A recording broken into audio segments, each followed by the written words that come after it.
Night, a Jacksonville Rays prequel novella. That One Night. 1. Rachel. Have you ever been to a yacht race, beautiful? The Chad McBoatface hogging all the air next to me hasn't stopped talking for 10 minutes. This walking Patagonia model must not be able to read, because I've got "fuck off" all but stamped across my forehead. God, I just want to be alone to wallow in self-pity. Is that too much to ask? I swirl what's left of the ice in my old-fashioned, watching the cherry spin at the bottom of the glass. I'm sitting alone in this swanky hotel bar. Well, I wish I was alone. It's all dark paneled walls with a sophisticated nautical theme. Perfect for Chad. I snort into my glass. He doesn't notice. Am I being too hard on him? Oh, God, definitely not. Chad's the kind of guy that talks at you, not to you. Sure, he's got the smile and the blonde curls you could run your fingers through, but he also keeps checking over his shoulder, winking at the rest of his group. They're sitting over in the corner. A great view of the Seattle skyline framed behind them. It's nearly 3 o'clock, and their late brunch is almost finished. They keep flashing us jeering smiles. Wasn't he one stool over like 2 minutes ago? Damn it. I'm gonna have to take this pity party back to my room. I drop my gaze to my phone and click on my inbox, tapping the top email. I must have a degradation kink, because I've reread the first 3 lines of this email 50 times in the last hour. It's the reason I left my own brunch early. It's a form email, because, of course, I wasted a year of my life applying to something and getting my hopes up, only to get a form email where the bot can't even spell my fucking name right. Dear Dr. Rachel Price, thank you for your interest in the Barkley Fellowship, the nation's premier partner in advanced sports medicine. We were overwhelmed by the number of truly exceptional candidates this year. The selection committee has given careful consideration to your application. Unfortunately, I don't keep reading. I click the side of my phone and the screen turns black. That's why I'm stuck here with Chad and not at my brother's wedding brunch. Call me selfish, but I couldn't bear to lose it in front of Harrison and his new husband, and the whole extended family. So I slipped away, ordered a taxi, and came back here to wallow. It's not like I'm missing the actual wedding. That was yesterday. The brunch today is just for those people who didn't have early flights out. I played my part all weekend long, smiling through all the events. I gave my proud sister speech at the rehearsal dinner and danced like a loon at the reception last night. I'm happy for him. Really. He and Sumchai are the definition of persevering love. But I'm sad for me, too. Harrison will understand. It's a twin thing. My flight home leaves first thing tomorrow morning. Knowing Sam, he'll marshal a small army of Thai aunties to bring me food for the next week, to try and cheer me up. He's not even from Cincinnati, but he has connections everywhere. He and Harrison are both big-name chefs, slowly building out their empire. I can't complain when it means my fridge is always bursting with amazing free food. Losing out on this fellowship sucks, but life moves on. For now, I need to go home. I'll let myself wallow for a day or 2. My roommate will cry with me. She's basically an empath. Tess cries when actors on TV cry. She cries when cartoon animals cry. Meanwhile, I'm an emotionally unavailable closed-off clam. Her words, not mine. So, I guess I'll give crying a try. But then I need a plan. I need to start phase 2. Fucking hell. I need Chad to scoot the fuck back right the fuck now.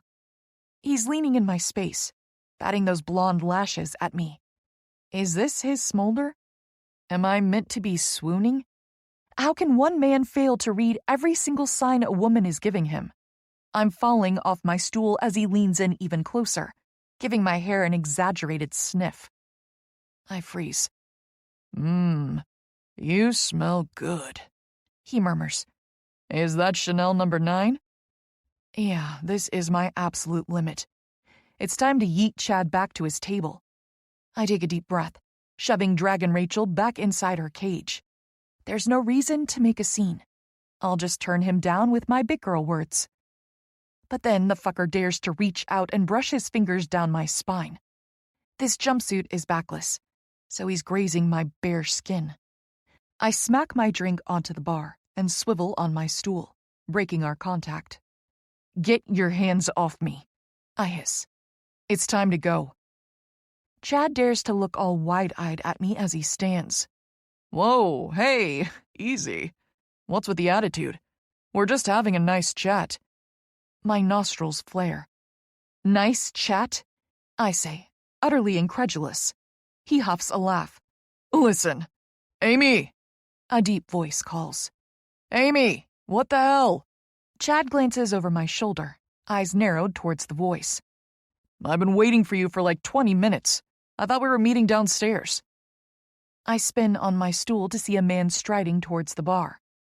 Holy shit. Did they put something in the water here? This guy is gorgeous, too. His chocolate brown hair sweeps down over his brow as he hooks me with those hazel eyes. He's got the perfect amount of stubble covering that chiseled jaw.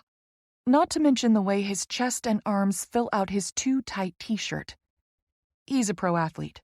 I'd bet money on it. I've spent too long in the industry not to know a player when I see one.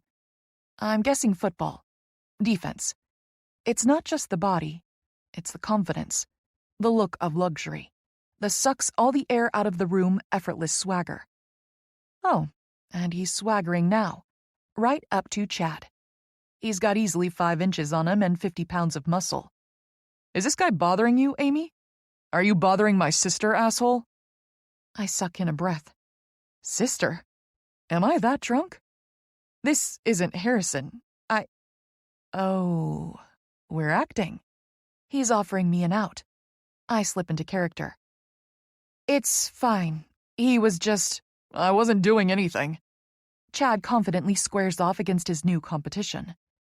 New guy folds his arms across his broad chest. Well, from over there it looked like you were touching my sister, and she didn't seem to like it. You want a broken hand? No, 'cause no one touches my sister unless she asks for it first. He growls. I reflexively reach out, putting a hand on his arm. I can take care of myself, I warn. And he was just leaving. I stare daggers at Chad. Weren't you? Chad flashes me another smile. Yeah, I gotta get going. But hey, let me give you my number. Nah, she's good. My new friend glances at me. It's quick, but the look is there. The genuine concern. The unspoken question. Are you okay? I give him a curt nod. Hey, man, I can give her my number. Huffs Chad. He's letting his fear of embarrassment outweigh his survival instincts. I'm not surprised, seeing as his jerky friends are sitting across the bar laughing at us. I'm in town for the rest of the week, and there's the regatta I was telling you about. Look, I don't mean to be a major cockblock, but I didn't fly across the country to watch my sister flirt with some Cabela's model. He drops his gaze to me, his entire mood shifting from surly to puppy dog. Come on, Amy, he whines, his voice softer now. Please don't do this. Not again. No more random bar hookups while we're on vacation. You promised we'd go see the Space Needle. And I want to watch them throw fish at the wharf. I'm fighting my laughter now. This guy is too much. Okay, yeah, I reply. We can do the Space Needle. And how about I get you a dragon fruit tea from the original Starbucks? Awesome. He wedges himself between me and Chad, forcing him to take another step back. Well, I'll just go, Chad mutters. But my new seatmate is totally ignoring him. He's scanning the menu QR code with his phone. Hey, did you see they have mozzarella sticks? He says, his tone falsely bright and cheery. I'm ordering some. You want to share? Oh, shit, you're allergic to dairy. Well, I'm still ordering them. I'm smiling now. I can't help it. This guy has effectively neutralized my Chad problem without me having to be a bitch and make a scene. And now the bartender is taking his order. Craft beer, mozzarella sticks, and a basket of fries with blue cheese dressing instead of ketchup. Chad snatches his McKellen neat off the bar and returns to his table. They welcome him with hoots and jeers. Assholes. New guy mutters. Accepting the beer the bartender slides his way. I settle back on my stool, unable to deny the sudden shift in energy. Why do I feel nervous? This guy's presence is undeniable. It's like he's a magnet, and I'm being pulled closer against my will. Great. Now I'm the creep. I sigh, draining the last of my old-fashioned, and flag the bartender down. I order a hot tea instead. No more booze for Rachel. I'm sorry if I overstepped, he says. I swear I wasn't trying to be a dick. You just look like you needed the save. It's fine, I reply, accepting my hot tea. I squeeze a wedge of lemon into the cup, adding, "It was entertaining." He smirks at me, those hazel eyes flashing with amusement. But they quickly fade back to sad. I want to know what this beautiful man has to be sad about. A moment ago, he was like a puppy wagging his tail. Now he's a puppy sitting alone in a puddle. And don't worry, he adds, glancing over his shoulder towards the rowdy brunch table. I'll sit here just to keep up appearances, but I promise I won't bug you. I know you want to be left alone. I pause, the cup of tea raised halfway to my lips. What makes you think I want to be left alone? He snorts, taking a sip of his beer. You mean aside from the big "fuck you've got tattooed on your forehead? He gestures at my face with his hand. I purse my lips. Oh, so you can see it. Good. For a minute there, I thought it must have washed off in the shower. Nope. You were giving that guy all the signs to fuck right off. Not to mention you were practically falling off your stool to get away. Then I saw him touch you. He mutters, his mood shifting from sad to mad. I saw you flinch. I stiffen, feeling the ghost of that unwanted touch between my shoulders. I hate guys like that, he says, taking another sip of his beer. Like what? Guys that think they can take whatever they want from a woman. I was serious, he adds, turning slightly to face me, those hazel eyes holding me captive. My sister Amy, she hasn't always had the best luck with guys, he explains. I see a woman who is clearly uncomfortable and I sort of see red. She'd call me a protective alpha hole. Maybe you will too. But, whatever. Chicks always say nothing will get better until the good guys stand up and set the bad ones straight. If it keeps my Amy safe, I'll be the jerk. And maybe guys like Douche McYacht Club over there will mind their manners next time. I gasp, setting my tea down with a rattle. Oh my God, shut up. He raises a dark brow in confusion. What? The guy was being a total douche. I grin, brushing my hand along his arm as I lean in with a laugh. I've been calling him Chad McBoatface in my head this whole time. He glances back over his shoulder and snorts with laughter too. Yeah, yeah, that guy's a total Chad. I settle back on my stool. We both gaze up at the TVs. There's a baseball game on next to the soccer game.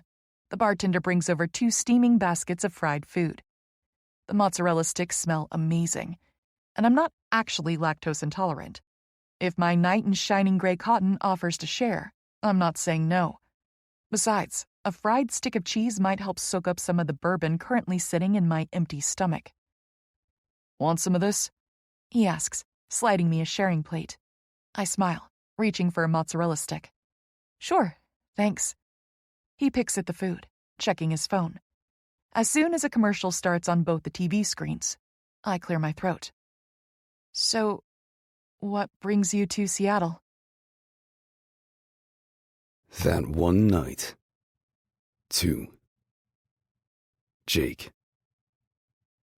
It's all I can do to act natural, eating my fries and pretending to watch baseball, like I'm not sitting next to the world's most beautiful woman. I had no idea what she looked like when I walked in. She had her back turned the whole time.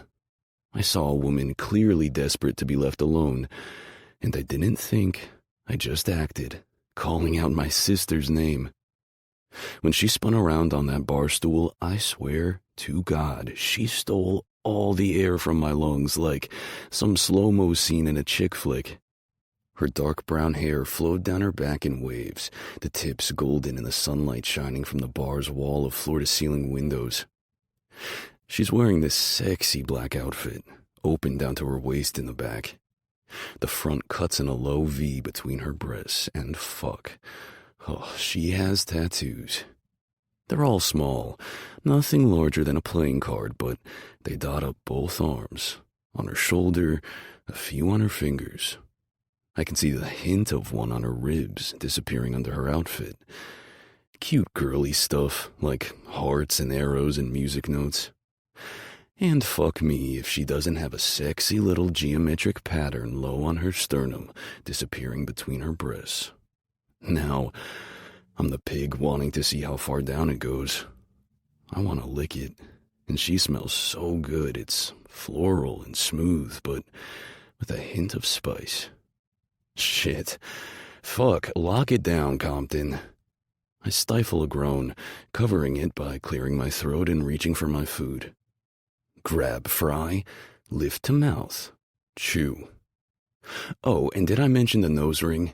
Yeah, she's got a fuck-hot septum piercing marked by a little ring of twisted gold. Between that and her dark eyes painted black and her red lips, I think I'm in love. And I don't even know her name. And I'm not going to learn it because she doesn't want to talk. She wants to be left alone, and I'll be damned if I'm going to be that guy who saves her from one douche only to become one myself. Nope. I'm keeping my eyes on my basket of fries, my dick in my pants, and my questions to myself. But then I feel her shift next to me, clearing her throat. So, what brings you to Seattle? She says in that soft voice. My sister, I reply. Amy. I nod. She smiles. She's not about to waltz in here and blow our story, is she? I sigh, letting myself give in to the pity party I've been desperate to throw since I got off the phone with her 30 minutes ago. I couldn't just sit alone in my room, so I wandered up here to the bar. Jake Compton, loser table for one. She's not coming, I reply. We were supposed to meet here as a sort of halfway point. We were going to spend the week hanging out and doing touristy shit, but her flight got canceled. That sucks, she murmurs. Yeah, I reply. It really sucks. With our crazy schedules, the time change, and the distance, I haven't seen my sister in almost a year. I miss her like crazy. Her brow furrows. How is Seattle a halfway point? I'm just trying to think through that geography. Amy lives in Japan, and I'm out on the East Coast right now, I reply. So it's sort of halfway. I'm closer and have no customs, so she made me pay for the hotel. Whoa, that's neat. What is she doing over there? I glance to my right, trying to play it cool. I just need to see her again. I need to know this is real, that I'm not making her up in my head. Yup. Oh, she's still fucking gorgeous, and she's looking right at me, waiting for me to reply. She's initiating this, so I'm not the douche, right? I was totally minding my own business. She's asking the questions. Shit, I'm terrible with the details, I say with a laugh. Amy is the smart twin, like super smart.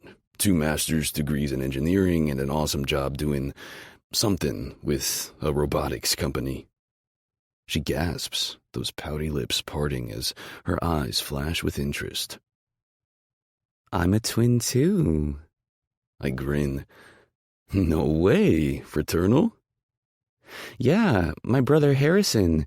He's 8 minutes older, she adds, taking a sip of her lemony tea. Hey, I knew there was something about you. I grin back at her, raising my hand. High five for fraternal twins. She laughs and rolls her eyes, playing along.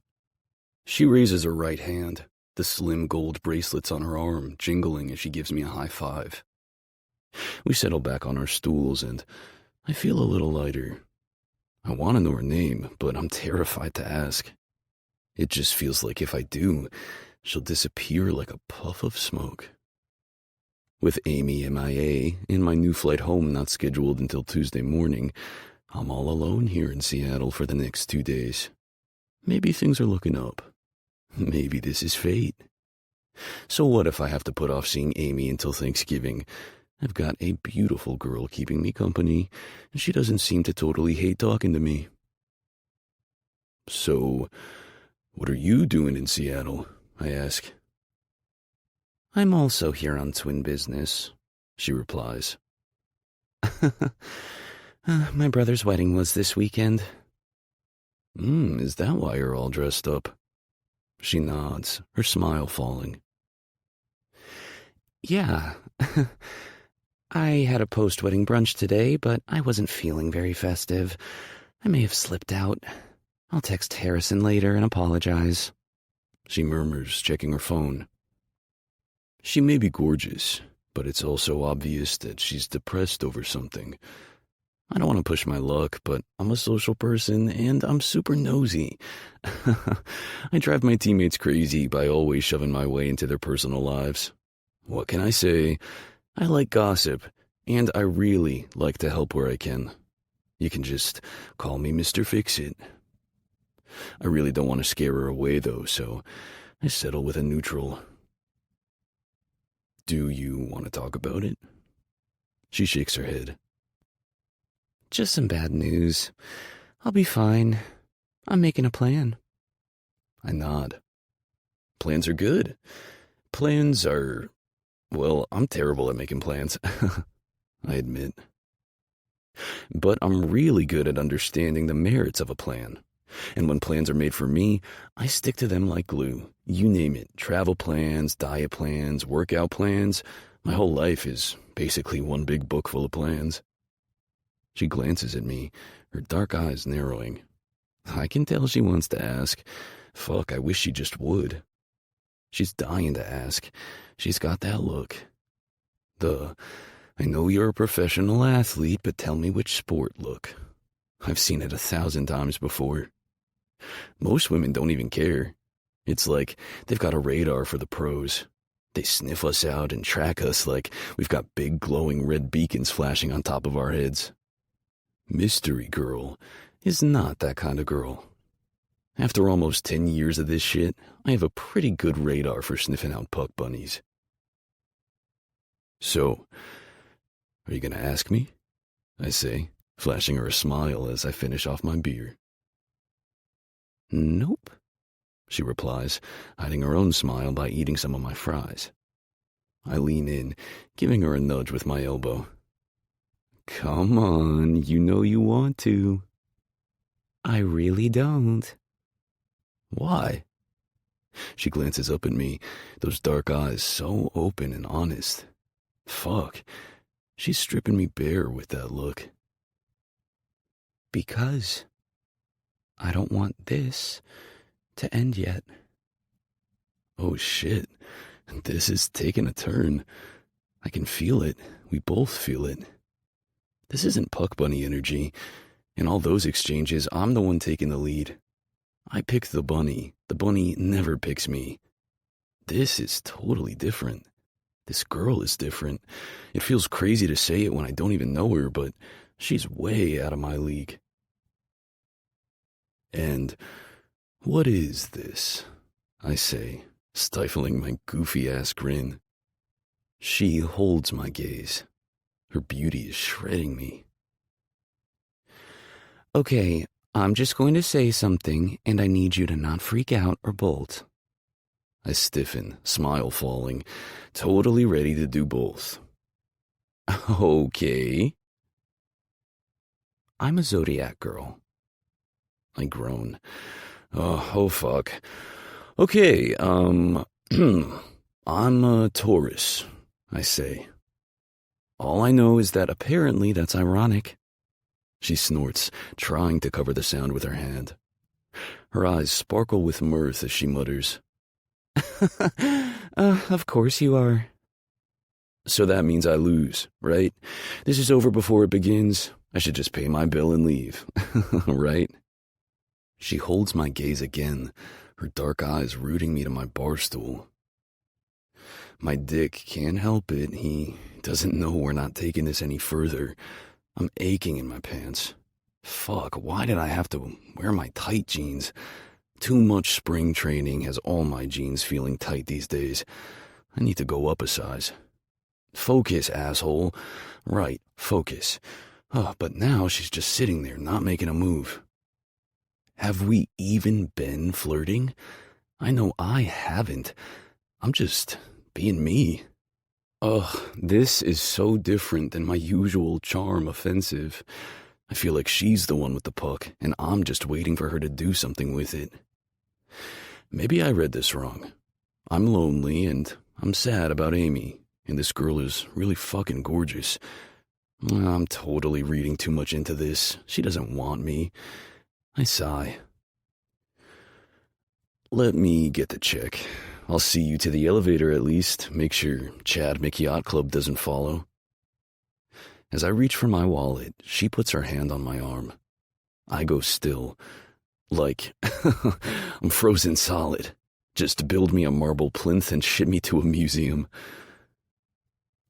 I believe in signs, she murmurs, her gaze lowering to focus on our shared point of connection. Her touch is feather light, but energy crackles between us with the heat of tri-lightning. All I can focus on is the simple pattern of 4 stars on her thumb. What do they represent? And why is this touch more sensual than some of the sex I've had with the bunnies? I can barely breathe. I swear, if this turns into a tease, if she winds me up just to laugh in my face and walk away. You believe in signs? I repeat. She nods. Yeah, I do. And right now, all signs point to me taking you down to my room and fucking your brains out. Dead. R.I.P. Jake Compton, the best grinder the NHL ever had. He died doing what he loved most. I have a flight out first thing in the morning, she goes on. And I don't want to be alone tonight. She looks up at me through those dark lashes. I think maybe you don't want to be alone either. I don't. I choke out. She smiles at me again. Good. So maybe we should. I'll get the check, I say, already pulling my wallet from my pocket. She slips off her stool as I bend over the bar, waving my credit card at the bartender. I glance over my shoulder at her as soon as he walks off to cash us out. Well, fuck me sideways. Now that she's standing, I want to drop to my knees. Her body is a fucking 10. No, she's an 11, a 13. She's got curves in all the right places, plus a little extra. She's curvy in the hips, and I can tell she's not wearing a bra in that outfit. Her perfect tits have some weight to them. They hang just a bit, heavy inside her strappy top. Her nipples are peaked with arousal. My dick is twitching at the thought of flicking those straps loose and seeing her on full display. She's got so much more than a mouthful to play with. I want to see her riding my dick. I want her straddling me, and I want those perfect tits bouncing as she cries out, her wet pussy strangling me. I want to fuck them. I want to slide my dick between them, and I want to blow on that little micro tattoo down her sternum. Take a chill pill, you sex-crazed psychopath. I let out a shaky breath, robotically signing the check as the bartender hands it to me. She's waiting for me as I turn, the energy like a live wire between us. Fuck, I can't remember the last time I was this turned on. Maybe never. This girl is working some kind of magic on me. She turns, ready to lead the way out. I hardly know what I'm doing when I say, "Wait." She glances over her shoulder, the excitement dying in her eyes. Oh shit, she thinks I'm pulling out. I step forward, brushing my fingers down her arm. I don't even know your name. She looks at me for a moment, then shakes her head, her smile returning as she takes me by the hand and leads me towards the elevators. No names, no jobs, no real life. Tonight we're just two people lost in a city not our own. She glances over her shoulder, those brown eyes molten with need. Come find me. I smile wide. Mystery girl, I intend to find you again and again and again. That one night. 3. Rachel.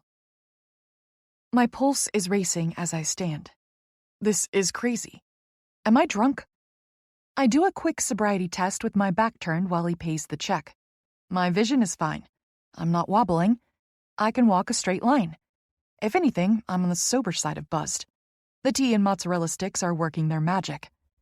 Of all the ways to deal with my broken heart over the failed fellowship, falling in bed with this guy is definitely the least mature. But I'm lonely. And now I'm horny. And he's saying yes.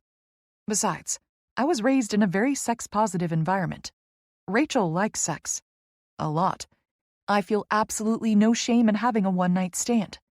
As long as he knows what this is, I'm saying yes too. Plus, there's just something about him. I wasn't lying before. I'm a total zodiac girl, and I believe in signs. I also believe in energy. He's a good person, kind and compassionate. He's a giver. I can feel his eyes on me, memorizing me. My skin pebbles. Why am I nervous? I turn around to face him, and he stifles a needy groan. That sound goes straight to my pussy. His gaze sweeps over me before he turns away, handling the bill. He's tall, maybe 6'3". I'm like 5'5" in heels, so I barely come up to his shoulder. His muscles are tight under his gray t-shirt, and his jeans are doing the Lord's work. You could chip a tooth on that ass. I want to trail my nails over his skin. I want to see him shiver. He slaps the billfold closed and hands it off to the bartender, slipping his credit card back inside his wallet.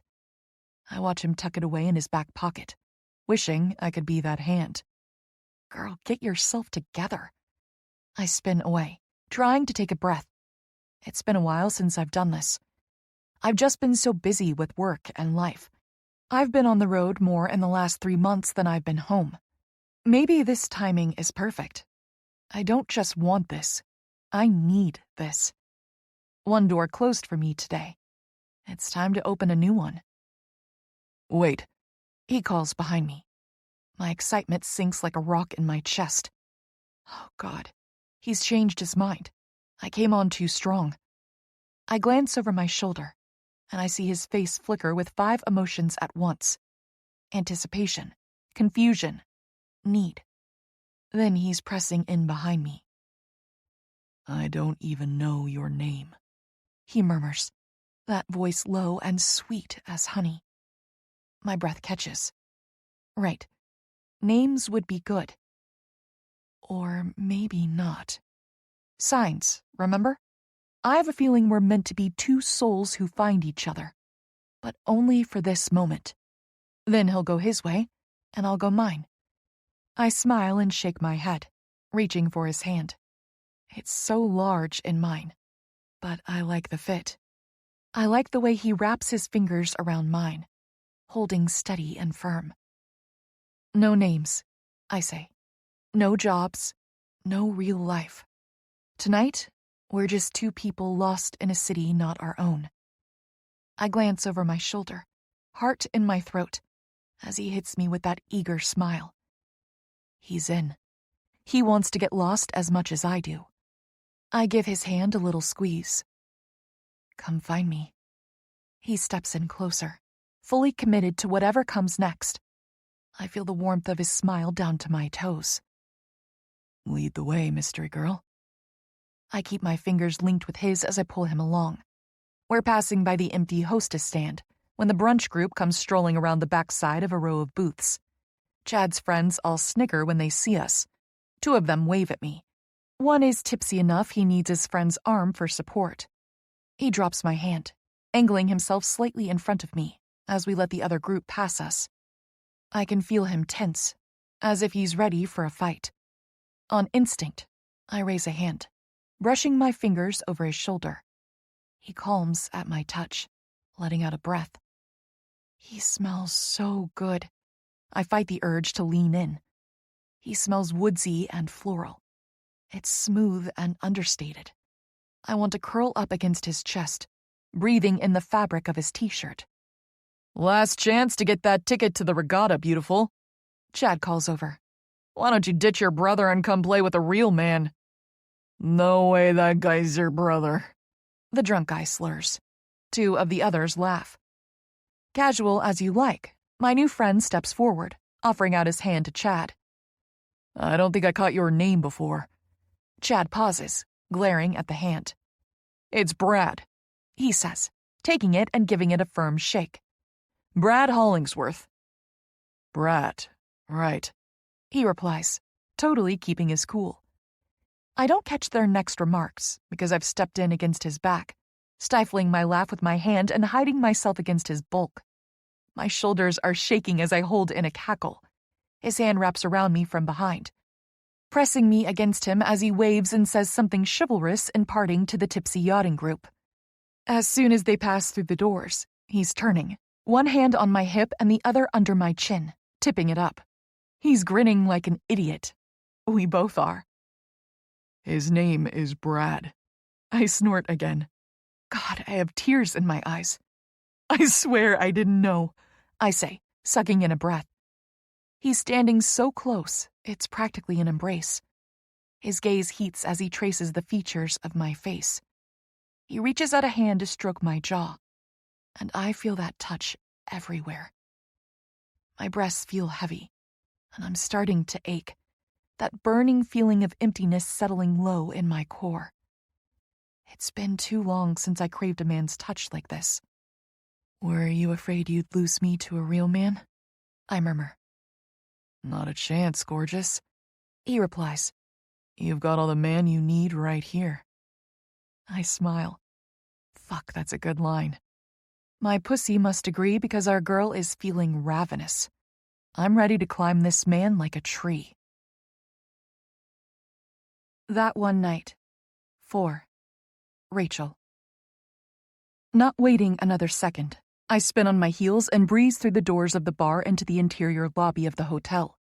Brad and his group are already gone, one of the elevator cars racing towards the bottom floor.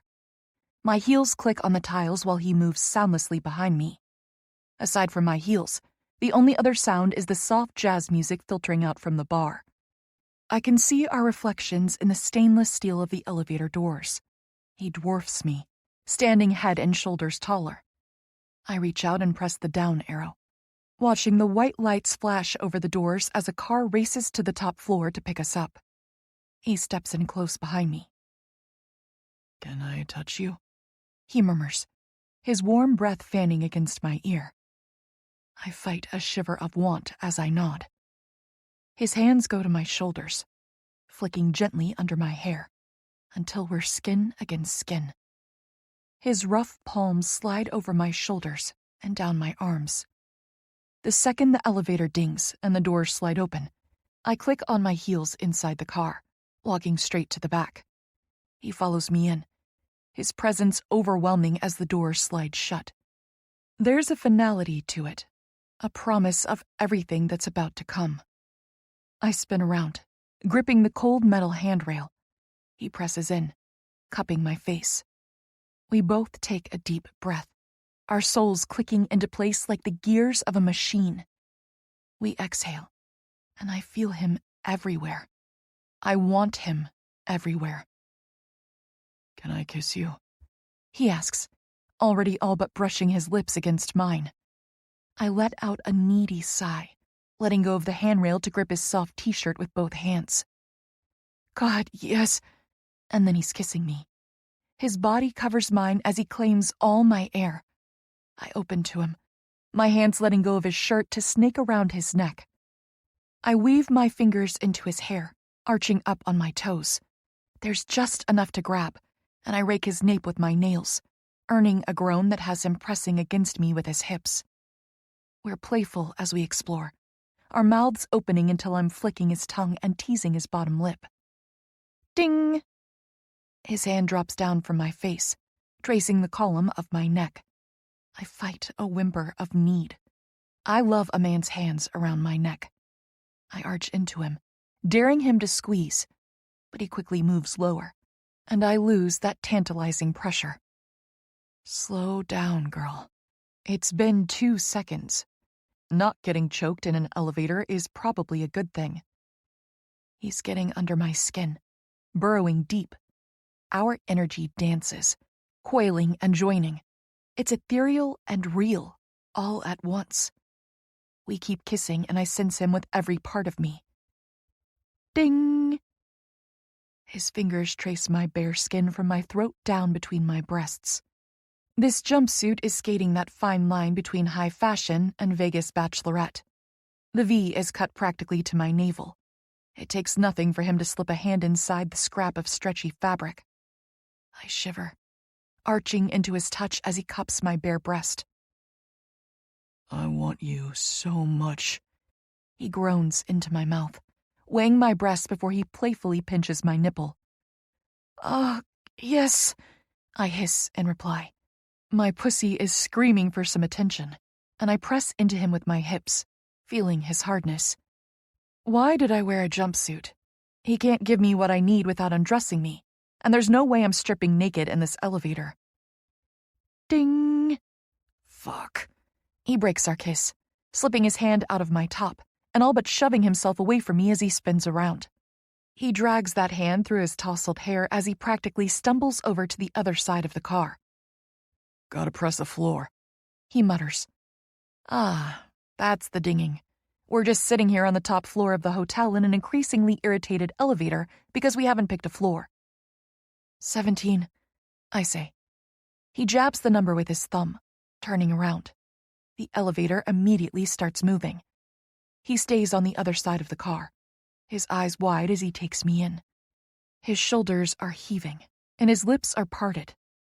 The pro athlete is breathless. It's doing amazing things for my confidence to know how I'm affecting him. I step forward, and he flings up a hand. No, wait. I blink, swallowing my nerves as I tentatively lick my lips. Do you not... Don't even finish that sentence, he growls. You need to stay over there because if you don't, I'll fuck you right here in this elevator and there's no way in hell that's happening. I'm taking my time with you. Dragon Rachel purrs inside her cage. This man is in so much trouble. The elevator dings again at floor 17, and the doors slide open behind him. He holds out his hand, putting his body between the doors. I click forward on my heels. He turns sideways, letting me exit. He follows me like an eager puppy down the colorful hallway. One hand is on my waist as I lead the way towards my room. I stop us outside the door, digging in my clutch for the key card. He leans down, pressing hot kisses to my neck. His hand on my hip slinks higher until he's brushing his thumb against my exposed side boob. Yeah, maybe this jumpsuit should be retired from public use. He lets out a soft chuckle. Room 1742? Yep. I tap the keycard against the reader and the door beeps as the light flashes green. I give the handle a tug, pushing it open. Something funny about that room number? Not funny, he replies, following me inside. I think your thing about signs is rubbing off on me. That's all. The door shuts behind us, and he turns to lock it. I all but stumble into the room, kicking off my heels in the direction of the luggage rack. It's a gorgeous room. Daddy never does anything cheap. All the out-of-town wedding guests got upgraded rooms, with family and the groom parties getting suites. This is a corner room, with 2 walls of floor-to-ceiling windows showing off an amazing view of the downtown skyline and the Elliott Bay. It's still daylight, but it's Seattle. The sunshine barely lasted 30 minutes. The sky is overcast now, Gray clouds sitting low. It'll probably storm later tonight. Wow, this room is amazing, He mutters. I'm glad my sister isn't seeing this. She'll think I'm a cheapskate and I'd never hear the end of it. I watch him look around. The bathroom is near the door. There's a stocked wet bar and a TV stretched along one wall, with a sofa and a pair of pub chairs framing it out. An electric fireplace is on beneath the TV, the fire crackling. The only other wall space that isn't windows is taken up by a king-sized bed. There's enough floor space in the corner where the windows meet for a chaise-like thing. It's super soft and so comfortable, like laying on a cloud. I read there earlier, wrapped up all snug in my robe, before I left for brunch. Can I get you anything? I say, fishing my phone out of my pocket and setting it down on the charging station by the side of the bed. He crosses the room towards me, reaching in his pocket. He pulls out his phone too, setting it down on the other charging circle.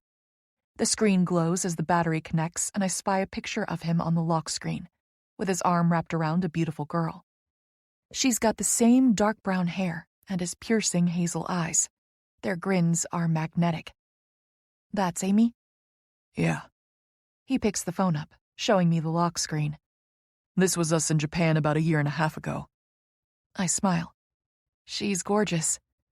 It's weird, right? What?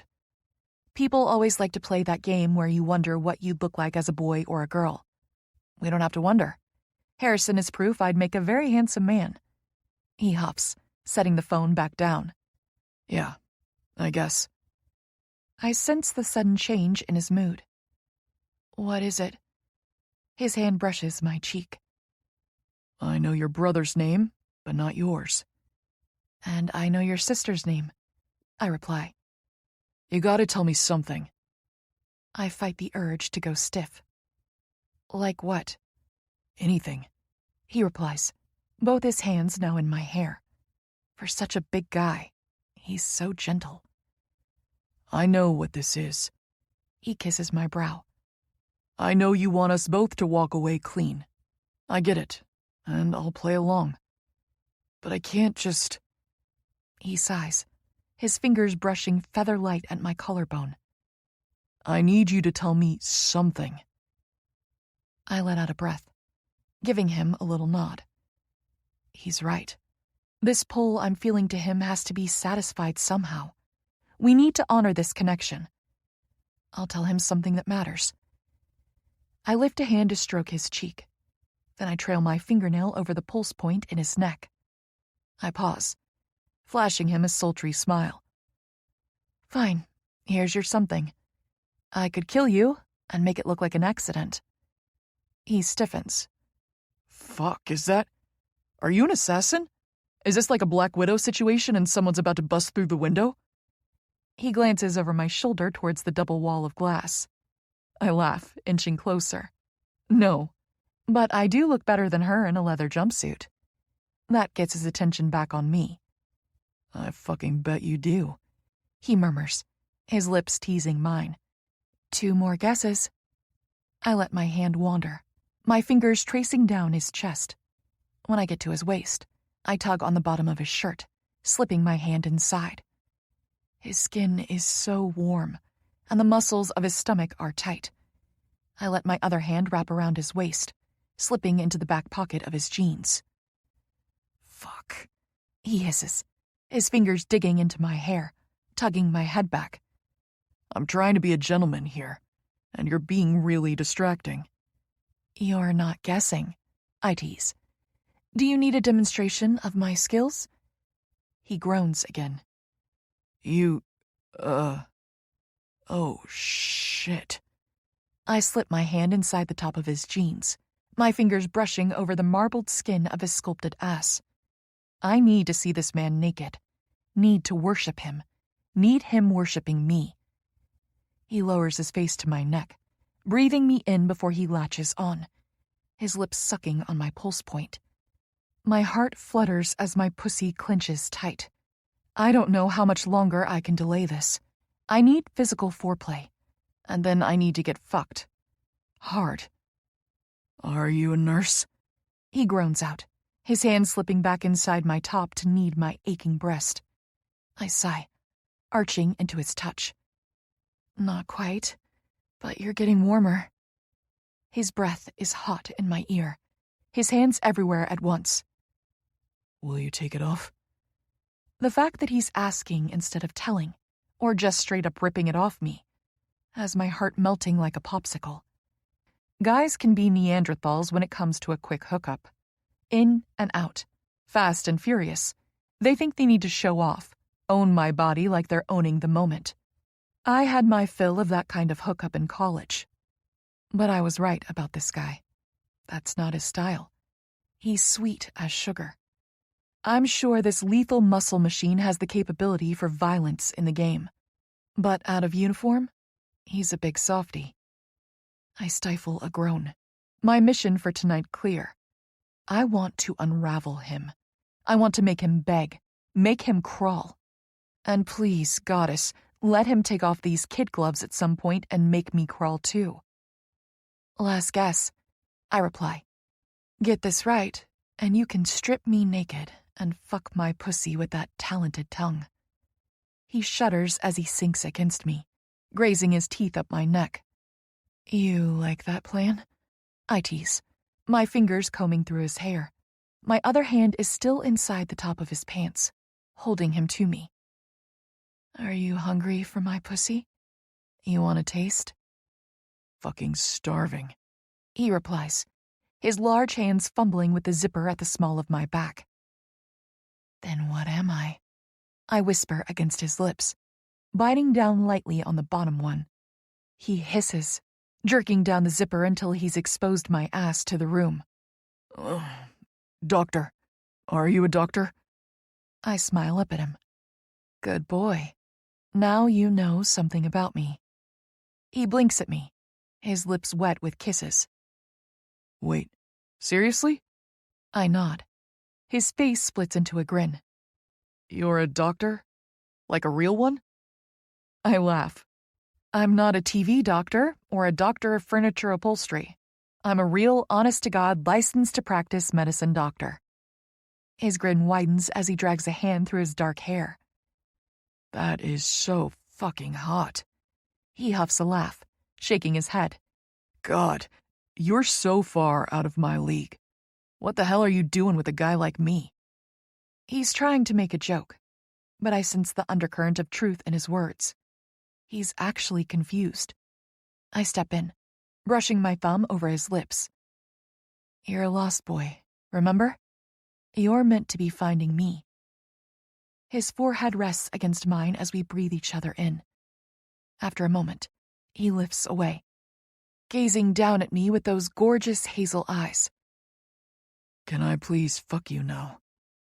I take a step back and reach up with both hands, unhooking the clasps of my halter top. I drop it and give my hips a little shimmy. The whole jumpsuit slinks to the floor in a whisper of black fabric, leaving me naked. I thought you'd never ask. That one night. 5. Jake. I'm never leaving this room. Bar the door, seal us in here brick by brick. We'll leave a spot at the bottom so the hotel staff can bring us food and water and, fresh towels and shit. But I want to stay in here forever. My mystery girl, wait, scratch that, Dr. Mystery Girl, is standing in front of me naked, and my dick has just fainted from overexcitement. She's perfect. Smart and funny and so beautiful I want to shout from the tallest building in Seattle that she's mine. Well, at least for tonight. I don't even realize I've moved until I've got her in my arms. My hands explore fast, feeling every inch of her I can, smoothing up her ribs, weighing both her breasts, skating over her curvy hips to squeeze her perfect ass. Fuck. I love the weight of her, the feel of her, so smooth and soft, so fevered with need. She wants me. Hell, she craves me. Is she wet for me? I have to know. I grab her by the hips, hoisting her up. arms around me, baby girl." She gasps, her arms snaking around my neck as her naked legs wrap around my waist. I'm still fully clothed, and I'm carrying this naked goddess like a koala over to the bed. I drop her down, and she inches back. The placement of her hands press her breasts up and out towards me. It's too good of an invitation to pass up. I bend over the bed, my hands sinking into the mattress to either side of her as I cover her tit with my mouth, sucking on her rosy pink nipple. "Ah, fuck," she cries, arching into me. She holds herself up with one hand, the other digging into my hair to hold me to her. I lick and tease, sucking on that full tit, feeling her pant beneath me. Tell me what you like," I say, popping off her to hold her gaze. "You like it slow and sweet? You like it rough? Tell me what you need to get there, baby, and I'll be your new MVP." She drops back to her elbows, her breasts still in my face. I can see that sexy little chest tattoo now. It starts between her breasts and trails down a little past her sternum, a girly design of lines and dots ending in a simple lotus flower. And yeah, I know it's a lotus. You don't grow up with Amy Compton, licensed yoga guru, and not know your way around a lotus. Fuck. I'm going for it. I've wanted to do this since the bar. I duck my head down, tracing the tattoo with my tongue, trailing up between her breasts. She shivers beneath me, her knees squeezing my sides. "Tell me, baby." "I need... more," she pants. "Stop being so damn polite and fuck me. Take me and use me until I'm a dripping mess. You can spank me, tease me, use any hole. And if you expect to only go one round, you better adjust your expectations because..." I silence her with a savage kiss, my weight pressing down on her as I own her dirty fucking mouth.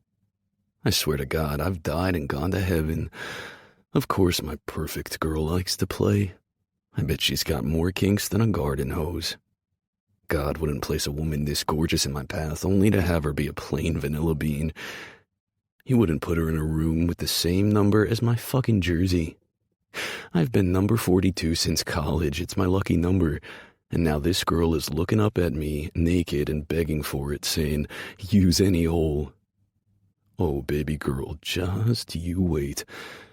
I push off her and stand up. She pants, eyes wide, watching me. I hold her gaze as I jerk my shirt off one-handed, dropping it to the floor. Her eyes go wide, appreciating my body. She fucking better. I worked this body into peak performance mode, honing and shaping it 7 days a week, 52 weeks a year since I was 15 years old. This body is worth $7 million a year. Eat your heart out, mystery girl. She sits up as I kick off my shoes. Then I work the buckle of my belt, dropping my jeans to the floor. I wasn't wearing socks, so now I'm standing before her in nothing but my black boxer briefs, the front dented by my desperate dick. I'm not embarrassed. She's clearly gagging for it. Fuck, I want to feel her gag on me. I want to feel the slide of her teeth along my shaft. She reaches for me, but I shake my head. My eyes narrow as I do my best to memorize every line of her body. Lie back and spread those legs wide. Show me your pussy. She sighs in frustration, lying back on the bed. Her dark hair fans out behind her, stark against the white bedspread. With her eyes locked on me, she slowly drops her knees open. She's waxed bare, her pussy lips open, and I'm graced with a perfect view of her glistening pink center. Touch yourself, I growl, cupping my dick over my briefs. His time will come, but it's definitely not now. I want to watch you first. Get that pussy ready for me, baby. She smiles, taking 2 fingers, then sucks them into her mouth. Oh, fuck. My girl doesn't mess around. Her dark eyes taunt me as she lets out a needy whimper. Then she pops them from her mouth and trails them down her chest, over her sexy little tattoo, and dips them between her pink lips. She shivers at the contact, her wet fingers sliding through her slick. This is torture, but it feels good too. What can I say? I'm a glutton for punishment. Pain is pleasure and all that. Whatever. We're all allowed to have kinks. She's moaning on the bed now, eyes closed as she lets me watch her finger herself. Fuck. She's pushing those fingers all the way in. Please, she says on a sigh, circling her clit. Please. My dick twitches at her plea. What do you need, baby girl? Are you ready for me? Yes. Good, because I can't wait another second. With a hungry groan, I drop to my knees. That one night. 6. Rachel. I don't know that I've ever seen a more beautiful human. It's not just his physical beauty. Don't get me wrong. Watching his muscles ripple as he tugs off his shirt is like seeing poetry in action. I want him on top of me, all around me. I want to feel the strength of those muscles working to bring me pleasure. But his beauty goes so much deeper. He has a beautiful soul. He drops to his knees at the side of the bed and snatches both my ankles. I gasp as he jerks me forward, dragging me to the edge. He flips my knees over his shoulders and looks up at me, his hazel eyes hooded with lust. His warm breath fans against my clit as he says, "Don't be shy, baby. Let me know if I'm doing something you like." Before I can reply, his mouth is on me, that talented tongue swiping over my clit. I sigh with relief, sinking back onto the bed. I take a deep breath, letting my legs fall open as he goes down. "That feels good," I tell him. "Don't stop." This man holds nothing back. I don't think he knows how. If he's in, he's all in. I can only imagine the level of concentration and professionalism he brings to his game. He ravages me with his tongue, flicking and sucking, learning what makes me gasp and what makes me press against him, desperate for more.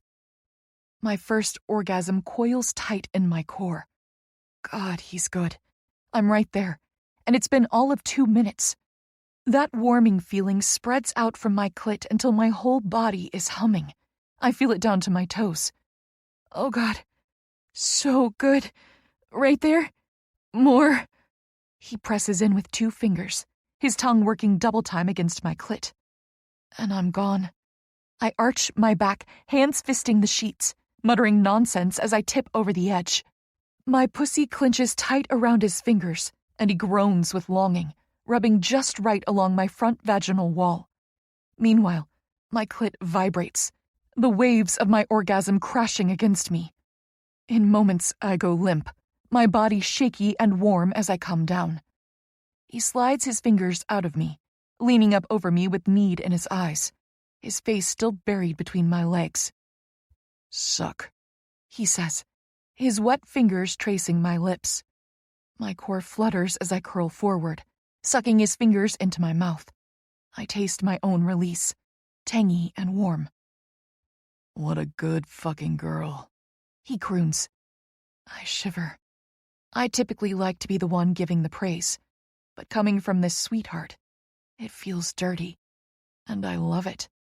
I love being his good girl. I love earning his praise. I want more. I flip my legs off his shoulders and sit up. "Was that good for you?" he asks, his dark brows raised in eagerness. His earnest puppy dog look is too much. I cup his face with both hands and pull him forward, pressing my mouth to his. I don't care that his lips are still wet with my release. In fact, it turns me on. He tastes like me. Even if only for one night, this beautiful man is mine. I break our kiss, brushing his hair off his brow. Tell me something, I murmur. Anything. His smile lights him up inside as he kisses my chin, my cheek. I play defense, He replies, leaving it there. It's enough to confirm my pro-athlete suspicion, but not too much to give away his sport or his team. Our anonymity remains intact. I mean, if I wanted to, I could Google all the pro sports teams and look for him. But that feels like breaking the rules. I decide to offer him another crumb. I already knew that. He stills, keeping his hands on my breasts as he lifts his mouth off my chest. What? How? I smile, kissing the tip of his nose. I read it all over your body the second I laid eyes on you. At his look of confusion, I add, my specialty is sports medicine. His eyes go wide. Oh shit. Do you work for a team? Which one? I place 2 fingers over his lips. No more job talk. If it's all the same to you, I'd like to keep having sex. He huffs, rolling his eyes as he rocks back on his heels and stands. The new angle puts me at face level with the massive bulge in his boxer briefs. Oh yeah? And what does my dirty-talking mystery girl want next? He asks, his fingers combing through my tousled hair. My hands are already smoothing up his thighs, brushing the bottom hem of his briefs. He groans, his hand tightening in my hair. I drag with my nails over the fabric up to his hip bones, and he lets out a shiver. Don't play with me, baby girl. I'll happily stay in this room giving you what you need all night. I'll eat that pussy like it's my goddamn job. Say the word, and I won't get off my knees. I can't hide my smile. See? He's a giver. Apparently, he's a talker too, and I'm here for it. My greedy pussy squeezes tight with excitement as my fingers brush over the waistband of his briefs, giving them a playful tug. And if I want more than your mouth? He groans again, fisting my hair tight. He tips my head back, gazing down at me. When these briefs come off, it's all over. You don't know the meaning of the word stamina until you've been with me. I will fuck you senseless, and you'll beg me for more. Oh, thank God. I tug at his briefs again, ready to see him unleashed, but he stops me, both hands grabbing my wrists. Wait, tell me again you want this, he says, a hint of uncertainty in his voice. Tell me you want me. He almost winces once the words are out, his hands loosening on my wrists. I don't think he meant to say that out loud. I sit back, looking up at him, my hands still on his hips. I feel him like he's part of me. I feel his excitement, his nerves, his need. There's no way this sweet golden retriever isn't a ladies' man. He's way too talented for this to be his first time. No, everything about him screams experience. So why the nerves? Why this hesitation? From the moment we paid the bill, he's been putting up speed bumps, when all I wanted to do was drive us at 100 miles per hour straight to Pound Town. I study him, my mind racing. This is different for him somehow. Why is he doubting if I want him? At what point have I given him that impression? Then it hits me. He's never done this before. Oh, I'm sure he's done hookups. What pro athlete hasn't taken advantage at some point in their career? Women quite literally throw themselves at these men every day of the week. But when they do, they know who the men are. Or at least they know their number, their position, their salaries and signing bonuses. The more aggressive girls will even know their stats. And I'm not talking about their playing stats. Some of these crazies run entire websites dedicated to a player's hookups. They'll share info on what he likes. Does his cock have a kink in it? Does he like his girls shaved or natural? Does he go down? It's demeaning and gross, but it's a part of the life. The guys just have to get used to it and learn to be really careful. The groupies don't care about the athletes. They only care about getting what they want. A few days or weeks of being pampered, some free gifts, access to exclusive clubs and parties. Is that what he thinks this is for me? Am I using him like a groupie? No way. I don't know his name or his sport. I don't know his salary. And I'm not asking for anything. I would never do that. Hell, I'm still in bi-monthly therapy from being raised in a similar environment. That's what happens when your father is a world-famous rock star. Just one more reason I like my anonymity when it comes to my hookups. We still share a last name, and the press can be relentless and cruel. I've learned the hard way how to keep my head down and avoid all that spotlight-sharing bullshit. I glance back up at the beautiful man standing so close to me. He wants me. He wants this. But he wants more. He doesn't want to be used. And he's feeling out of control. I've been the one driving this car from the start.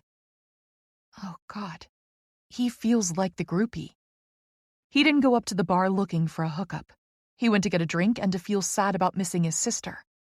He's only here now because he couldn't avoid my pull, just like I couldn't avoid his. I stand, running my hands up his sides, resting them on his shoulders. Look at me. He looks down, need and hesitation swirling in his hazel eyes. I want you, I whisper. Not for your fame or your name. If anything, fame sends me running. It doesn't reel me in. And this isn't about your body or me getting a quick fuck, I add. Maybe it started that way for like 2 seconds up at the bar, I admit. I was lonely and sad about some news I got today. But now I want you here because you're kind and funny. I want you here because I feel a connection to you. I step closer, my tits brushing his bare chest as I splay my hand over his heart, feeling his strong heartbeat. I reach for his hand too, placing it over my heart. I close my eyes, letting my heart beat under his palm. Do you feel that? I murmur. Yeah. Do you feel the synchronicity? We're beating in time. I feel locked in with you. I feel it too, He says. From the moment you turned around on that bar stool, I've been kind of freaking out. I don't do this. I don't do feelings with hookups. He adds awkwardly. This is crazy. I feel like I've got a lit firework in my chest. He leans in, cupping my cheek with his free hand, his thumb brushing over my parted lips. Who the fuck are you? We hold each other's gaze for a long moment before I reply. You already know me, I think. Don't you? He nods, his gaze softening. Yeah, I think maybe I do.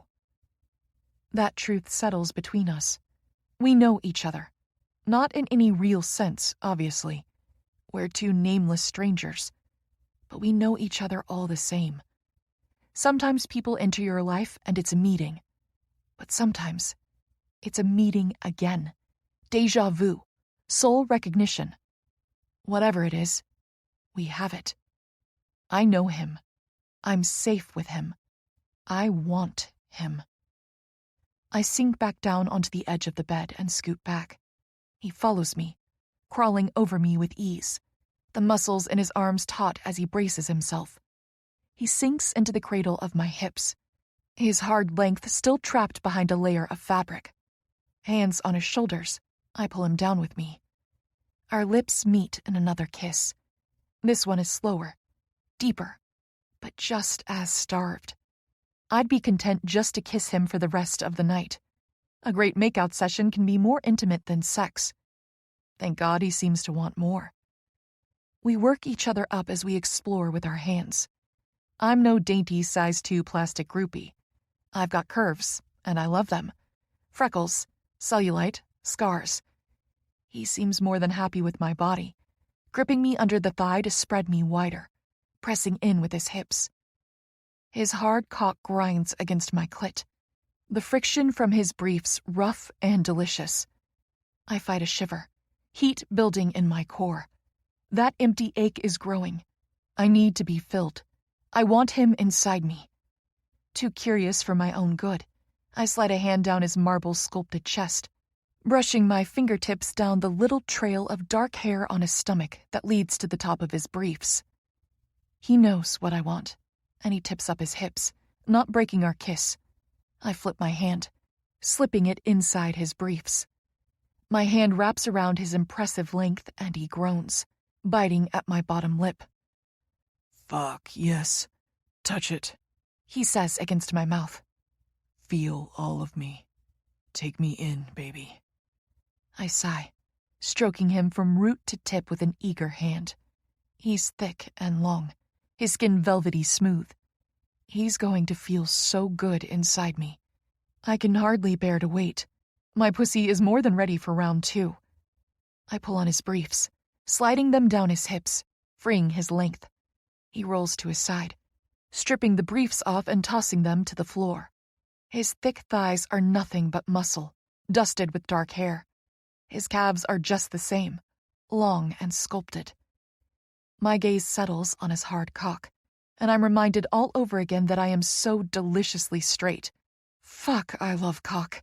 I'm literally salivating at the sight of him right now. I need to taste, need to learn what he likes. Before he can pin me down again, I roll onto my elbow, scooting down the bed, eager to taste him. He stays on his back, stretched out and waiting, totally at ease with me.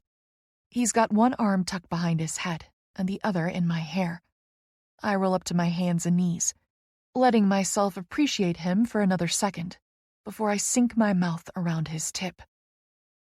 Fuck. Good girl. Suck me. He groans, one leg sliding up until his foot is planted on the bed.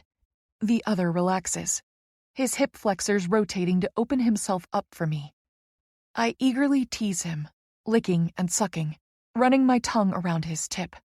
My hand stays firm around his thick base. Don't play with me, he growls, his hand tightening in my hair. Show me what that mouth can do. Own me, baby girl. Take me deep. I happily comply, relaxing as I swallow him, feeling him there at the back of my throat. I suck, not caring that I'm making slurping noises. You feel amazing, he croons, his hand gentle in my hair. And he tastes amazing, smells amazing. I'm drowning in him. His cologne must be a body wash because he smells that good everywhere. It lingers on his skin. His scent alone is making me hornier. It's warm and luxurious, woodsy, and so masculine. God, this scent is my catnip. My pussy nip, comes the stupid thought. And now I'm snorting around his perfect cock, choking myself as I laugh at my own joke. He stiffens, pulling my hair gently. Hey, are you laughing? I pop off him, eyes watering as I shake my head, biting my lip. But he can read me so well already. With a growl, he snatches me by the shoulders and drags me up his body, rolling us until he's back between the cradle of my legs. You think something's funny? No, I shake my head, gasping as he grabs my thighs, spreading me wide. His eyes are molten, the hazel all but swallowed by the black of his pupils. He rocks against me, his cock slick with my saliva as it slides over my slippery clit. God, I'm so wet for him. We both groan. I fight a shiver, moving my leg to give me the right angle on friction as he grinds against me. Care to share with the team why you were laughing with your mouth on my dick? He says, his voice dangerously low. I think I need to fuck that mouth harder. Shove down your throat until you gag. I shake my head, core fluttering at his words.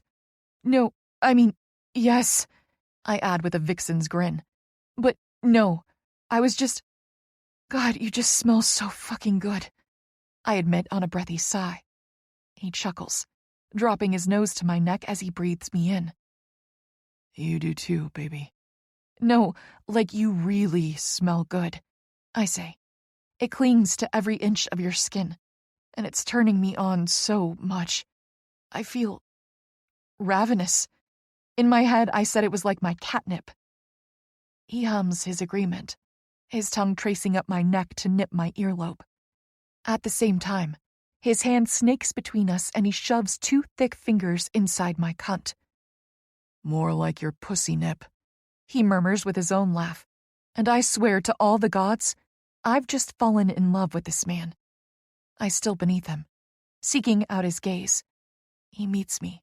His lips are parted, glistening with my kisses. "Who are you?" I whisper. He stills too. Wait, for real? Is the game over? Are we sharing names and tragic backstories now? I shake my head, one leg wrapping around him until my heel is digging into his ass. "Please don't stop," I whisper. "I need you. Please, need to feel you. Need you in me." He sinks back over me. "Oh, baby, I'll never stop," he soothes. "You're mine. All fucking mine." He rocks against me, lifting my leg to get the right angle as he presses in with the tip of his cock. I'm so ready to feel him fill me up. I want him touching every part of me inside and out, body and soul. Even if all we have is tonight, I know I'll never unhook this man from my essence. I know he feels it too. But then he stills. "Shit. Baby. Fuck." He pulls away with an almost painful whimper. I gasp, reaching for him. "What's wrong?" "I don't have a condom." That one night. 7. Jake. Cue the fire and brimstone. The world is officially ending. Jake Compton doesn't have a condom. I scramble off her, my dick literally screaming in pain. I was right fucking there. The tip was in. For the first time in my life, I was about to ride a girl bear. I was so caught up in the moment, in her, in this crazy weird magic between us, that I seriously almost crossed that line. I can hear the voice of every coach and team nurse I've ever had screaming in my head. "Are you crazy, Compton? Safety first. Always safety first." She sits up as I drop to one knee, scrambling to tug my wallet from the back pocket of my discarded jeans. But I know what I'm gonna find. Zippo. Nada. Zilch. Ugh, I check anyway. "Do you have one?" I groan, slapping the wallet down. "Oh, no." She purses her lips, tucking her hair behind one ear. You don't seem like the type to come unprepared." "I'm not," I bark, my desperation making me feel manic. No way am I losing out on the chance to be with this girl due to the slight hiccup of not having a condom. Mystery girl will be mine if I have to run naked through this hotel and raid the lobby. Okay, so that's probably not the best idea. My agent would murder me if those pictures made the press. Only if Coach didn't beat him to it. There's also our scary new team PR liaison. She's all of 5'0" and 100 pounds soaking wet, but she's intimidating as fuck. I'm always intimidated by a woman in a pencil skirt. "Well, do you have any in your room?" I shake my head, letting out a mirthless laugh. "Sure. Yeah, I packed a box of condoms to spend a week with my sister." I hear her laugh softly behind me. I wasn't exactly planning to get lucky while we were sharing the same room, I add. She lets out another little laugh, covering her mouth with her hand. I glance over at her and she chokes it down. "Sorry," she murmurs, a smile in her eyes. "It's not funny." "I don't suppose you have any," I ask, hoping against hope that maybe she might have been planning to ride someone's dick this weekend. Why does that thought conjure up such a vivid mental image? And why am I now feeling irrationally angry? She's not riding anyone's dick but mine. Ever again if I can help it.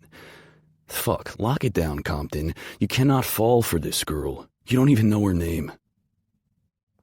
Sorry, big guy," she replies. "I wasn't planning to get lucky at my brother's gay wedding, where the only people not gay are members of my own extended family." I groan again, dragging my hands through my hair.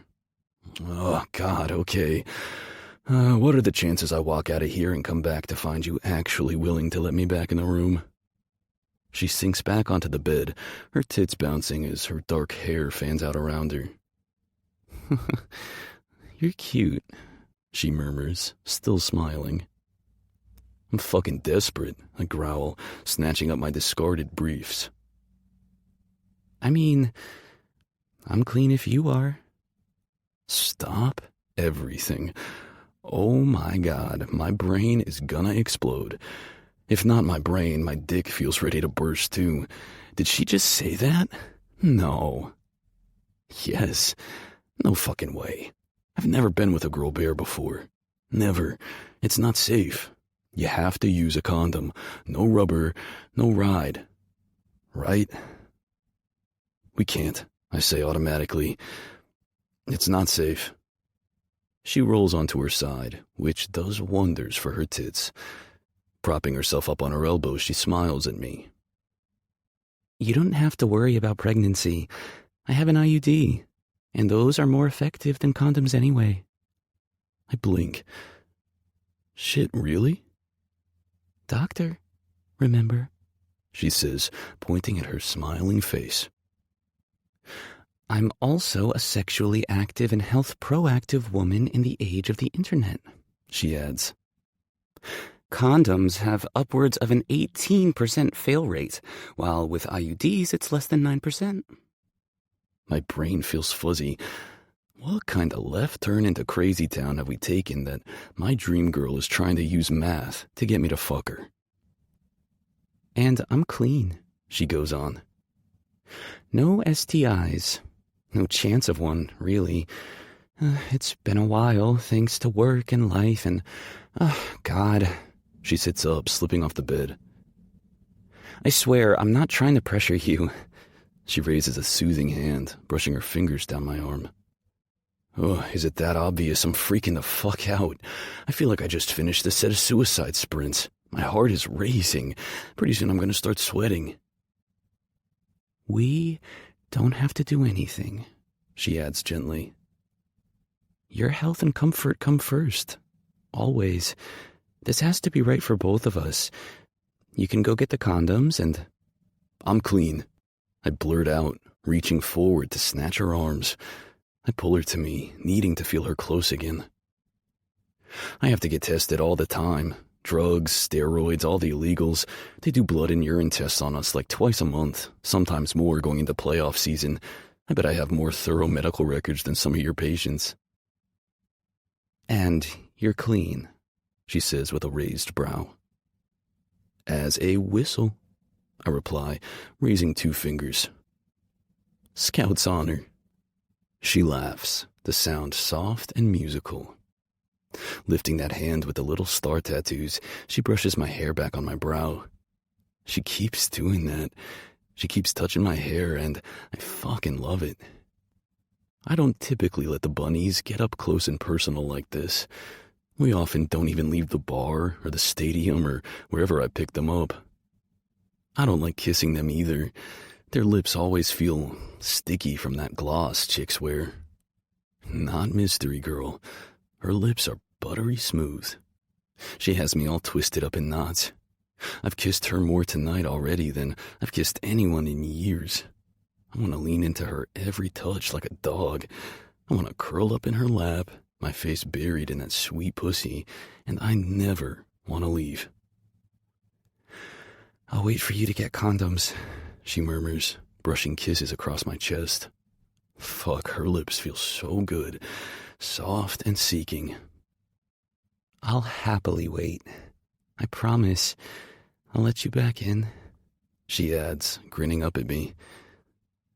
I'm not done with you yet, mystery boy.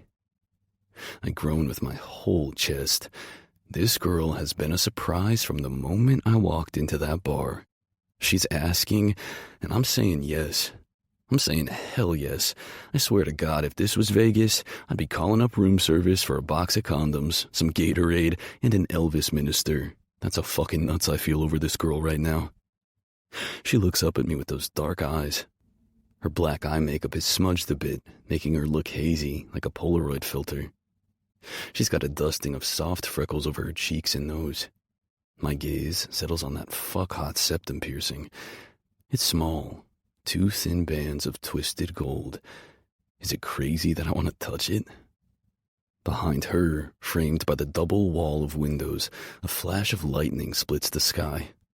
It cracks above the Seattle skyline, racing from left to right, branching and spiking. She jumps with fright, spinning around. Her back presses in against me, and I wrap my arms around her shoulders, holding her close. Our naked skin is warm, and she fits perfectly pressed in close against my ribs. My dick is nestled at the small of her back. It'll take nothing to get me hard again. I'm already halfway there, and all I'm doing is holding her. I nuzzle my face against her hair and breathe her in. It smells different from her perfume. There's a faint note of mint. We stand naked together and watch as the heavens open and rain starts pouring down over the city. Thunder rumbles so loud I feel it in my chest. "I've always loved storms," she murmurs, her hands resting on my forearms. "The complexity, the power, it's nature showing herself to us. We dare to cage her in, but storms are her way of showing us the truth. She is limitless." Fuck, the way she strings words together, I could listen to her talk all night. But right now, I want something more. I need to connect with her. I need to feel our hearts beating as one again. I move slowly, keeping her pressed to me as I loosen my grip, my hands smoothing over her chest, my thumbs grazing her collarbones. She lets out a soft sound low in her throat that has my dick hardening at her back. My hands graze lower to cup her breasts. They're heavy and warm, her nipples peaked with arousal. She presses her hips into me, and we watch the storm as I explore, teasing her nipples and massaging her. She arches her back, her hips locked against me, her head on my chest. She tips her head back, looking up at me with those sultry dark eyes, lips parted. The unspoken question is written all over her face. She wants more.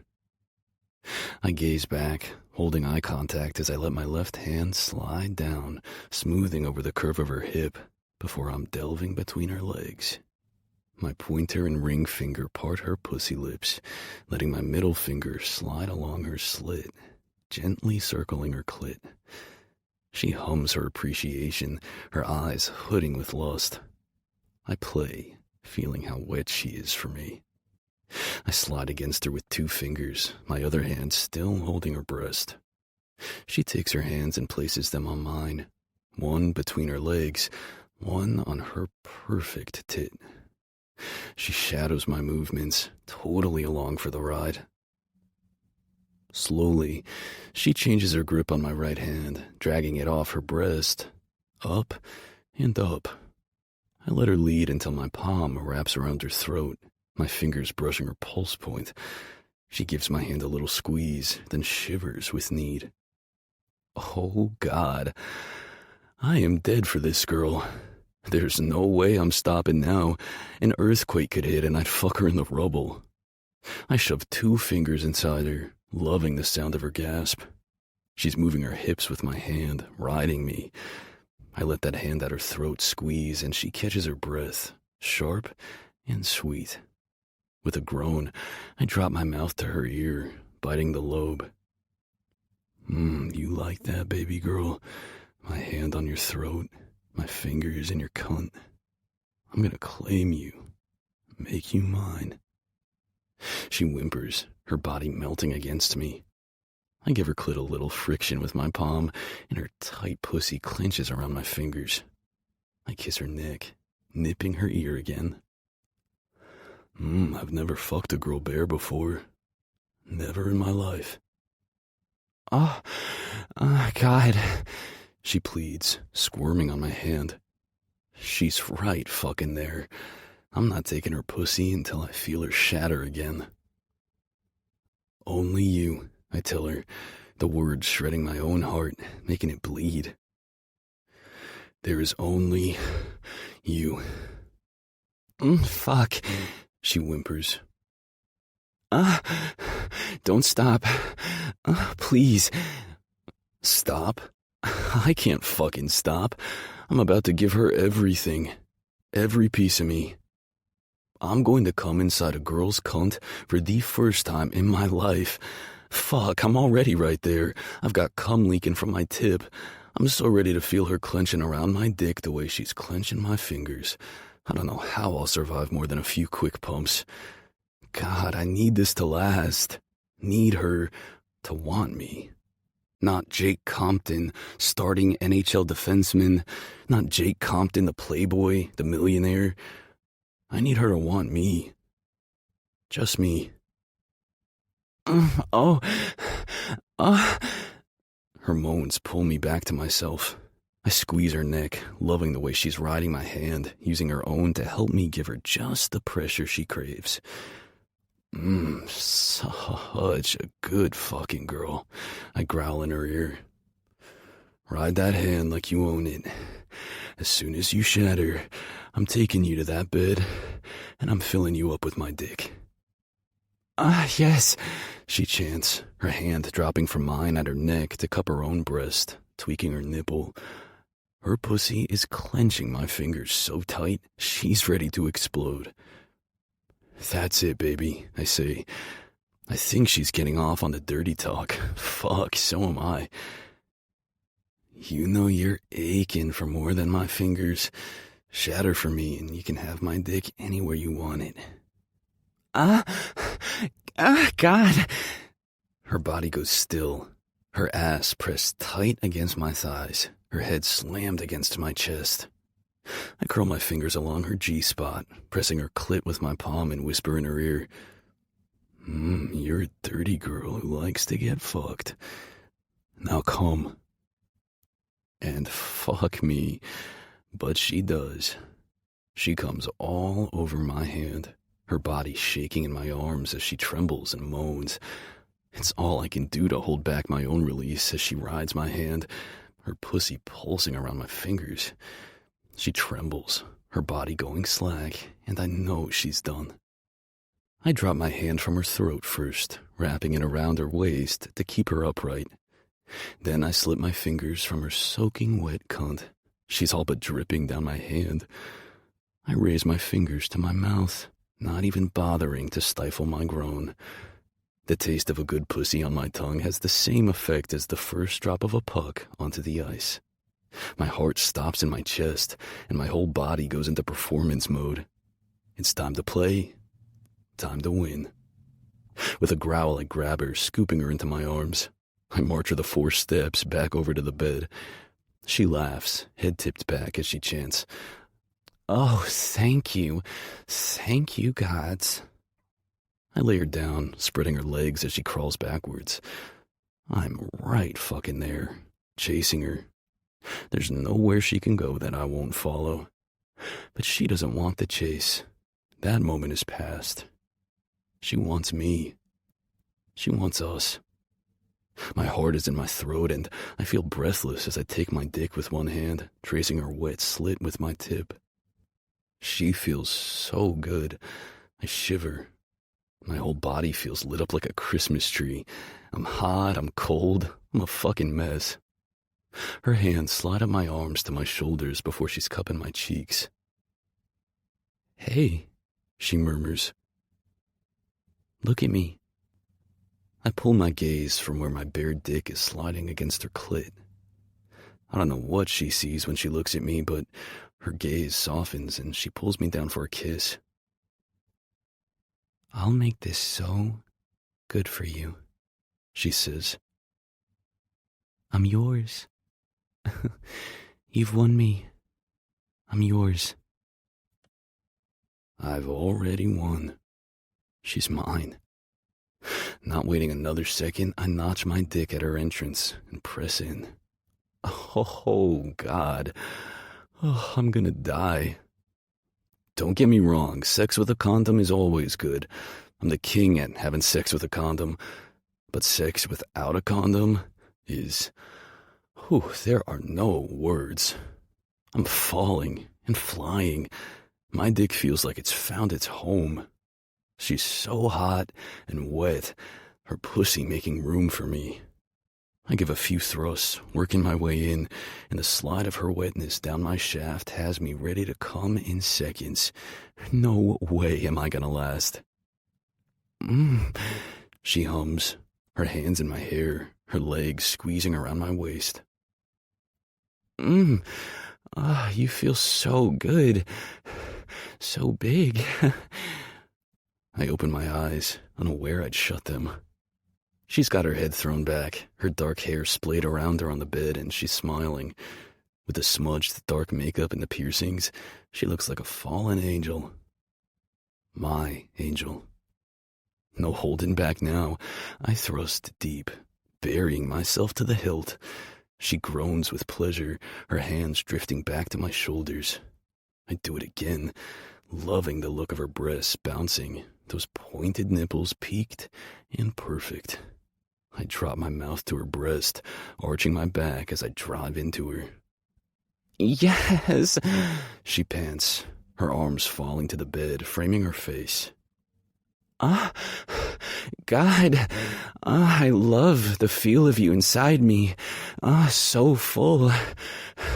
You've got a gorgeous cock. I laugh, popping off her tit. She's grinning too, blissed out from the orgasm I just gave her. I have to taste her, need her smart mouth on mine. I bury my tongue between her open lips, needing to fill her up everywhere.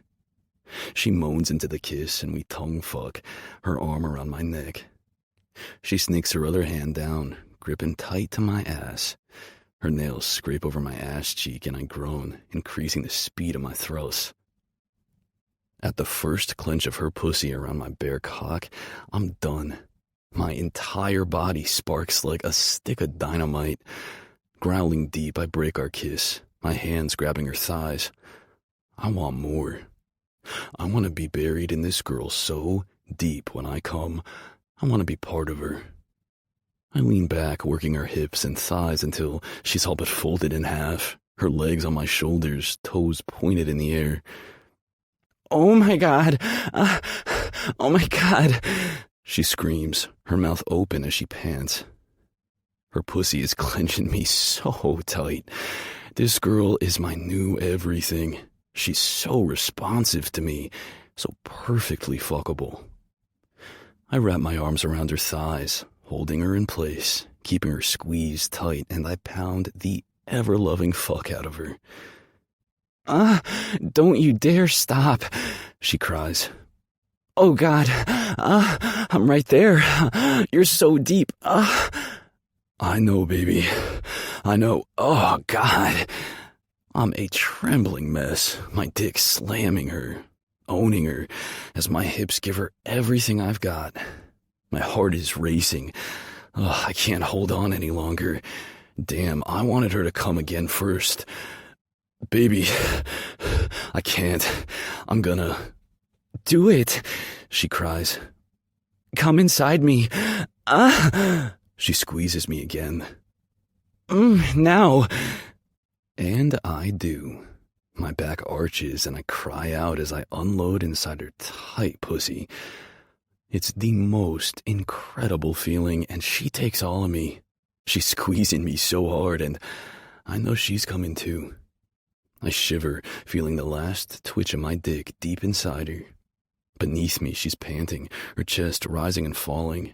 We're both sweaty and shaking. I loosen my hold on her legs, and they fall boneless to the bed. The change in angle makes my dick twitch again. I pull out of her, and we both groan. My body feels airless, like suddenly I'm a flat tire. I don't even bother trying to roll away. I just sink down on top of her between her thighs, my face pillowed on her stomach. She sighs contentedly, her hands going to my hair. I shift slightly, grunting in a post-sex haze until I can get comfortable. She settles back, her peaked nipples happy to have the tint of my hands on them. She drags her fingers feather light across my scalp, and I let out a heavy breath. Outside the windows of the hotel room, the storm rages, rain lashing against the glass. Thunder still rumbles, but it sounds farther away now.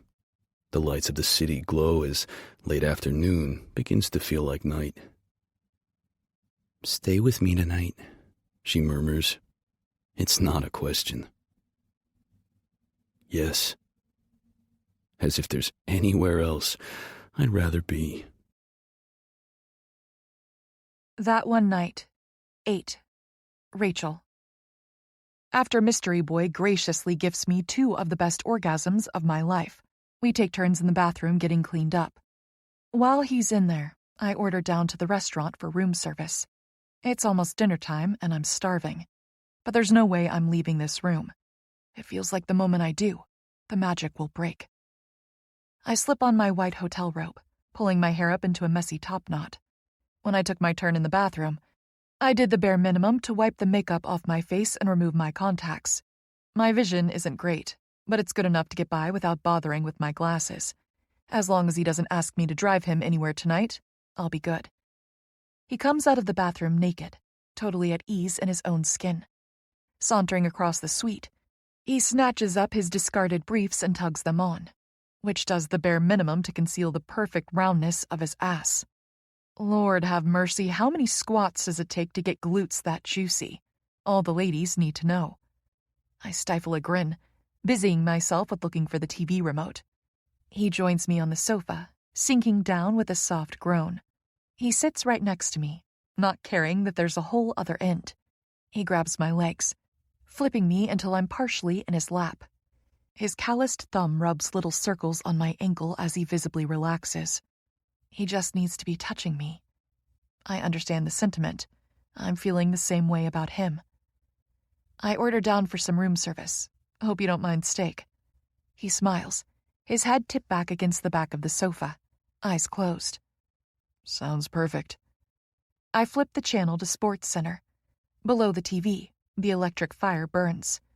I took the time to turn on a few lamps, too. This end of the suite is now bathed in golden light, while the far end near the windows is dark and stormy. The shadows of the rain dance across the rumpled white bedspread. I love the contrast of feeling warm and bright in his arms, while a cold gray storm rages all around us. I feel his eyes on me, and flash him a soft smile.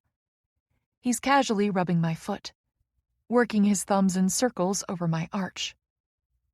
Tell me something else. He reaches over with one hand, flicking at my robe. The V opens a bit more, and he brushes his finger down my chest tattoo. Tell me about this. What does it mean? I huff a laugh, stretching out a bit. It means I was 15 and high on shrooms at a music festival, and a guy named Hector had a tattoo gun. He stills, glancing my way with a raised brow. 15, huh? I shrug. I had a rather unorthodox upbringing.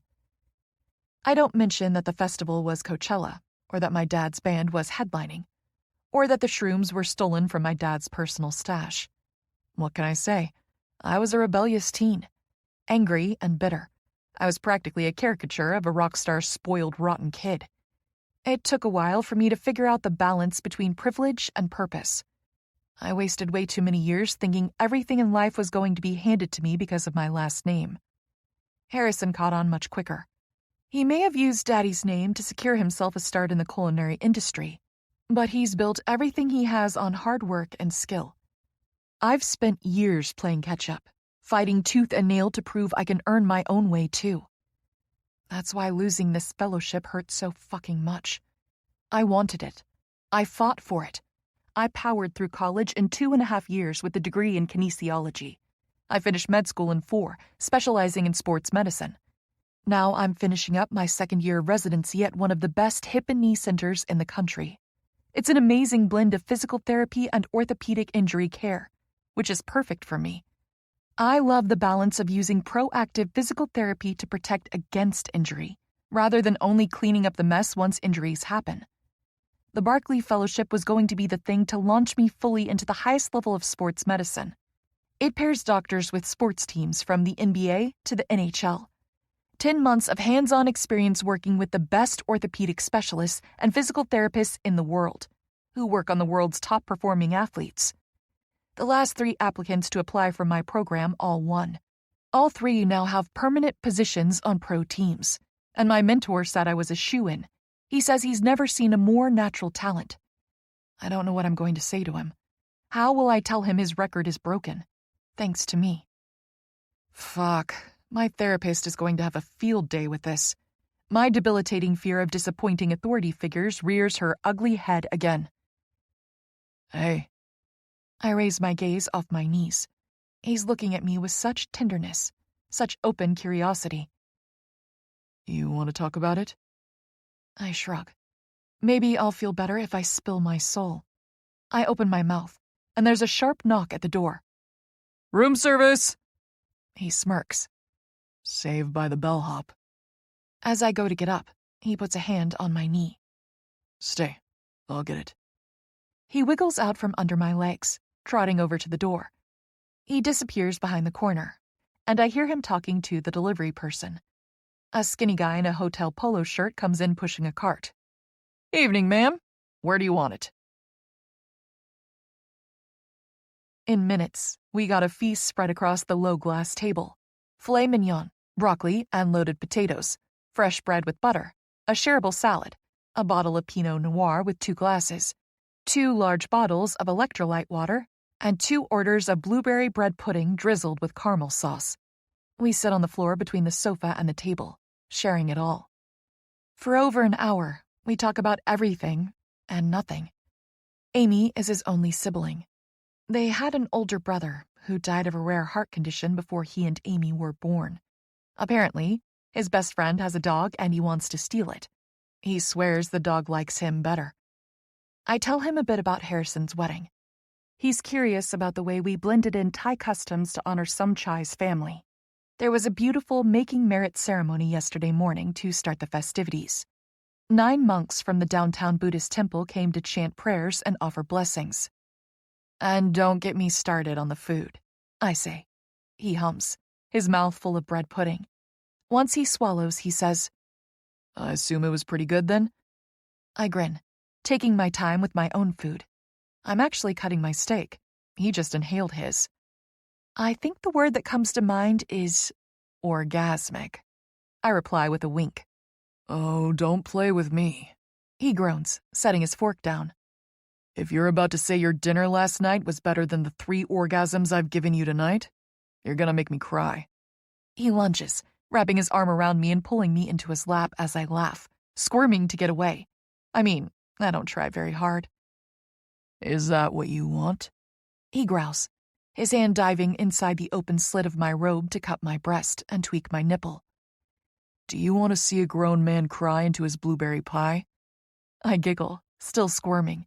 It's bread pudding. I don't care what it's called. It's fucking delicious. But you taste better. He adds, nipping at my ear. His other hand slides up my thigh, cupping me between my legs. I sigh. This doesn't feel so playful anymore. Open. He growls, his lips sucking on the sensitive skin behind my ear. My legs fall open for him, as if I'm a genie who can only do her master's bidding. Good girl, he murmurs, playing with my clit. So wet for me. Are you always this wet? God, I hope not. He answers. I want you like this for me. Only me. Say that you're mine. I shiver, fighting the urge to move my hips in time with his fingers. I'm yours. Fuck. I have to have you again. He groans. Please say I can have you again. Need you. He's already pushing me off his lap as I pant out a desperate yes. Hands and knees, baby girl, he says, jerking on the tie of my robe. We're wedged between the sofa and the coffee table, but I'm determined to make this work. I can't wait another second to have him either. I scramble onto my hands and knees, facing the windowed wall. Behind me, he flips up my robe, exposing my ass. He bends over me, his hand curling between my legs to finger me again. Spread a bit, baby. You know how big I am. I flash him another teasing grin. Someone's feeling cocky. He laughs, grabbing my jaw and giving me a kiss that tastes like caramel sauce. Yeah, you. Right now. You're about to be so full of my cock. You'll feel me everywhere. I want you just like this, down on your elbows," he says, putting a little pressure on my back with his hand. "Show me this sweet pussy." I drop down to my elbows, my face resting on my folded forearms. It leaves my ass sticking up in the air, his for the taking. God, I love this angle. Some girls say doggy style is overrated, but for me, Lord, I live for it. I love feeling a dick driving in so deep. With his gorgeous cock, he's going to hit me just right. "Such a good fucking girl," he praises, notching his cock at my entrance. My pussy clenches with eagerness as he pushes in. I gasp at the fullness, fighting a whimper as he holds tight to my hips. He works himself in me slowly, letting me adjust to his length as he goes deeper. "You feel amazing," I murmur, ready to chase this feeling of fullness, of being made whole. "You make me feel amazing. Please don't stop." He stills, bending over me. His fingers brush gently along the line of my jaw. "Look at me, baby." I glance up at him, my heart stilling in my chest. He's towering over me, owning me. We're locked together with more than just our bodies. I feel him everywhere. "Say the word, and I'll never stop." His voice is so earnest, his tone so eager. Tears sting my eyes as I gaze up at him. Never stop. And he doesn't. After our marathon floor sex, which turned into sofa sex, we collapse against each other, me pinned under him, bearing his full weight. It's like snuggling under the world's sexiest weighted blanket. My nipples are sore from the way he's been tweaking and sucking them, and his cum is sticky between my legs. I love it. He falls asleep mumbling something about a bad call on the TV, his face nuzzled against my breasts. I must fall asleep at some point too, because I wake up a few hours later to find him gone. I'm alone on the sofa, my robe draped over me like a blanket. The TV is off, but the fireplace is still on. I sit up and my robe falls around my waist, my bare breasts pebbling in the cool air. Did he leave without a word? My heart squeezes tight. One night with this guy, and I feel ready to rethink everything. I wanted him to know my name. I wanted to give him my number. Maybe this could have been more. Maybe. But now I'll never know. I fight the tears stinging my eyes. But that's when I hear the toilet. After a few moments, there's the sound of running water at the sink. He's just in the bathroom. The air slips gratefully from my lungs, and I glance over the back of the sofa. His jeans are still in a pile on the floor next to his shoes. So is my jumpsuit and his shirt. I sink back against the edge of the sofa with relief. Well, my heart feels relief. My mind is buzzing like a hive of bees. This is beyond crazy. I'm feeling way too much for this guy. I feel weightless, like an untethered hot air balloon. Meanwhile, my whole body feels boneless from too much amazing sex. Is there such a thing as too much sex? There's a pleasant soreness between my legs, and I'm losing count of my orgasms. 5? I think there may have been a sneaky mini 6th one in there. I was mid-orgasm and the jerk slapped my clit. Boom went the dynamite. That was the something he learned about me during this last round. Now Mystery Boy knows I appreciate choking and slapping. If we get to bondage tonight, I suppose I should just pack it in and marry him. I'll learn his name at the altar. I slip off the sofa, my robe dropping to the floor, and tiptoe naked over to the bed. I check the time on my phone. 3 a.m. I have to leave for the airport in 4 hours. I've missed a ton of messages. My roommate Tess sent a text and called twice. Daddy texted. And Mom. They were both asking what happened to me at the brunch, wondering if I'm okay. 2 texts from Harrison. You okay? And a gif of Moira Rose wearing that weird head pillow thing. Good. I'd rather him think I was too hungover from the wedding last night and not too embarrassed by my fellowship failure. I shoot off a quick round of texts. 1 to Tess saying I'll call her tomorrow, and one to the Price family group chat with Mom, Daddy, and Harrison. I smile when I see someone has already added Psalm. I make sure my phone alarm is set and put it back on the charging pad. I gaze out the wall of glass. The storm is over, but everything is still wet. The whole city glistens. The lights of downtown Seattle hazy around the edges. I pad around the bed over to the window, arms crossed under my breasts. Behind me, the door to the bathroom opens. Shit, did I wake you? He calls. I shake my head. He joins me at the window, wrapping me in his arms. I settle against his warm skin. The juxtaposition of his warmth with the cold air from the glass wall gives me a chill. He rubs the inside of my wrist with his thumb, bending down to kiss my shoulder. I sigh, so comfortable in his embrace. I love cities at night, he murmurs in my ear. I smile. Is that your new something? He chuckles. Yeah, I guess so. It's one of my favorite parts of all the travel I get to do. I love skylines. I love the way they have a shape, like a silhouette, you know? Like a woman's body. You can memorize it. You can see just the silhouette of Seattle, and you know it. I hum low in my throat. Because of the Space Needle. Yeah. He kisses my shoulder again. I lean forward a bit, peering through the buildings. I think you can see Pike Place from here. He presses in behind me, following the point of my finger against the glass. Yeah, I think you're right. Hey. He brushes his hand over my hair, giving my messy top knot a little tug to tip my head back. I gaze up at him, and he's smiling.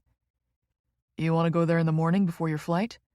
You still owe me a dragon fruit tea, remember? I mean, I'm gonna make you change the order to a grande Americano, but still. I can't, I say quickly. I have to be to the airport in 4 hours. My words settle between us. My head spoke them faster than my heart could scream, stop! He's still as stone behind me, his body tense. After a minute, he lets out a heavy sigh, his body curling around me. Stay. I close my eyes tight, heart racing. Stay the week with me, he says, kissing my shoulder again, his warm breath fanning over my skin. Change your flight. I'll pay for it. The hotel is already reserved. I'll cover everything. Just don't leave yet. I shake my head, my body at war with itself. I can't stay. I've got a job and a life and obligations. Yeah, like the obligation to let Dr. Hala know I'm a failure and that I won't be his next sports medicine rising star. He was planning on me winning the fellowship, so he was already interviewing candidates to take over my residency position. Now I get to crawl back to Cincinnati and beg him not to give my spot away. Well, then stay one more day, he urges, turning me in his arms. He puts a firm hand under my chin, tipping my face up. I don't want you to go. I don't want this to end so soon. Give me one more day. Why does it feel like my heart is breaking? I wrap my hand gently around his wrist. Listen, my life right now is chaotic. I got some really shitty news today about a job, and I honestly don't know what comes next. I have to go home. I have to deal with this, and I can't... I go quiet. I can't possibly let him know what I'm really thinking right now. The truth is almost too painful for me to admit to myself. I can't have one more person in the audience watching me fail. He sighs, and I know he's not going to fight me leaving. He's too sweet for that. But that doesn't mean he won't still fight. As if we're sharing a wavelength, he leans down, brushing his lips against mine. What we have here is magnetic. I know you feel it too, and I can't let you just walk away. Give me your name. I shake my head, lips pursed. It's easier this way. I won't get hurt this way. My name is Mystery Girl. He groans, kissing me for real, his lips working feverishly against mine. I let him lead, loving the taste of him. He breaks the kiss, sucking in air. Give me your number, baby. Please. I silence him with my own kiss, my arms wrapping around his neck. He grunts in frustration, but kisses me back, pouring his need into me. I feel him hardening in his briefs. I want more of him, and I don't just mean sex. One more day wouldn't be enough. 1 week wouldn't be enough. I know with a surety marrow deep that he's an addiction I'd never be able to break. But I wasn't lying to him before. My life is in utter shambles. I can't start something new with a guy. I have to go home and pick up the pieces. I have to figure out if I even have a job come next week. For all I know, Dr. Hala already found my perfect replacement. He breaks our kiss with another groan of frustration. I'm going for broke here, gorgeous. Just give me your state of residence. I can work with that. I laugh. I can't help myself. He's just so genuine. He wants me, and he won't bother trying to hide it. But I'm not going to break. I can't. And I'm a Zodiac girl, remember? My mystery boy is a Taurus through and through. He's attracted to all things love and sex. He's going to be bullheaded about this to the bitter end. Unluckily for my sweet Taurus, I'm a double Cancer. I know when to draw a line in the sand, and it doesn't get crossed. It's time to retreat back in my shell. I might be crushed on the inside, but I won't let him see it. Whatever this is between us, he's not going to be the one to walk away first. It has to be me. But I still have 4 hours. I wrap myself around him, desperate to stay lost in his scent. Please. What do you need, baby? He pants, our warm breath passing between our open mouths. I'll give you anything. Say it, and it's yours. I whimper. Just make it all stop. Be here with me. I'm right here, he says. I'm not going anywhere. Be with me. Give yourself to me. Take everything. I feel like I can't catch my breath. This is taking all the energy I have left. My heart is breaking. Okay, baby. He soothes. Okay. Here. Turn around. I'm trembling in his arms as he turns me. He takes my hands and lifts them, pressing them palm flat against the window. He's pressed in right behind me, his hands trailing down my arms, down my ribs, to settle at my hips. He kisses a line across my shoulder before I feel his voice in my ear. Look out the window, baby girl. Keep your eyes open. Seattle is our place. Here in this room, in this city, nothing can keep us apart. I let his words wash over me, warming me from the inside out as I look out at the blinking city lights. His hands are roving, warming me up. You're mine, my dream girl, my perfect mystery. Say it. My hands are cold against the glass. It grounds me. I'm at a crossroads in life and in fact. The heat of his arms and the cold of the city. One door closes, and another opens. Say it, he growls, his cock notching at my entrance. I tip my head back with a desperate sigh. My eyes locked on the shape of the Seattle skyline, and I sink my hips back against him, bearing him inside me to the hilt. I'm yours, only yours. Nothing can keep us apart. That one night. 9. Jake. I wake to the sound of my phone ringing. The ringtone is Tears for Fears. Caleb. Why is he calling so early? He must have forgotten about the time change. I'll call the asshole back later. I snatch blindly for the phone, clicking the side to dismiss the call. I don't want the sound to wake. Fuck. She still hasn't told me her damn name. Well, I'm done playing games. I'm breaking her this morning. I swear to God, this girl is not getting away from me. I roll over, ready to pull her sweet body tight against my morning wood. Hopefully, we have time for a quickie before our alarms go off at 7 a.m. God, I can't remember the last time I had so much sex.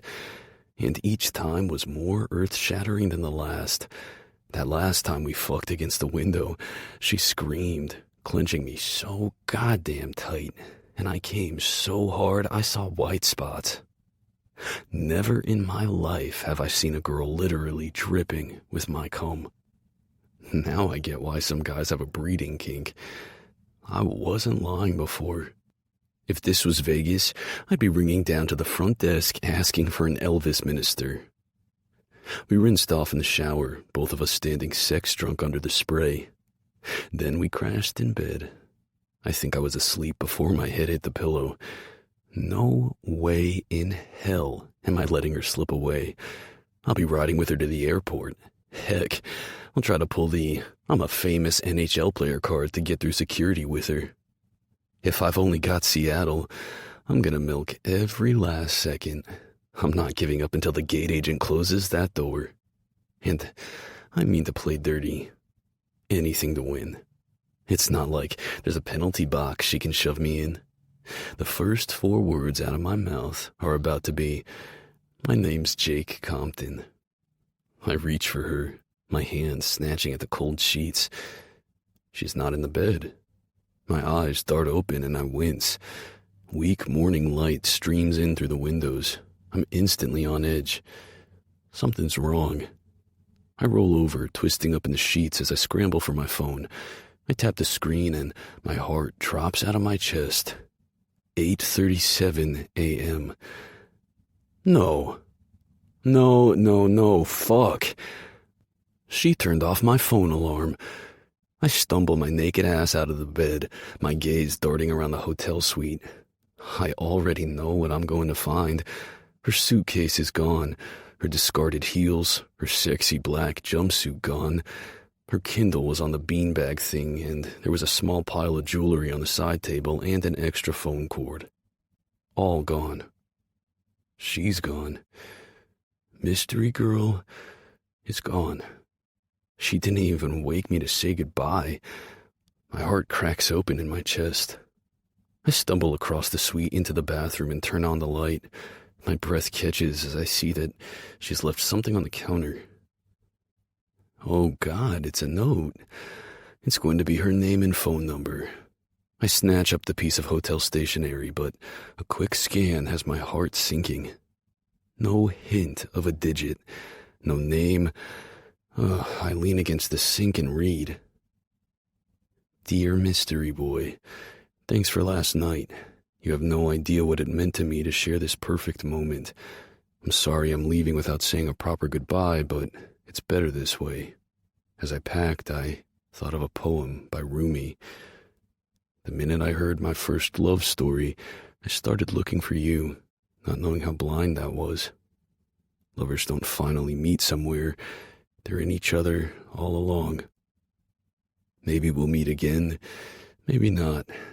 Either way, we've been in each other all along. XO, Mystery Girl. I glanced back down at the sink. She left me something else. I set down the paper and pick up the thin vial of travel-sized perfume. I unscrew the cap. One whiff, and I'm groaning, dick twitching. It's her perfume. It's not a clue to her identity, but at least it's something. Some piece of her. Some proof that this was real. It happened. We happened. I'm not giving up. I'm finding my mystery girl if it's the last thing I do. And when I find her again, I'm never letting her go. This concludes That One Night by Emily Rath. Narrated by Amy Hall and Alex Kidd. Please keep listening for Pucking Around by Emily Rath. Narrated by Amy Hall, Alex Kidd, and Ash Beverly. 1. Rachel. Rachel! I groan, not ready to open my eyes and face the truth. It's morning. Again. And I'm officially going to murder my roommate, Tess. Just as soon as I remember how eyelids work. Why did I let her talk me into going out last night? Because you're 27 and single, girl. Live your damn life. I can hear her voice echoing in my head, along with the steady thump, thump, thump of last night's dance music. I'm pretty sure there was drinking last night. What else explains why my tongue feels superglued to the roof of my mouth? Oh God, I think I'm gonna be sick. I'm getting too old for this. I can't bounce back like I could when I was 18. There's only one solution. I'm just never drinking again. No more dancing, no more bars. Consider this my retirement from nightlife. Rachel! Girl, get up! I roll onto my back, wincing as I gaze up at the blades of my slowly circulating ceiling fan. I think I slept with my contacts in. My eyes itch so bad. Make a list, Rach. Make a plan. That's been my mantra for the last 2 months as I've tried to put the pieces of my shattered life back together. Hot shower, strong black coffee, maybe some eye drops. Rach! Tess stomps down the hall and stands in the doorway, her wild red curls spilling around her shoulders. She's a smoking hot size 20 with a perfect pear-shaped body. Per usual, she's wearing nothing but a crop top and her undies, a spray of peachy freckles dotting across her chest. The girl sheds clothes around this apartment like a husky sheds hair. Not that I mind. I'm the daughter of a super famous rock star, born in California and raised on a tour bus. I've seen some wild things in my time. A naked Tess doesn't bother me one bit. Girl, did you not hear me hollering for you? She pops a hand on her hip and tosses my phone on the bed. Someone's been trying to call you for like 30 minutes. I reach blindly for it without turning my head. Who is it? I don't know. A New York number, I think? And there was a missed call from Dr. H. I bolt upright, swallowing down the instant wave of nausea that hits me. Oh my God, Tess! I snatch up my phone. My boss is calling and you let it just keep ringing? Hey, I've got my own boss breathing down my neck. Thank you very much. She says with a huff. You handle your arrogant asshole, I'll handle mine. She flicks her hair over her shoulder as she turns. Her cheeky undies show off her freckled booty as she saunters away. I roll my eyes, knowing she means well. Tess is just being overprotective, because she's never liked Dr. Hala. She doesn't like the way he micromanages me, or his cold, aloof manner. I guess it's just never bothered me. He can't help that he's European. I drag a hand through my tousled hair, checking my text messages while I wait for my brain to warm up. 6 texts and a missed call from my twin brother and his husband. I'm pretty sure Somchai is back in Seattle, which means this is early for him. Harrison, 8:01 a.m. In NYC for cooking show. Want to fly up for taping on Sat? Harrison, 8:04 a.m. You... Skull emoji. Harrison, 8:05 a.m. Missed call. I grin, shaking my head.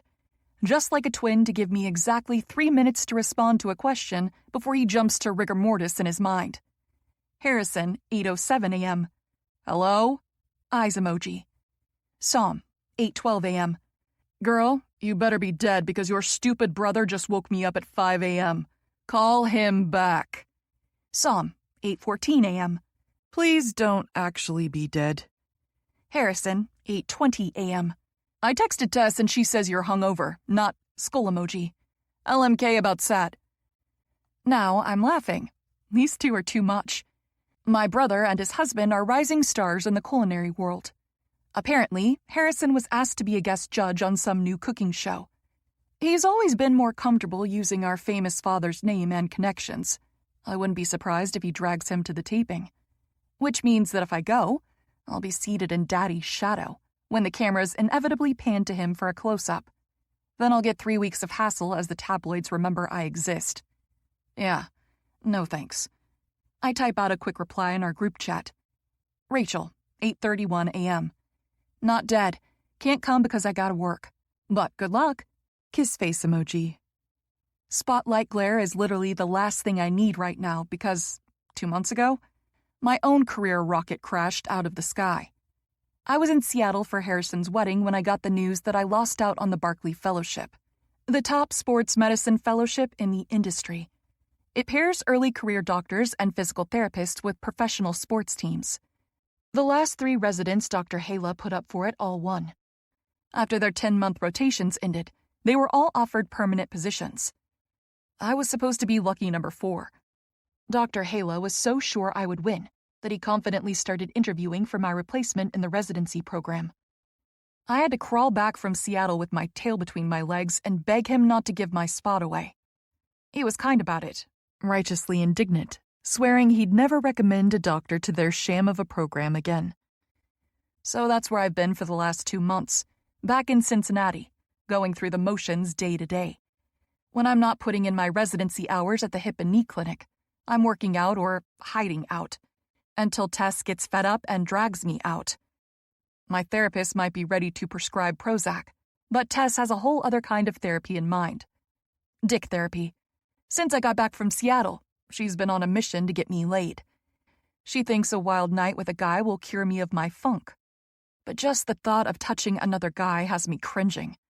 I go still, my phone balanced in my hand. Another guy. God, I'm such a mess. As if I already have a guy, and Mr. Random Hookup would be the other guy. I don't have a guy, not even close. But hey, a girl can dream, right? In my case, my nightly dreams are full of only one guy. The guy. My mystery boy. I haven't told anyone about him, not even Tess. We met on my last night in Seattle. It was the best one-night stand of my life. I've never felt so dialed in to another human soul before. But that's all it could be for me. One perfect night. No names, no numbers. I woke in the morning and quietly packed my bags, leaving him naked in my bed, looking like my every dream. I regret not telling him my name. He asked me to stay. He wanted me like I wanted him. Want him. I groan, dragging my hand through my messy hair again. I can't think about Mystery Boy right now. I've got to deal with Dr. Hala. Dr. Hala, 8:08 a.m. Bryce, call me ASAP. Dr. Hala, 8:15 a.m. Missed call. Taking a deep breath, I lift the phone to my ear and tap the little green call button. The dial tone chirps 3 times before it connects. Dr. Hala, sorry I missed your call. Bryce, are you here? Come to my office. He says in that posh, slightly accented voice. No, sir. I'm not scheduled to come in until this afternoon. Damn. Well, I didn't want to do this over the phone. I do a quick inventory. A shower is pretty much non-negotiable, and I have to put some food in my stomach. And coffee. Lots of coffee. I can be there in 30 minutes? No, I don't want to keep them waiting. Them? Why do I feel suddenly on edge? Sir, what? You got it. My mind cranks like a pair of rusty gears as I try to puzzle out his meaning. What? The Barclay Fellowship. You got it. He repeats. His delivery's so deadpan that I'm not sure what to say. Is he joking? Because it's not funny. Bryce, did you hear me? Yes. My heart is racing a mile a minute. I don't understand. I just got off the phone with Dr. Ahmed from the selection committee at the foundation. He explains. Apparently, you were first on the wait list. Oh my God. I shove off the bed and stand on wobbly legs, looking helplessly around my room. Apparently, one of the fellows made the genius decision to go whitewater rafting, and his raft flipped. Dr. Hala goes on. Broke both his tibia and dislocated his shoulder. So he's out. Oh my God, I gasp, pacing from the bed to the window. So, what does that... It means you're in, he replies, cutting right to the chase. Dr. Ahmed called me as a favor. She knows you're my resident. She wanted to make sure you'd be serious about accepting. I told her you were. I hope I didn't overstep. He adds quickly. No, sir, I hardly have words to speak. This can't be happening. You are still serious about it, right? Of course! I all but shout into the phone. This is just the last thing I expected. Didn't the fellowships already begin? They only started this week, he replies. That was the other reason she was calling. Usually, the fellows get some say in their placement. If not the specific team, then at the very least gender and sport. You'll need to be willing to fill this other fellow's place. It's already set up, and it's too late to change it now. Oddly enough, the total lack of control is giving me a kind of thrill. I feel like I'm skydiving. Yes, I say. I'll do it. Whatever it is, I'm in. I'm grinning now. Excellent, he replies. It'll be more of a physical therapy role than primary care, but they're intrigued by your background in both. Dr. Ahmed wanted to check with me to make sure your experience at the clinic will translate well. I told her you're the perfect candidate. My heart flutters. Thank you, sir. Thank you so much for your support. Say nothing of that, he says brusquely. He's not big on gushing. One of the residents hugged him at the Christmas party last year, and I thought he might turn to stone. I believe Dr. Ahmed already tried to call you this morning. Call her back and formally accept the fellowship. And don't worry about your shift this afternoon, he adds. I'll apprise Windy of the situation. Thank you, I stammer again. This is a great opportunity, Price. I'm pleased for you. Maybe you can get me tickets to a game this season. His words register, and I stop in my pacing. The fellowship started this week, meaning I have to quit my job, pack up my life, and move. And I don't even know where I'm moving. Wait, what's the team? I call out. What sport? What city? Did she tell you? Yes, he replies. Your fellowship will be with the Jacksonville Rays. My mind spins. Jacksonville. Atlantic side of Florida. I know that much.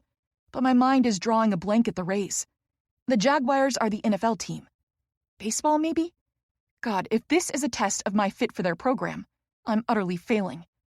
I've never heard of the Rays, I admit. He chuckles. Well, you wouldn't. The Rays are the newest expansion team for the NHL. I don't think they've even finished the new arena yet. I all but shriek with excitement, which is completely unprofessional, but I don't care. Hockey.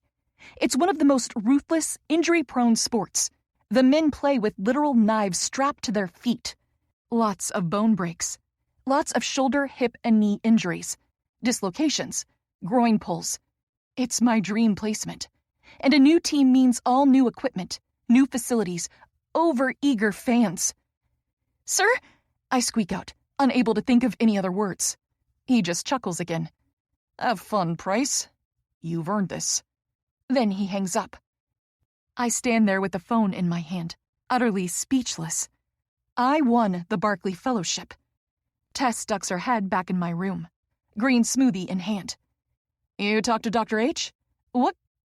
Girl, what's that smile? What happened? I start laughing, tears brimming in my eyes. She pushes off the doorframe.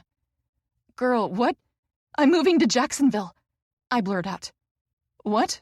When? I wipe a tear from under my eye, shaking my head in shocked disbelief. As soon as possible. 2. Rachel. I don't know what else to tell you, ma'am. I'm looking at the screen and I'm not seeing any record of your bags. The airline desk clerk drones for the third time. I let out an exasperated groan, juggling my heavy backpack and purse on my shoulder while I snatch up the receipts on the counter. Then explain these, I say, flapping them in the air. The guy in Cincy checked all 3 of my bags. Clearly they connected somewhere because, look, I've got one right here. I gesture to the bag at my feet. It's one of Tess's old bags. The thing is holding itself together with little more than a prayer. This is officially a disaster. The 2 missing bags have pretty much all my essentials. The bag I managed to claim was a last-minute pack job of odds and ends, a few medical textbooks, some bulky winter clothes, 2 evening gowns, and random workout stuff. I'm gonna look great waltzing into my first day of work tomorrow wearing a custom backless Chanel dress and my spin shoes. Can you please check again? I say, slapping the receipts back down on the counter. It's been 32 hours of pure chaos. I'm hungry, I'm exhausted, and I'm feeling totally on edge after a long day dealing with multiple delayed flights. I didn't even sleep last night, too busy packing. I said a tearful goodbye to Tess before I was at the airport by 6 a.m. for my first flight. But a series of mechanical delays means it's now after 5 p.m., and I've only just landed in Jacksonville. And now this human gargoyle wearing a button on her vest that says, "I love corgis," is telling me my luggage has disappeared off the face of the earth. I don't understand how 2 bags can just go missing. Oh, wait, she murmurs, the screen of the computer glowing in the reflection off her glasses. Here they are. I typed the flight number in wrong. I stay very still. It's easier this way. I don't get a manager called on me this way. Or a police officer. Please just find them. While she starts clicking away, I shift the bags on my shoulder, looking down at my phone. It's been blowing up since I stepped up to the counter. Apparently, it finally decided to wake up from airplane mode. All the messages come flooding in at once. I'm sure Tess wants updates. There are a few messages in the Price family group chat, too. I also have a few messages from an unknown number. I read those first. Unknown, 5:05 p.m. Hey, this is Caleb Sanford from the race. I'll be picking you up from the airport. I drive a blue Jeep. Unknown, 5:15 p.m. I'm here. Outside door 2. Unknown, 5:20 p.m. Can't sit much longer before the guy makes me go around again. Shit. No one said there would be an airport pickup. Unknown, 5:30 p.m. Missed call. Unknown, 5:45 p.m. Look, I don't mean to be a dick, but I can't wait much longer. It says your flight arrived 45 minutes ago. Unknown, 5:47 p.m. This is Dr. Price, right? Oh my God, I cry, shifting all my stuff around on my shoulder.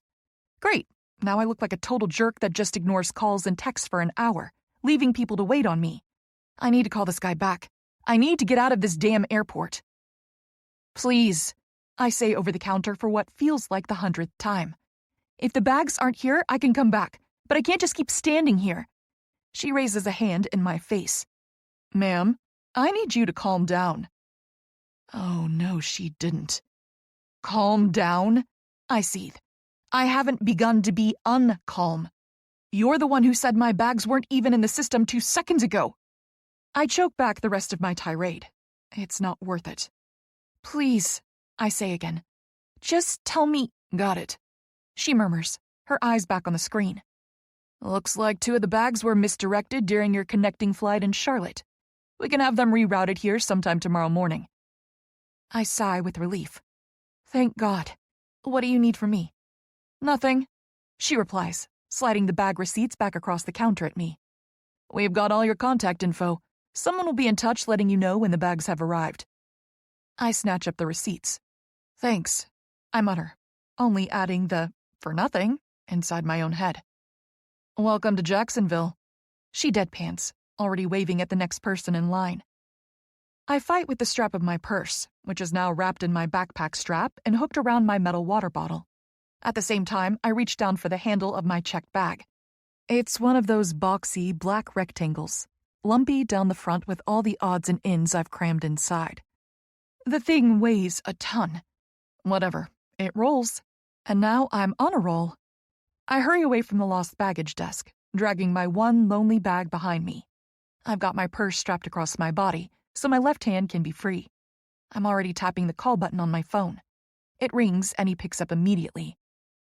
Hello? His voice is deep. Hi. Shit. What was this guy's name? This is Rachel Price? I say. I'm so sorry. My bags are lost and then my phone was stuck on airplane mode. It was a whole thing. I'm coming out now. I'm pulling around again, he says. I can hear music rocking in the background. Blue Jeep. He hangs up. I race over to the double doors marked with the big number 2 and rush outside. The Florida heat hits me like a slap to the face. I'm used to the dry heat of a California summer, not this swamp. Thank goodness my hair is already up in a knot. I've got to get this hoodie off pronto. A topless dark blue Jeep pulls to a stop at the crosswalk about 10 yards away. A surfboard is strapped to the top rails, and a dog peeks his head out of the back seat. He's adorable. Black pointy ears with a white snout like a border collie. His pink tongue lolls from his mouth. I run towards the Jeep, the wheels of my bag rattling against the cement. I lift my hand holding the phone, awkwardly waving the Jeep down. The guy in the driver's seat nods. He's wearing aviators and a ball cap with the brim pulled low. "Hi," I say, breathless as I stop at the passenger side of the Jeep. "I'm Rachel Price. I'm so sorry again. My phone wasn't working and 2 of my bags are missing and I've been up for 36 hours and I'm just a red-hot mess. But I'm here now and I'm ready to go and oh my God, you are so cute." The guy in the front seat stiffens, his mouth opening a little in surprise, but I'm not actually paying attention to him. As I spilled my guts, the dog hopped between the seats, popping his face over the edge of the passenger door. He's got gorgeous icy blue eyes, so bright and curious. I'm a huge sucker for animals. I could never have one growing up with the way we always traveled. So now I become painfully awkward in social settings if there is a dog involved. "Sigh, back," his owner commands, cranking the Jeep into park. The dog wiggles his whole body, his tail flapping in the guy's face before he hops dutifully into the back seat. "Need help with your bags?" "Oh, no, I can get it," I say, my eye going back to him. Oh, shit. Here I am fawning over a cute dog when his owner is even cuter. He slips his aviators off, tucking them into the top of his t-shirt, and I get the full effect of those dark eyes and cheekbones for days. He's got a day or two of stubble along his jaw, and the sexiest bow pout to his lips. Girl, get yourself together. I snap my mouth shut. Shit, when did it open? "I'm fine," I repeat. "Let me just—" I don't even bother finishing the sentence. I just duck my head in shame and move around the back of the Jeep. "Here, let me," he calls out. "The door can get jammed sometimes." That's when he unfolds himself from the driver's seat and, oh my sweet heavens, he's sculpted perfection. I could see the shoulders from the Jeep, but I wasn't betting on the height, too. He's graceful as he moves, turning his back on me to fiddle with the door. Ink covers his right arm from the wrist up, disappearing under the sleeve of his t-shirt. Swirls of color and detailed patterns. He swings the door open, and I step back, ready to heft my bag inside. "Here, let me get it," he mutters. "No, don't bother." Why is my voice coming out so squeaky? "That looks heavy." "I'm a big girl," I reply, hefting it by the handle. Then, a few things happen at once. First, the car behind us honks, making me jump and the dog bark.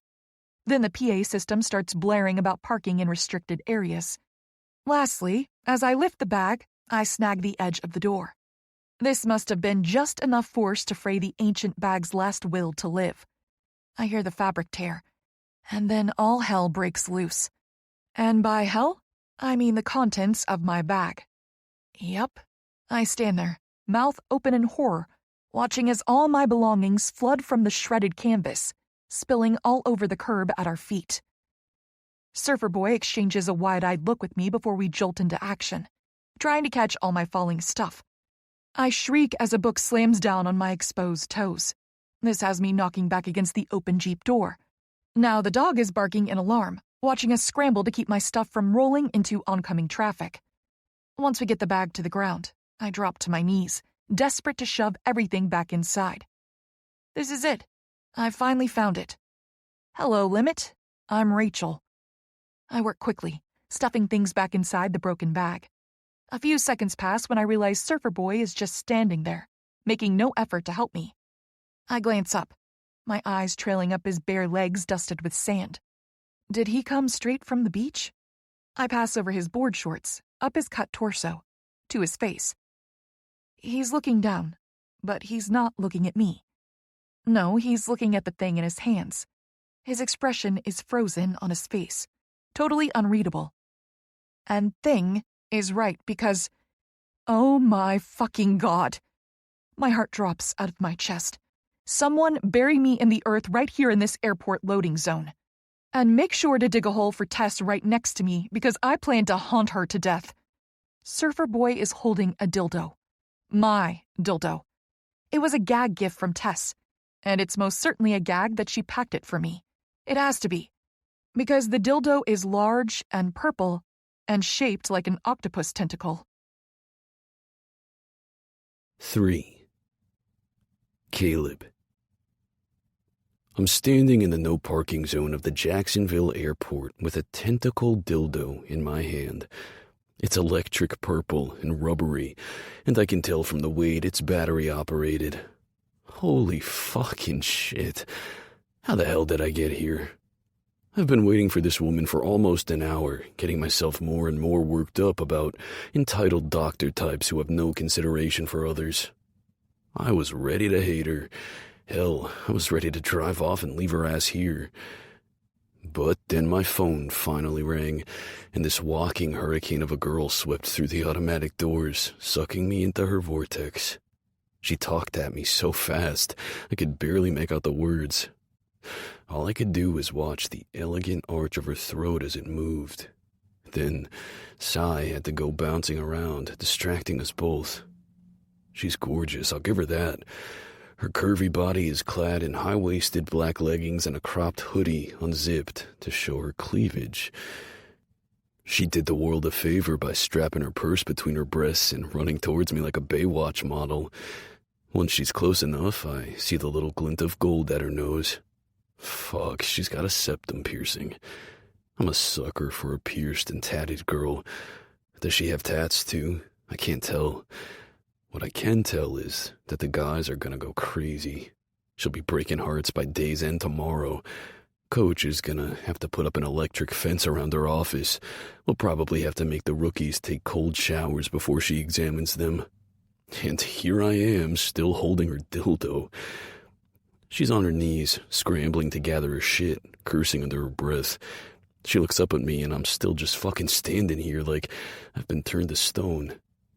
Her dark gaze drops from my face down to my hand, and her lips part in an O. "Oh my God," she shrieks, launching to her feet. "Give me that." She all but slaps the dildo out of my hand. "Say something, asshole." "Just, trying to help," I mutter, slipping my hands in the pockets of my board shorts, decidedly not helping. I'm afraid to help now. Afraid of what else I might find, what else I might touch. Does she actually use that thing, or... "It was a joke gift," she says quickly. I hope she can't read my thoughts, because I won't deny the moment where I just pictured myself flipping that little switch and turning it on. I'm curious to test the toy's range of motion. "My roommate's idea of a going-away present," she adds, shoving the toy deep inside her bag. I've never, God, will you just get down here and help me before we get towed?" I don't bother hiding my smirk. So, she's never used it before. Don't go breaking my heart, Hurricane. I bend my good knee, dropping down with a slight wince and help her shove things back inside the broken bag. The rest of the plunder is innocent enough. Books, random chargers, and cables. I pick up a snow boot.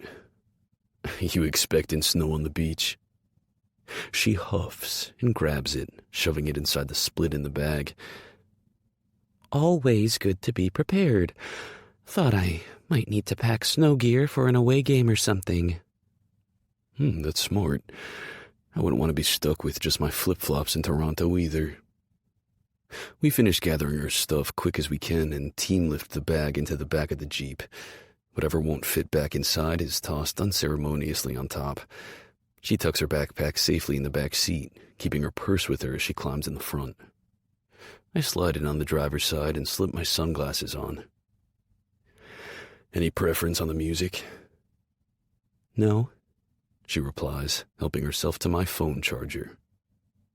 "Sorry, my battery is dying." "Okay, well, it's gonna get a bit windy," I say. "You might wanna..." "I know how Jeeps work," she huffs, clicking her seatbelt on. We both go still as we sit in the silence of her response. Then she groans, burying her face in her hands. "Oh shit, I'm so sorry. That was the bitchiest thing to say ever." "It's okay." "No, I'm so sorry. I'm just, God, I'm so tired," she says, a note of desperation in her voice. I think I might be getting a bit delusional. I swear, if I have to deal with a tentacle dildo and tears in the same car ride, I'm asking for a raise. Airport runs already aren't in my job description, but I'm trying to pull my weight, be a team player. Look what I get for my trouble. I haven't slept in like 2 days, she goes on. Yeah, those are tears in her voice. I am now officially uncomfortable. And I'm so hungry. I haven't had anything but a bag of pretzels since this morning. But that's no excuse, she adds quickly. She turns to me, her fingers brushing lightly against the ink on my forearm. I'm sorry. God, I'm such a mess that I don't even remember your name. I feel like a total bitch. You put it in your text, but I was in such a rush I couldn't check it again, and you were waiting for me so long, and I'm sure you think I'm a total jerk, but I'm not. The words only stop because she's out of air. Yeah, this girl is a total swirling vortex of mass chaos. She closes her eyes and takes a deep breath. Then she opens them, those dark brown pools sucking me in. Can we start over? Please, let us start over. She holds out her hand to me. I'm Rachel Price. I'm the new Barclay Fellow, and I've had a really rough 2 days. I look down at her offered hand. She's tugged her hoodie sleeve up a bit, and now I can see that she has tattoos. Be still my cold, dead heart. A pair of hearts outlined on her wrist, a small, detailed sketch of an electric guitar on her forearm. There's a signature alongside the guitar. Cy chooses this moment to pop his head between the seats, nosing her open palm, which diffuses the tension. She giggles, giving him a pet between the ears. At least someone wants to give me another chance. I swear I'm not a bitch. No, I'm not. She croons in that sugary sweet talking to a dog voice all people seem to have. No, I'm not. I'm really nice. Yes, I am. Cy eats it up, licking her hand as she laughs out loud. With a groan, I gently push him back and put out my hand, letting her shake it. I'm Caleb Sanford, Assistant Equipment Manager. She smiles. Wow, tough job. You guys work crazy hard. Yup. I drop her hand, placing mine back on the wheel. And who is this angel? She asks, turning in her seat to give Cy more attention. His eyes are so gorgeous. I could just eat you with a spoon. Yes, I could, she coos. The furry idiot is a total chick magnet. Too bad he warms them up only for me to put them right back on ice. His name is Poseidon, I reply. I call him Cy for short. Oh, how regal, she says, her fingers scratching the thick fur of his neck. You feel a bit salty, Cy. Were you swimming in the ocean with Daddy earlier today? I go stiff. Wait, no. My arms. My shit, not my dick. My dick is definitely not going stiff at hearing a gorgeous woman call me Daddy. With a groan, I turn away from her, my eyes firmly on the road as I jerk the Jeep into gear. At the same time, I crank up the radio, blasting the air with my favorite mix of rock music. She fishes a pair of sunglasses out of her bag and slips them on, leaning back in her seat with a smile the moment we hit that Florida sunshine. Between the wind and the music, it's hard to have a conversation in a Jeep, which is one of the reasons I like driving with the top off. She doesn't seem to mind. In fact, it seems to relax her. Within minutes, she's got one arm propped on the side door, her hand weaving to the beat of the music, as I coast us onto the interstate. 4. Rachel. Well, here you are, hon. Home sweet home. I follow the apartment manager inside the open door of my new apartment. My hands are full with my purse, my apartment paperwork, a drink cup sloshing with crunchy ice, and a bag of leftover tacos. I heft it all onto the kitchen counter, turning to face the view. This is a fully furnished unit on the 4th floor of a brand new complex, not 5 miles from the arena. Caleb said the Rays bought out the top 3 floors of this building to have places to house rotating staff like me, as well as keep units in a constant state of readiness for farm team guys. "You've got all the amenities," she says. "Dishwasher, stove, microwave are all here, and there's a small washer and dryer stack in your hall bath." She points to an open door. I step past her into the living room. It's just a 1-bedroom, but there's a kitchen with a little breakfast bar and a narrow living room capped with a wall of glass that leads out to a balcony. Beyond the balcony, I can see I have a view of woods beyond. "Bedroom is through there," Loretta calls. "You've got a full bath and the step-in closet." I follow her into the bedroom, noting the beachy colors everywhere: nautical blue, sand beige, and white. Everything in the unit is accented with wicker and seashells. There's a jute rug in the kitchen. A $100 art print is framed over the queen-sized bed. Not a single decorating element is what I would have ever picked for myself. It's coastal chic, and I love it. Okay, I'll get used to it. Fine, I'm buying a different bedspread at a bare minimum. Anyone who can handle this much sand beige must be part camel. "It's perfect," I say. Footsteps behind us have me turning. Caleb is standing in my kitchen, glancing around with a slight frown on his face. Whoa, I forgot they look like this when you first move in. "Like what?" I say, taking my heavy backpack as he hands it over to me. He scrunches his nose. Like aisle 4 of a Home Goods. I stifle a laugh. Yeah, I'll be hiding at least a quarter of these decorations in a cabinet. "Making new friends already?" Loretta calls. "Don't worry, hun. We're not all as surly as this one." She jabs a thumb at him. Caleb picks up the glass bowl of seashells on my counter with a rattle. "Just curious, Lo, are there any shells actually left on the beaches here in Florida? Or are they all in these fancy salad bowls?" "You said something about recycling?" I say over him. He smirks, setting the bowl back down. "Yes, we recycle here. There's a laminated list on the counter of what needs to be separated out," Loretta explains. "And if you're caught breaking the rules, there's a $20 fine. The next fine goes up to $50. "We take ocean conservation very seriously," Caleb chimes. How the hell did he get around me and into the living room so fast? "Take only photos, leave only footprints," he intones. At the same time, he's now holding what looks like a dried sea sponge decoration. I roll my eyes at him. This guy is so hard to figure out. Is he an asshole, or is he charming? Maybe he's a charming asshole. I smile, trying to focus on Loretta's long-winded explanation on proper dishwasher usage. As she talks, I can't help but glance over at him. He's making himself at home on my sofa, moving around the striped pillows. He was so standoffish at first. Understandable, since he thought I was standing him up, which I kind of was, totally inadvertently. Then there was the whole dildo debacle, which he was super cool about and hasn't mentioned again. On the drive, he seemed distant.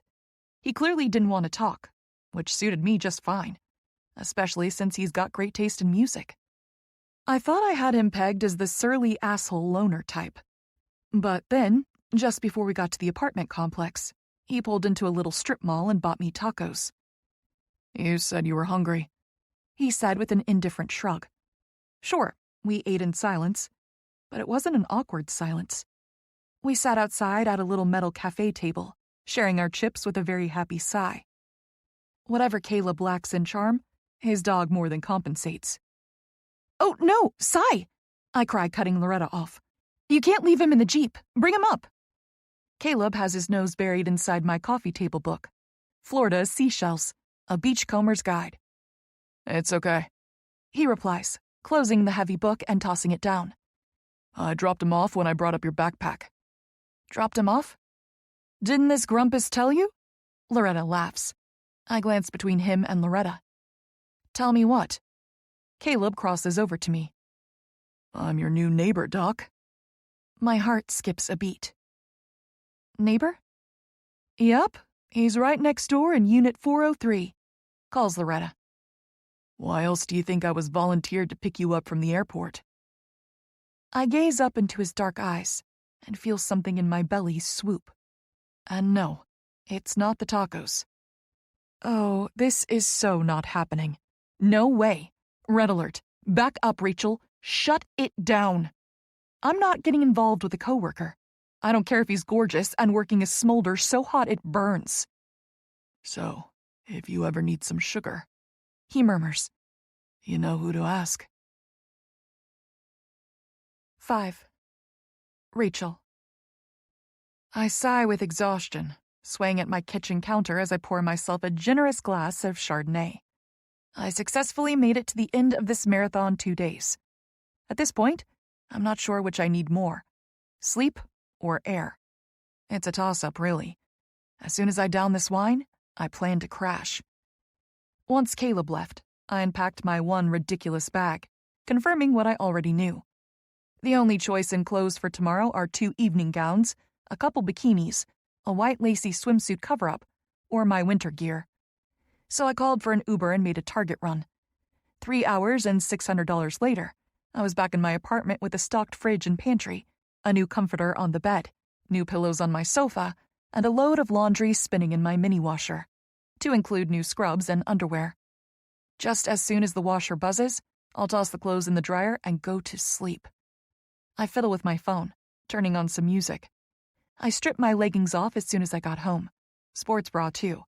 So now I'm wearing nothing but my undies and the softest cropped band tee I found in the junior section.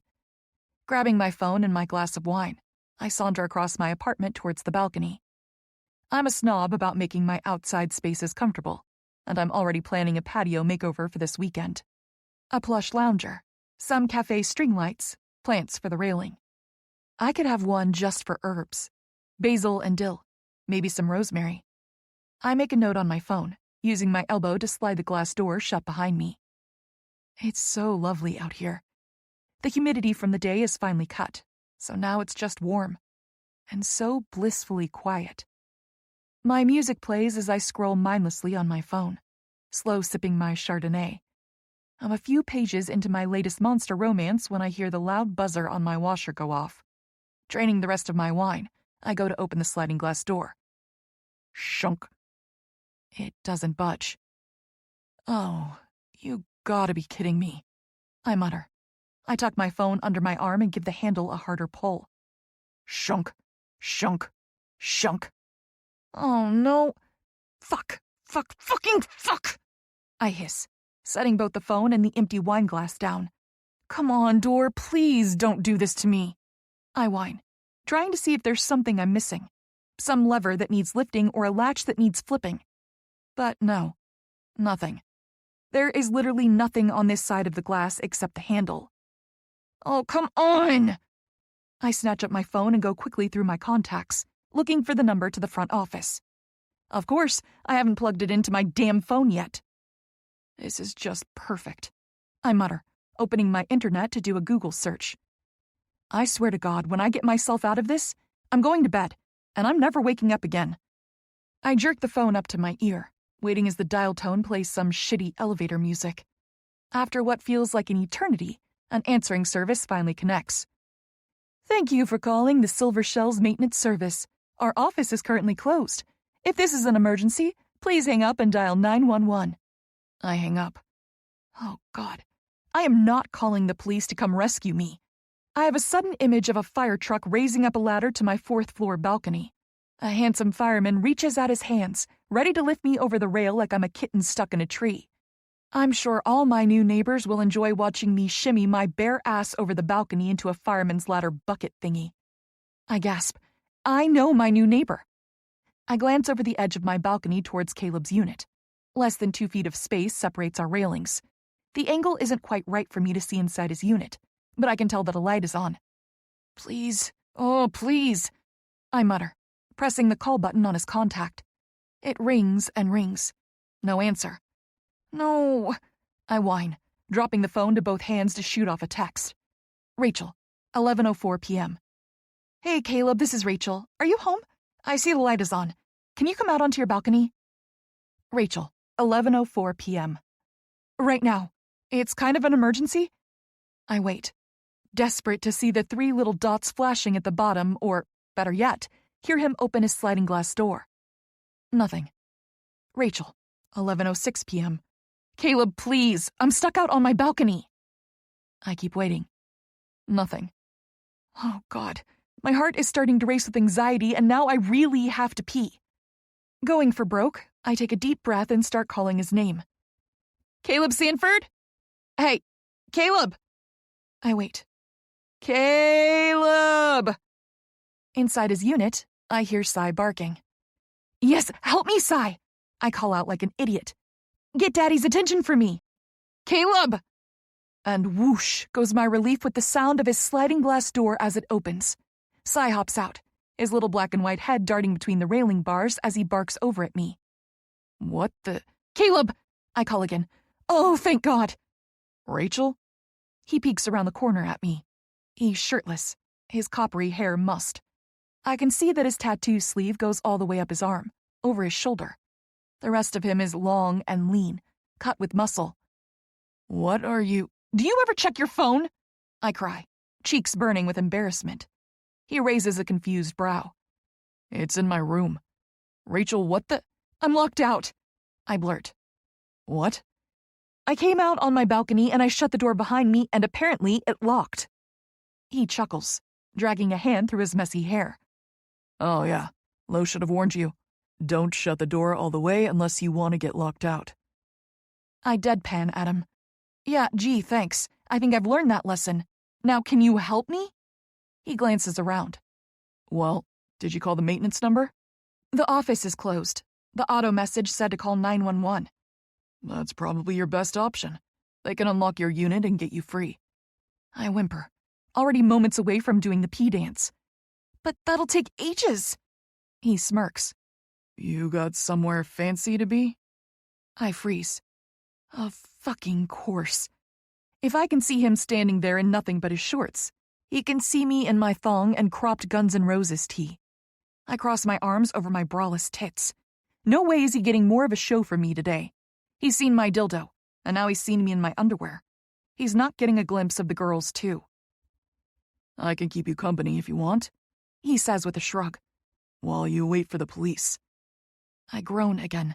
The last thing I want is to sit up here, possibly for hours, waiting for the police to force entry into my unit and come free me from this balcony prison. If that happens, they're going to find a sobbing mess of a woman sitting in a puddle of her own pee. And that's when the world's worst, most genius idea slips into my head. Or what? Caleb replies, one elbow leaning on his rail. I judge the distance. Not even 2 feet, with more than enough space where both our balcony railings extend out. Easy peasy. Just don't look down. Or I could just climb over there. He blinks at me. The fuck you say? We're on the 4th floor. You fall to your death, Doc. Splat. I'm not going to fall. I huff.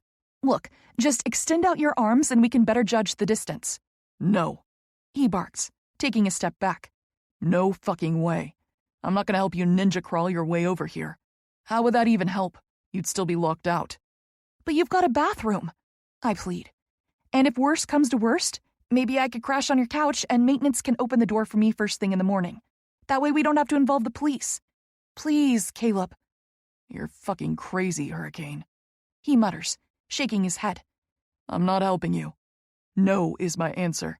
Don't even ask. I whimper, hands dropping to my sides. Oh, God. I can feel the tears coming. Once the lower lip starts quivering, there's no stopping it. And I'm not a crier. This has just been a ridiculously stressful 2 days. Oh, what is that? He growls, tone wary. I sniffle. Nothing. It's fine. Oh, God, this man is going to hate me.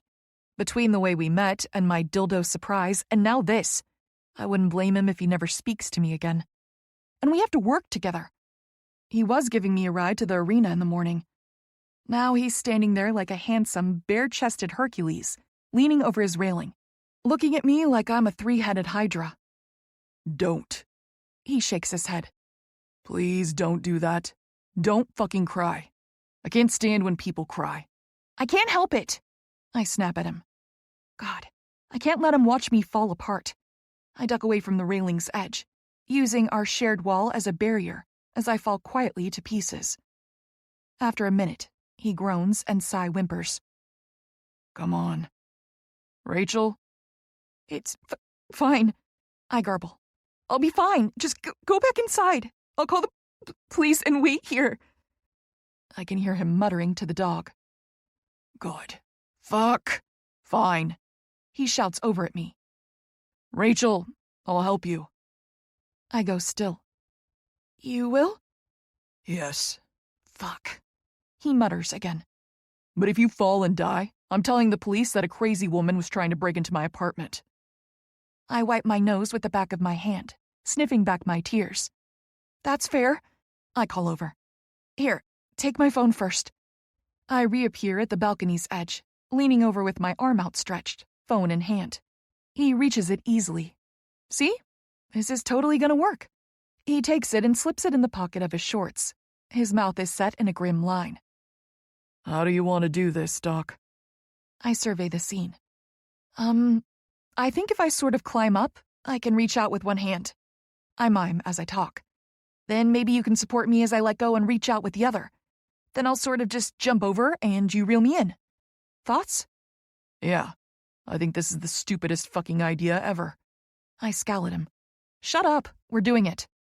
Why can't you just sit over there and wait for the police? Because, I huff, testing out the railing as I shimmy my way up. Because why? Because I'm taking back control of my life, I shout. In the last 36 hours, I've gone from wallowing in the depths of a depression thinking I didn't win this fellowship to learning that I did. I climb up, using all my yoga balance to cling like a monkey to the bars of my railing. I packed up my life, said goodbye to my best friend, moved to a state and a city I don't know, to take a job I'm not sure I can do with a team I've never met. I go on with a huff, carefully letting go of the wall to reach out my hand towards him. He's there in an instant, his warm hand wrapping tight around my wrist, providing me balance and support. I've survived flight delays and missing bags. I had a stranger fondling my dildo in public, a dildo I totally use, by the way. I add as I fling my other arm out towards him. Shit, fuck, he grunts, his hands going from my wrist to just under my ribs as he takes a death grip hold of me. Wait, seriously? Yeah, I was lying before, I reply. And before you ask, yes, it vibrates, and yes, it feels amazing. And now we are never going to talk about it again. Ever. Do you understand me? Yeah. We're both panting as I'm now in a kind of stretched out downward dog pose, with my feet pressed against the top of my balcony railing and my hands gripping tight to his bare shoulders. He shifts his hold on me and stills. Doc? Yeah?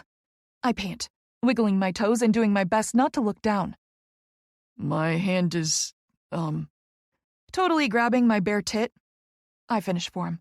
Because, yeah, this crop top is too big, and his hand just slipped right under the bottom hem. He's got a fierce hold on my rib cage, and I can feel his thumb brushing the underside of my boob. Yeah, I got that, Caleb, thanks. Just pull me the fuck over. Ready?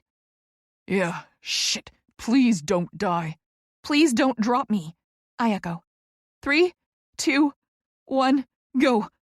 I push off with my toes, and his arms snake around me tighter than a vice, pulling me across the void. His skin is hot, and his breath is in my ear, as one arm bands tighter at my shoulders and the other drops down, his strong hand at my waist. I cry out as my shins whack into his railing, but he gets a hand on my butt and lifts me up and over to safety. He stumbles backwards as I go full koala on him. We're wrapped in an embrace more intimate than what I've shared with some of my former lovers. I don't know where his skin ends and mine begins. We cling to each other, hearts racing, as Sai dances around at our feet. Doc? Caleb says after a minute, his breath warm in my ear. I huff a tight laugh. Your hand is cupping my bare ass? Yeah, I know. Thanks for the play-by-play, Sanford. Why don't you put me down now? He grunts, loosening his hold on my bare ass cheek. I unkoala myself, sliding down his front with my whole body as he sets me on my feet. We stand there, both still shaking, my hands on his shoulders and his hands on the bare skin of my waist. There's an energy sparking between us. It makes me nervous. I haven't felt it since... No, don't go there. I can't do this again. I can't let my ridiculous notions about vibes and energy drag me down yet another path to heartache. Mystery Boy was a one-time encounter. Earth-shattering sex? Yes. Soul-shattering to leave the next morning? Hell yes. Caleb is different. This has to be different. I know him and he knows me. We're about to work together. Heck, my contract is already signed. We do work together. This is wrong. This is dangerous. This is not happening. I inch away from him, my body stiff. Are you okay? He murmurs, his hand raising to brush softly along my jaw.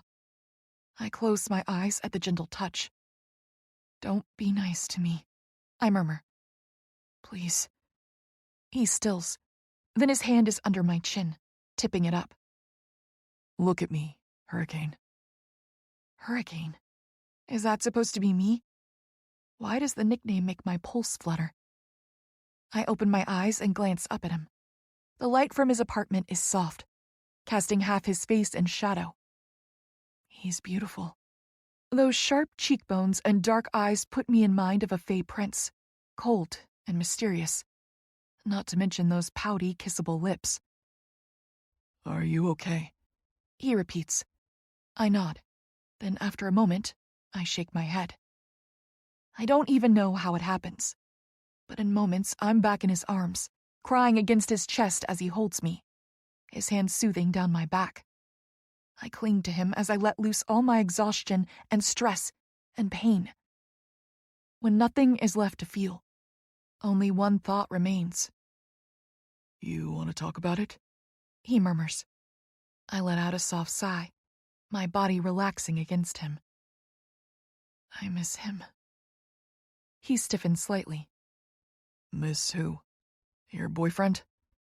I shake my head. No, not my boyfriend. Not my anything. Your husband?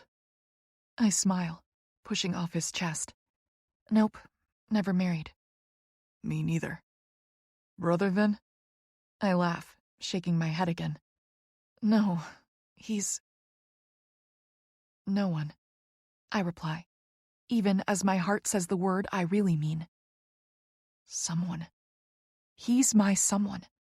Somewhere out there he's being a whole person. And I'm here, afraid to let myself give in to the energy sparking between me and this beautiful man. Who knows?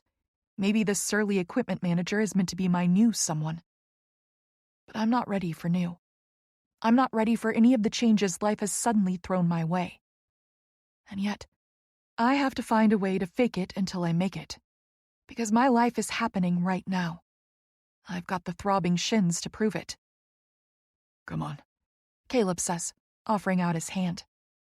You're dead on your feet, Doc. Let's get you set up on the sofa, huh? Live to fight another day. Nodding, I take his hand. 6. Rachel. Ready to go? Caleb is standing in my doorway holding a travel mug. He's dressed in a Jacksonville Rays tech shirt, a pair of workout pants, and trainers. His coppery brown hair is slightly damp, curling at his nape. And he didn't bother to shave. His 5 o'clock shadow from yesterday is officially stubble today. And I don't hate it. Yeah, just give me a sec, I say, leaving the door open as I dart back in to grab all my stuff off the counter. I only left his apartment about an hour ago. I spent the night on his couch wearing a pair of his gray sweatpants to hide my bare ass. At some point in the night, Sai joined me. I woke up to my alarm, body sweating, with 60 pounds of dog tangled between my legs. I slipped out while Caleb was still sleeping, and did a barefoot walk of shame down to the leasing office. I was ready and waiting the moment the guy arrived at 7 a.m. He was cool about it, dropping everything to help me get back inside my unit. I barely had time to shower and get dressed before Caleb was knocking on my door, ready to drive me over to the arena. Here, I say, hurrying back over. He holds out his free hand and I give him my spare key. What the hell is this? He mutters, looking down at it like it's a live tarantula. A little forward, don't you think, Hurricane? Ha ha, I say drolly, closing the door behind me. Look, You're literally the only person I know in this city, okay? We work together, and now we share a wall. For now, you're my person. The moment I find someone to relieve you of this heavy responsibility, I'll take the key back, thus sparing you the continued horror of being associated with me. He frowns, closing his hand around the key. How do you know I won't use my newfound power for evil? I snort, snatching the travel mug out of his hand. Of course, the one thing I forgot at Target last night was coffee. I need a fix more than I need air. I take a sip of his and instantly regret it. Ugh! Holy shit, that is so sweet! I shove the travel mug back at him while he laughs. No one asked you to try it. Gross. Now I want sandpaper for my tongue to scrub this taste away.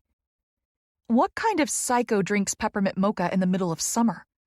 He just keeps laughing, leading the way towards the stairs. I take it back, I call. He pauses, glancing over his shoulder. What? A guy who drinks peppermint coffee can't be trusted with my key. I hold out my hand. Give it back, please. He just keeps walking. Too late, Hurricane. It's my key now. And if you think I won't use it to go in there and rearrange your seashell collection whenever I want, then you clearly didn't think this through. I hate you, I mutter, dropping my hand to zip my backpack. He just grunts. I guess this is our new friend language. Insults and grunts. I sling the backpack on my shoulder, following behind him. His movement pulls my focus from my phone. He's got a definite hitch in his step this morning, favoring his left leg. Hey, you're limping. You okay? His shoulders stiffen and he doesn't turn around. Yeah, I'm fine. Knee is just tight. I purse my lips, watching him work his way down the first set of stairs. My physical therapist alarm dings as I evaluate his posture and gait. He's in pain. Was he limping yesterday? I don't think so. I gasp. Oh, God, was that from last night? Caleb, did I hurt you? You know we can take the elevator. No. He grunts again. Leave me alone. Great. Now you've pissed him off. Apparently it's going to be 1 step forward, 3 steps back with this guy. We get out to his Jeep, and the first thing I notice is that he's got the soft top on it. I'm secretly grateful. I love a windy Jeep ride as much as the next Cali girl, but I was kind of hoping to make a good impression today. And Jeep hair and sex hair make pretty much a perfect circle. I was ready just in case. My hair is up in a styled high ponytail. Add one more thing to my missing shopping list. Contact solution. I'm out. So instead of wearing itchy contacts all day, I had to opt for my glasses. They're cute enough. Thick black frames that Tess says make me look like a brunette Elle Woods. Well, Dr. Elle, because I'm wearing a set of navy scrubs. I'm not sure what the uniform will be, but a doctor can never go wrong with scrubs. Any chance we have time to stop for coffee? I say as we both get in. There's coffee at the practice arena. He replies, still acting surly. Usually a breakfast spread, too. It's for players, but they never eat it all, and no one cares when staff picks at it. As soon as the Jeep starts rolling backwards, my phone dings with a text. Scott Tyler is the newly appointed team doctor for the Rays. We talked on the phone twice the day I won the fellowship. He's chipper, and he used the word cool a lot.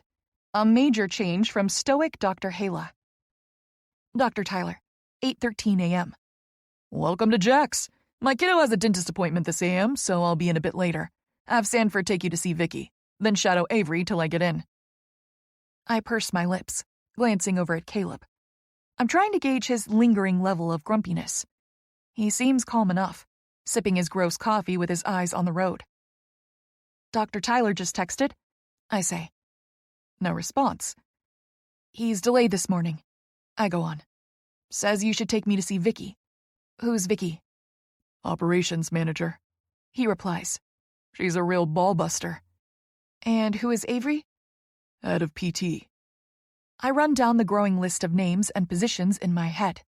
Right. Todd Avery is his name, I think. And is he a nice guy? I don't work with him much. Caleb replies. He's tough. Has a bit of an attitude. Guys don't have much to say about him yet. We don't really have any major injuries yet, though, so ask me again in a month. Right. Brand new team. New staff. Clean slate. Everyone is untested. Not just me. Doc Tyler is popular, though. He adds, He's got great energy.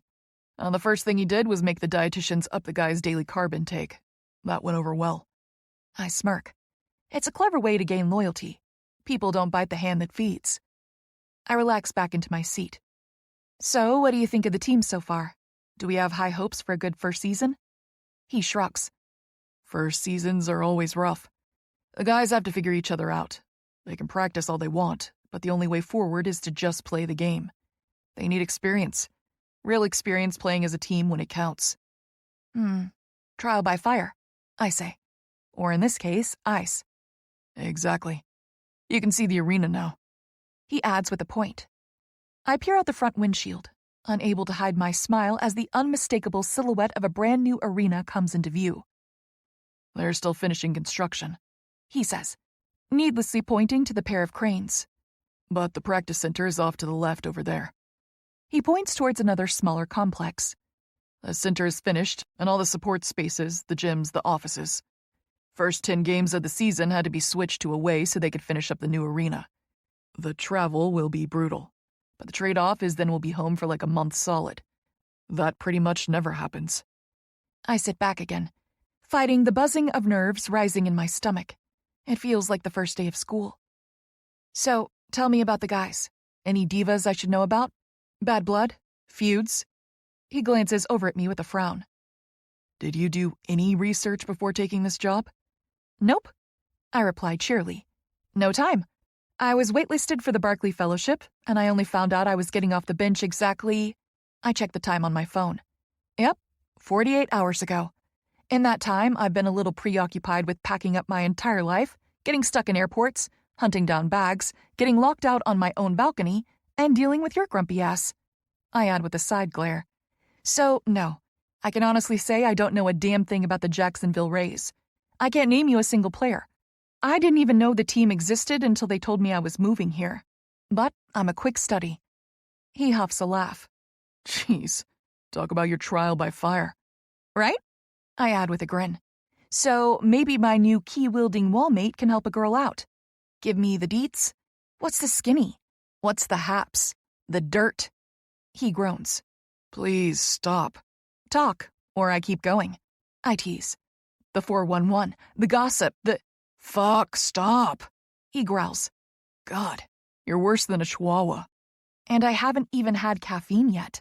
I reply with a smile. He sighs, his hands flexing on the wheel. The guys are cool. Some have worked together before, like Carlson and Langley. They're the first-string wingers. They've got a good rhythm. The goalie is dynamite. He was the first guy the Rays signed, Mars Kinnunen. They call him the Bear. Ooh, why do they call him the Bear? He smirks. Meet him and find out. And defense? I know enough about hockey to know how important the defensive players are. They typically work in pairs, and some players can go for years skating with the same guy if the chemistry is good. Solid, he replies. More solid than offense. Today they have an exhibition game. I nod. We're pulling into the training complex now, and I lean forward, excitement humming through me. My buddy is on the team. Caleb goes on as we drive into the dark parking garage. He was the first defenseman they signed. I glance his way, slipping my sunglasses off and trading them for my regular frames. That's so cool. And now you get to work together? Well, you asked about divas. He says. Just know that you've been warned. Uh-oh. What's his name? Compton. He replies. Number 42, Jake Compton. Be sure to give him hell. I guarantee he's earned it. He pulls into a parking spot and cuts the engine as I laugh. Okay, will do. Jake Compton is officially on my naughty list. 7. Rachel. After securing me a cup of coffee, Caleb takes me up in the elevator to the manager's offices on the 4th floor. As we ride up, my phone dings with an automated message. My 2 missing bags are currently en route to Jacksonville. Who cares if I'm still feeling nervous? I'm holding a coffee, and by the end of the day I'll have a full wardrobe again. I take a sip of the liquid heaven as the elevator doors open, revealing a long hallway dotted with doors. Skylights let in bright sunshine, and the floor has a cool custom paint job that makes it look like water. The walls are painted in the Rays' colors, a teal base with accents of white, navy, and burnt orange. Caleb shows me through the first doorway on the left that opens into a small waiting room. There's no receptionist, just a series of 4 more doors that lead to offices. This is the operations manager's suite, says Caleb. Vicky is in here. He knocks on the first door to the right. Come in, a woman's voice calls. Caleb swings the door open. Hey, Vic. Oh, hi, honey. I peek around him to see an older black woman in lipstick and pearls wearing a stylish business suit. I have your missing doctor, he says. Oh, good gracious, Vicky cries, getting up from behind her desk. Oh, Dr. Price, you come here, honey. I heard all about your nasty flight delays. I don't even realize my legs are moving before she's got me in a fierce hug, enveloping me in her floral perfume. What a way to welcome you to Jacksonville. I swear it's almost not worth flying anymore. I laugh, hugging her back. Yeah, it was brutal. 2 of my bags are still missing. Caleb was great, though. I add. He picked me up from the airport and got me settled at the apartment. She lets me go, giving him a stern look. Did he behave? He rolls his eyes. Apparently, I had his grump persona pegged. He bought me tacos, I reply. Good boy, says Vicky, patting his cheek as she moves back towards her desk. Submit your receipt if you need a reimbursement. He huffs, hands in his pockets. I think I can spring for a few tacos, Vic. Then he glances at me. Well, Doc, you good? He gestures with his thumb over his shoulder. Of course, I say quickly. Thanks again, Caleb. Really. He gives us both a nod and ducks out. Well, sit down, honey, says Vicky, shuffling papers on her desk. We've got a few more things here for you to sign, and I have an update from the dealership. We should have your car ready by this afternoon. They've been playing hardball with me on lease prices. I finally had to sweeten the deal with a few season tickets. Oh, good, I say with a mix of relief and dread. I hate driving. That's the one drawback to Jacksonville so far. The city is massively spread out, so driving is my only real option. And the apartment works for you? No complaints? I still, my cup of coffee halfway to my lips. I haven't decided if I want to share my balcony story with anyone yet. Caleb knowing feels like enough of a humiliation. Yes, it's perfect. She's here! Comes a loud voice from the hallway. I glance over my shoulder to see a tiny woman with perfectly styled blonde curls rush through the main door of the office suite. She's got bright blue eyes and a wide smile. Like Vicky, she's dressed in business attire, her stylish black heels clicking as she walks right in, dropping her massive bag to the floor. Okay, she has fierce Elwood's energy, not me. Are you our new Barkley fellow? She's got a thick southern accent. Georgia, maybe? Alabama? I stand, offering out a hand. Yes, hi, Dr. Rachel Price. She looks at my hand and laughs. Oh, sweetie, here in the South, we hug. Before I know it, I'm being squeezed for the second time in as many minutes. She lets me go. I'm Poppy St. James, head of PR for the Rays. And can I just say that I am so excited to have our team participate in the fellowship program this year? I mean, who doesn't love good press? And when I learned that you were going to be our new fellow, well, I just about died. She adds, placing a hand over her heart as she flashes Vicky a smile. My own smile begins to falter. I think I know where this is going. I mean, it's enough that you're gorgeous and so deeply talented, she adds, emphasizing each word. But then I found out about your family. I mean, nothing goes with hockey quite like rock and roll, right? Just wait for it. Say, do you think your daddy might be interested in coming out for a game this season? There it is. My smile is officially fake. But this is the life of a celebrity's daughter. The second people make the connection, I cease to exist. I become merely a conduit through which people seek to reach him. I'm not really sure of his schedule. I hedge. What are you two talking about? Says Vicky, clearly confused. Poppy glances around me. Oh, you hadn't heard? Our talented new Barkley Fellow has some added star power. Her daddy is Hal Price from the Ferrymen. Vicky blinks. Is that a band? Poppy gasps. A band? Vicky, they're only one of the biggest rock bands of all time. The Rolling Stones, Aerosmith, Led Zeppelin. They're in the Rock and Roll Hall of Fame, for heaven's sake. She turns back to me, her hand on my arm. I swear, when I told my brother, he nearly fell out of his chair. That's great, I say, still wearing my patient smile. Say, does he ever play the national anthem? You know, like Hendrix? Oh, wouldn't that be amazing, Vic? She all but squeals with excitement. The Ferrymen in our arena! Can you imagine? That would be really great, Vicky replies. Yeah, you know, I can ask, I say, knowing this won't end until I say something. Poppy has her eyes on her phone as she reaches inside the massive purse she dropped by the door. Sorry, I've got like 3 press events stacked up this morning and I'm trying to hunt down Clarabelle. I wanted her to get a few pics of Rachel in action. Oh, do you mind if I call you Rachel? Poppy, honey, breathe, says Vicky with a chuckle. Poppy stands still and closes her eyes. She takes a deep, cleansing breath and opens them again. Thanks, Vic. I needed that. I'm sorry. I'm just a big old mess these days. It's all this stress leading up to the first game day. We're all a little on edge, Vicky assures her. Poppy smiles, stepping forward with a folder in hand. I promise I'm not always like this. I can be normal. You'll see. Hopefully once the season starts, we'll all find a rhythm. Of course, I reply. My esteem for her is rising again. I can appreciate her for being honest. She's being totally neurotic right now, but at least she knows it, and she's sorry. I take the folder from her. What's this?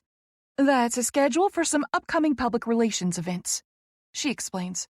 With a new team, we can't leave it to just the players to help put the Rays on the map. I tug out the top paper and scan it. Holy shit. It's a block schedule going day by day for the next 2 months, showing all kinds of events, from a meet and greet at a hospital to something next week called FinFest. There's hardly a day not accounted for, including some weekends. I'm attending all these events? I say, glancing up at her over my list. Yeah, don't you think it'll be great? She says with a smile. We've got the coaches hitting the town too, the players, even staff. Like I said, it's all hands on deck. I really hope you're a team player, because we mean to win this game. Which game? I say, returning the paper to my folder. She finally glances up from her phone. The game. The only one that matters. She narrows her eyes at me, lips pursed. Sports at this level is never just about the sport, Rachel. It's about everything else. Our most important game this year won't be played on the ice. It's about winning the hearts and minds of the people of Jacksonville. We need to let the hockey world see that the Rays are here to play, and we're here to stay. 8. Caleb. If someone told me 10 years ago that I would go from being the number 3 draft pick in the NHL to a glorified blade sharpener, I would have laughed in their face. Hockey is my life. It's always been my life, but playing the game, not sitting on the sidelines. Growing up in Minnesota, I was skating almost as soon as I could walk. I skated my way through high school into a coveted spot as a starting forward for the University of Michigan. My nickname was the Lightning because I was so damn fast. I was the great hope for the Sanford family to make it to the NHL, and I did. For 7 minutes. 7 minutes and 13 seconds to be exact. That's how long I was on the ice. One bad check into the boards, one brutally broken knee, one career ended before it even began.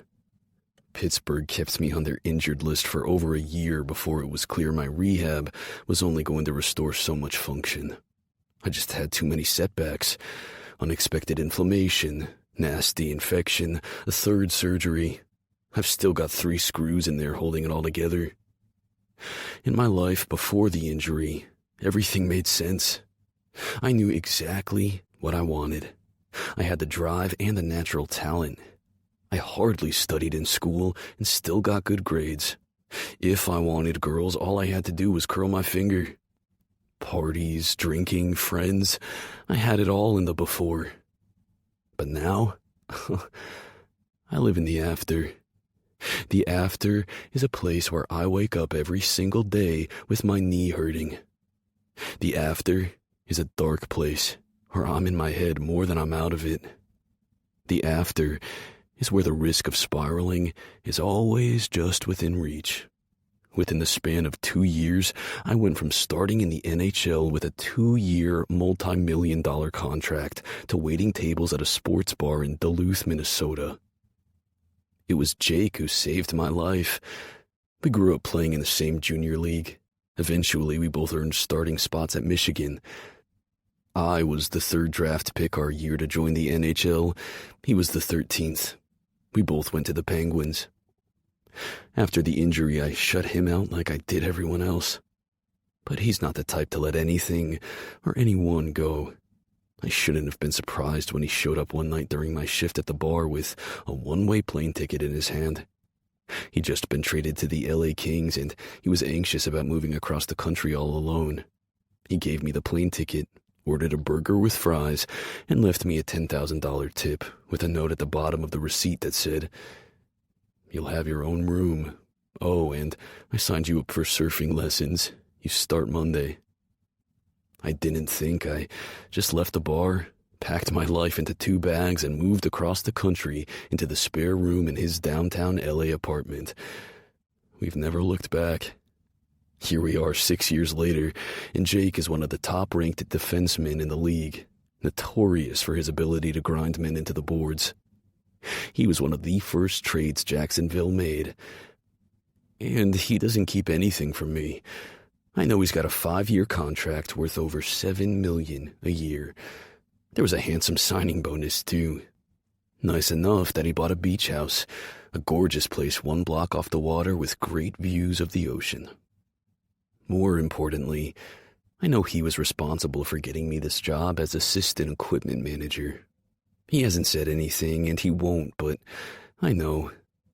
This is the first job I've had in the hockey world in 6 years. It was time to come home. He knew it, and so did I. So, here I stand in the narrow hallway outside the practice arena, sharpening Jake's blades. My best friend, my guide through the crazy, confusing world of the after. I kill the sharpener, giving the blade a closer look. A few of the guys come shuffling behind me in their brand new practice uniforms. "Hey guys, looking good," I call out. They both grin. They're young guys, both new recruits. Sully follows close behind them, giving me a pat on the shoulder with his gloved hand. Number 19, Josh O'Sullivan, is a 12-year veteran of the NHL. I fully expect Coach to give him the captaincy. He's a great pick, grounded family man, keeps his nose clean with the press, and apparently he knows his way around the grill. "Hey, dinner tonight at Rips," he says as he passes me. "We're celebrating the end of the preseason. Be there." I wave him off, moving in the opposite direction towards the equipment manager's room. Jake's was the last set of blades I needed to sharpen this morning. I bring a load of fresh laundry through into the locker room. "Hey, Sanny," Morrow calls. He's a defenseman, too. "Did you hear about Rips tonight?" "Yeah, Sully just told me." "Cool, you coming?" "Probably." I toss him his jersey. "A man's gotta eat." He stuffs his head into the jersey. "Cool. You bringing the DLP?" DLP. Domestic life partner. One of the first things the players did when they got traded to the Rays was start a group chat. Not all the guys are on it. In fact, it's a sore subject for some of the more eager rookies that they aren't considered in enough to be added. When a couple of the guys found out I was added, they lost their shit. The joke spread like wildfire that I had to be added because I'm Compton's domestic life partner. We don't even live together anymore. But the nickname stuck, and now one or both of us use the DLP excuse all the time to get out of plans. No idea, I reply. Come to think of it, I haven't seen him all morning. Where is he? Morrow just shrugs. Don't know. He wasn't at morning meeting. He shuffles past me as I slip my phone from my pocket and shoot off a text. Caleb, 10:45 a.m. Where the fuck are you? Exhibition game starts at 11. Immediately, there are dots at the bottom of my screen. Jake, 10:45 a.m. Aw, you miss me, baby? Need something pretty to look at? I snort, shaking my head. But then my mind flashes to images of a face much prettier than his, with dark eyes, long dark lashes, and pouty lips. A face framed by walnut brown hair and accented with a little gold septum ring. She took it out this morning. It was the first thing I noticed when she opened the door. Conjuring up the image of Rachel does more. Now it's like I can feel her all over again, pressed up against me so close we were practically sharing one skin. I feel her heartbeat thumping against my own ribs. I feel the smoothness of her skin against my hands, her sides, her bare ass. Fuck, I almost lost it when I realized she was wearing nothing but a thong, climbing over the balcony like a damn monkey. She's fearless, crazy, a total hurricane. I'm not gonna lie, for a moment there I thought she might kiss me. That would have been a huge fucking mistake. After 6 years of dealing with all my physical and emotional bullshit, I'm still a goddamn mess. I'd be no good for anyone, least of all a coworker with whom I now share a wall. I raise my phone and snap a picture of J-Lo while he's still got his shirt off. His chest of curly black hair is on full display. Caleb, 10:48 a.m. Nah, I've got this cuddly bear to keep me warm. Jake immediately dislikes the message. Moments later, my phone pings. Jake, 10:49 a.m. If you leave me for J-Lo, I swear I'm gonna walk into oncoming traffic. My phone pings with a photo. It's a close-up of him, hat pulled low over his face. He's scowling. In the background above his head, I can just make out the words on a sign. Caleb, 10:50 a.m. What the hell are you doing at the DMV? My phone rings and I answer, tucking it under my ear as I start the process of organizing the locker room.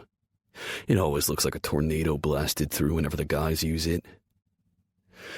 Man, don't get me started, Jake mutters. What happened?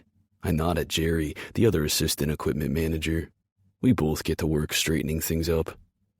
Jake groans. Apparently, whichever genius helped me the last time messed up my fucking ID. Flipped my birth date around. That sucks. Yeah, I think Vicky was ready to cancel my contract if I didn't come get it fixed. She's been hounding me for like 2 weeks. I just kept forgetting. Are you missing this game, then? Yeah, we all gotta keep Vic happy, right? Totally, I reply, tossing a used banana peel in the trash. He groans again. There's still like 1,000 people ahead of me in this line. And hey, you never told me what happened with this new doc. What's her name again? The group chat has been blowing up for the last hour as news of Rachel's presence spread. Novi was the first in the chat with a "Whoa, hot doc alert." Since then, the guys have been playing Hot Doc Spotted. I think based on the last ping, she's somewhere over in the PT suite. Nothing else happened, I say, lying through my teeth. I told him about the dildo. I don't know why I'm not telling him about the balcony. There was just something about it. Her vulnerability at the end. It was funny until it wasn't. I feel protective over her. Oh shit, hey, they just called my number. Gotta go. Okay. Hey, are you coming here today? But he hangs up before I even finish the sentence. Asshole. He's always doing that. Hey, says Jerry. What's this I hear about a hot new doc on the block? I groan. We're only 2 hours into her first day, and already the team is buzzing like a hive of damn bees. This can only end in disaster. My plan is to just sit back, grab the popcorn, and watch as she eats them all alive. 9. Rachel.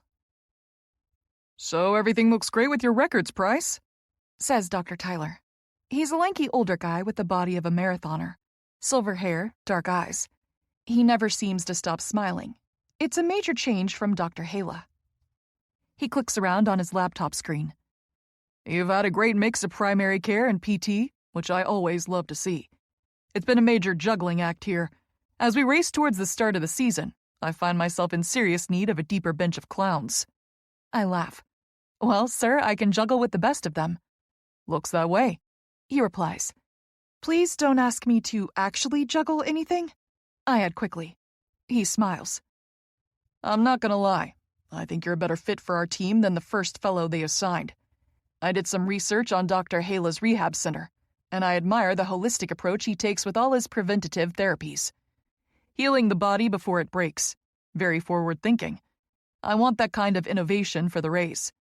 Well, whatever I can do to bring that kind of care here, I'm ready, I say. He claps his hands together.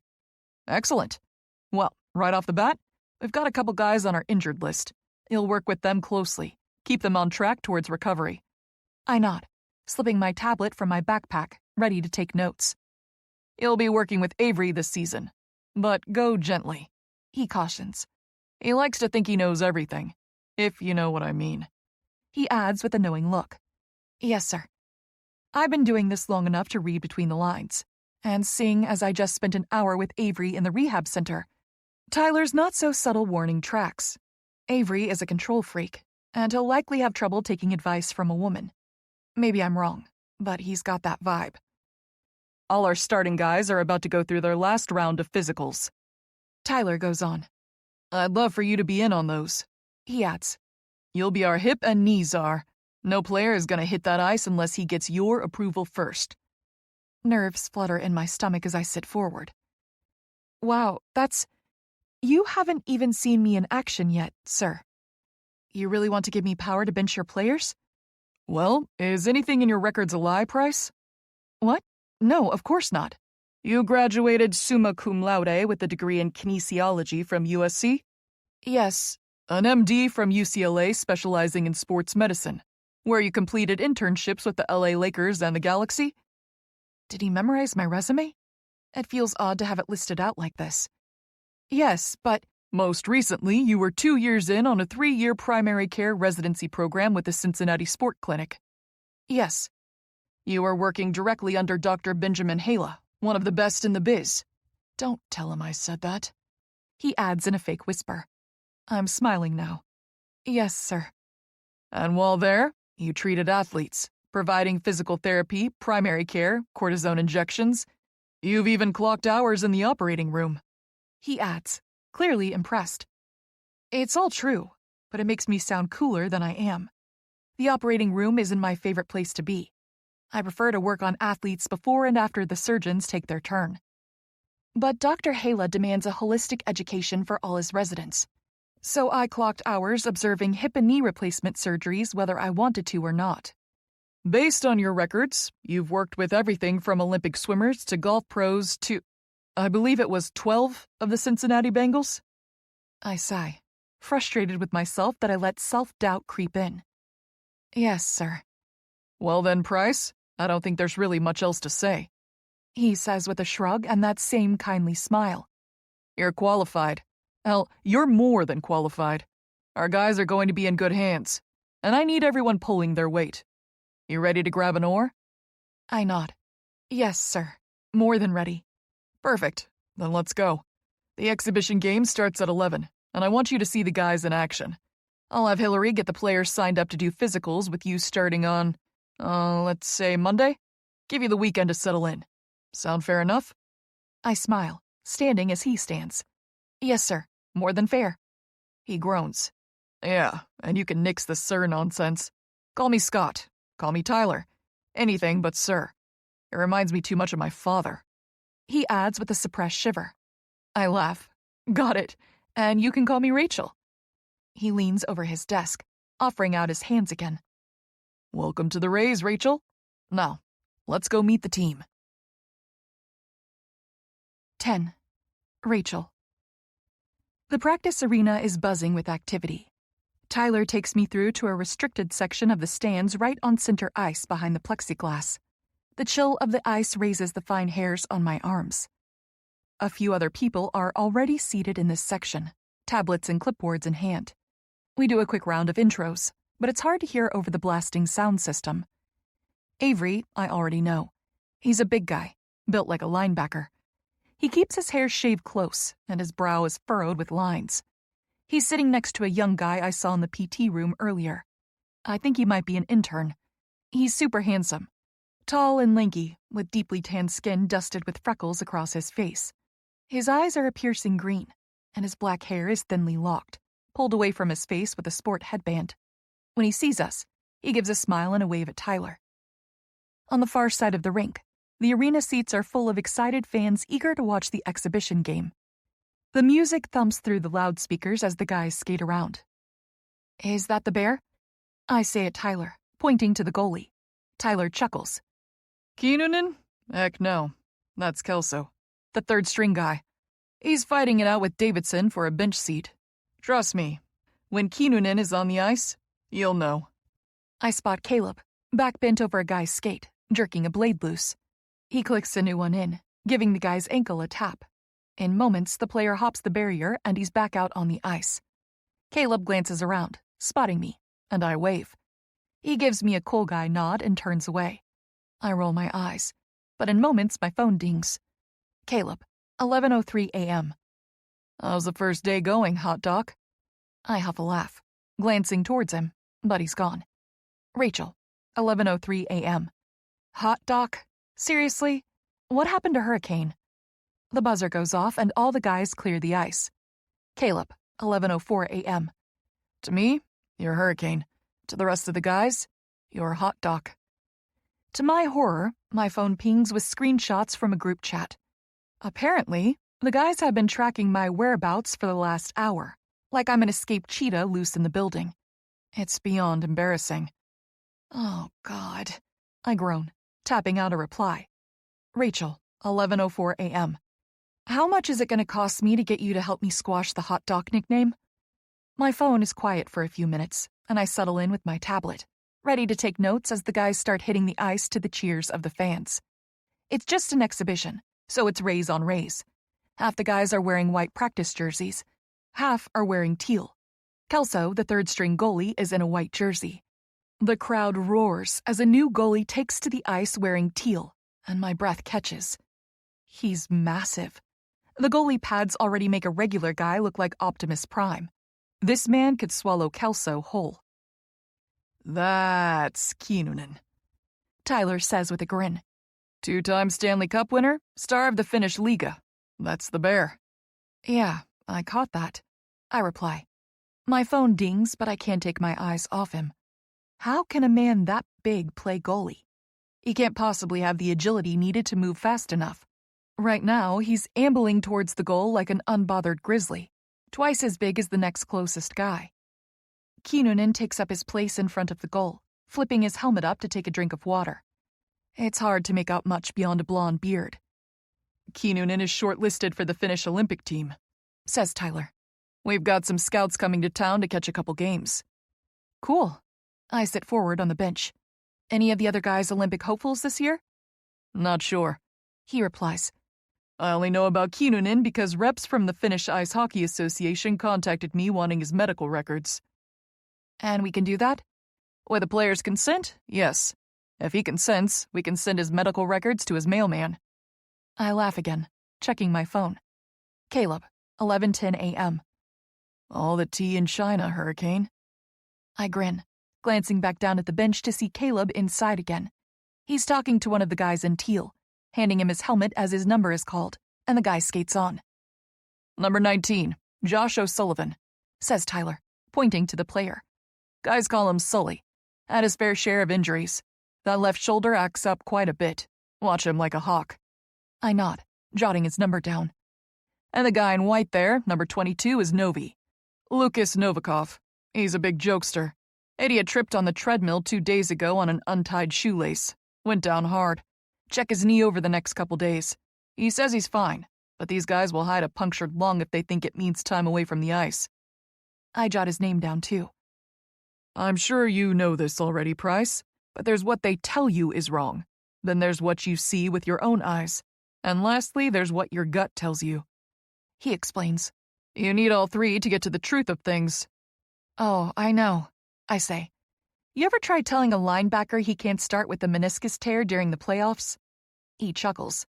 Yeah, you get it. It's not always fun playing bad cop, but we're ultimately here to protect them, even from themselves. He adds. The game only lasts a couple years if they're lucky. Then they get the rest of their lives to deal with the damage. I watch the guys skate into formation as the puck is dropped. They're playing their own team, so there are no major hits, no violence. The white side offense is constantly taking the puck down the ice. It's obvious they have the stronger line. I watch Kinnunen carefully. His first couple saves are easy enough. He hardly had to move his blocker or his stick. 2 shots just whacked right off his pads, and he tapped the puck away to a waiting defenseman. He must be well over 6 feet tall. He's hunched in his stance, his massive body all but blocking access to the top and sides of the net. It's a clever tactic, just putting the biggest guy you can find in front of the net. But his height actually puts him at a disadvantage. He's got a massive hole between his legs. The puck has a wide opening to sail right... Whoa, I murmur, eyes wide. Kinnunen moves so fast, I blinked and missed it. 1 second he was casually crouched, the next he was in full butterfly, hips curled in and knees twisted out, totally flat against the ice. He effectively shut off all access to the net. Another blink, and he's on his feet, crouched and casual. He's so fast, I murmur. You'd think with his size. That he's too big to play? Tyler says with a laugh.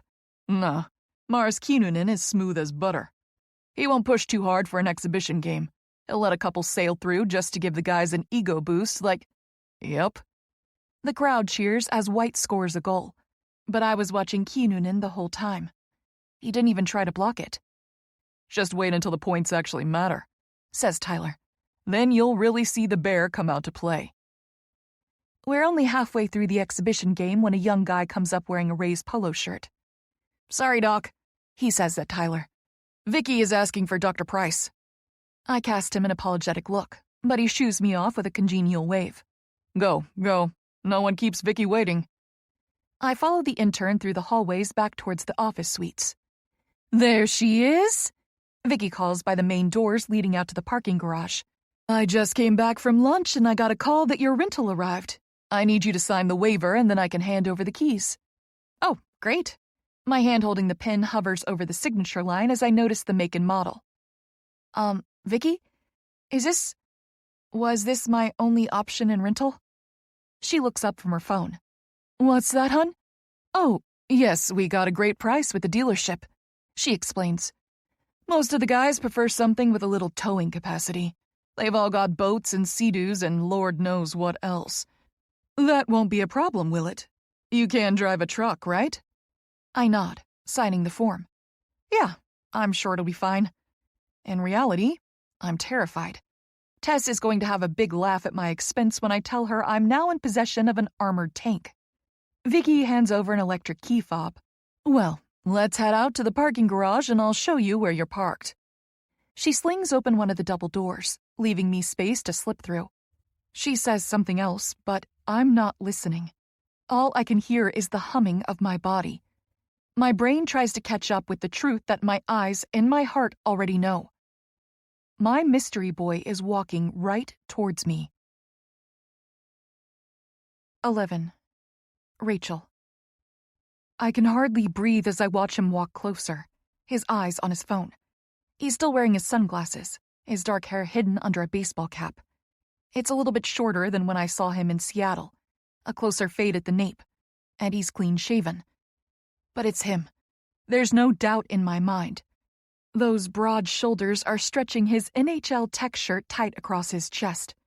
His long, muscled legs are wrapped in nothing but a pair of athletic shorts. He's wearing trainers and the Rays colors. He's a hockey player. Mystery Boy plays defense for the Jacksonville Rays, the team I now officially work for, as his doctor. Oh, fuck. Fucking fuck. I think I'm gonna pass out. But then he dares to look up from his phone and flash us both a panty-melting smile. I'm dead. Just bury me here. Vicky, my goddess, my queen. He calls out in that deep voice I've heard 1,000 times in my dreams. Mm-hmm, she says, arms crossed. Clearly, she's unimpressed. You get it done finally? Would I dare defy your direct order? He replies, slipping his hand into the pocket of his athletic shorts to flash her his driver's license. All fixed. We're good to go. Bring it to my office before close of day so I can make a copy. As they talk, I just stand here like their own private statue. He sees me, right? He looked right at me. I don't understand what's happening. Why is he pretending not to know me? Rachel, this is Jake Compton, and he's Trouble with a capital T, Vicky says by way of introduction. Oh, God. His name is Jake. My heart does a little flip. Jake Compton, Caleb's best friend.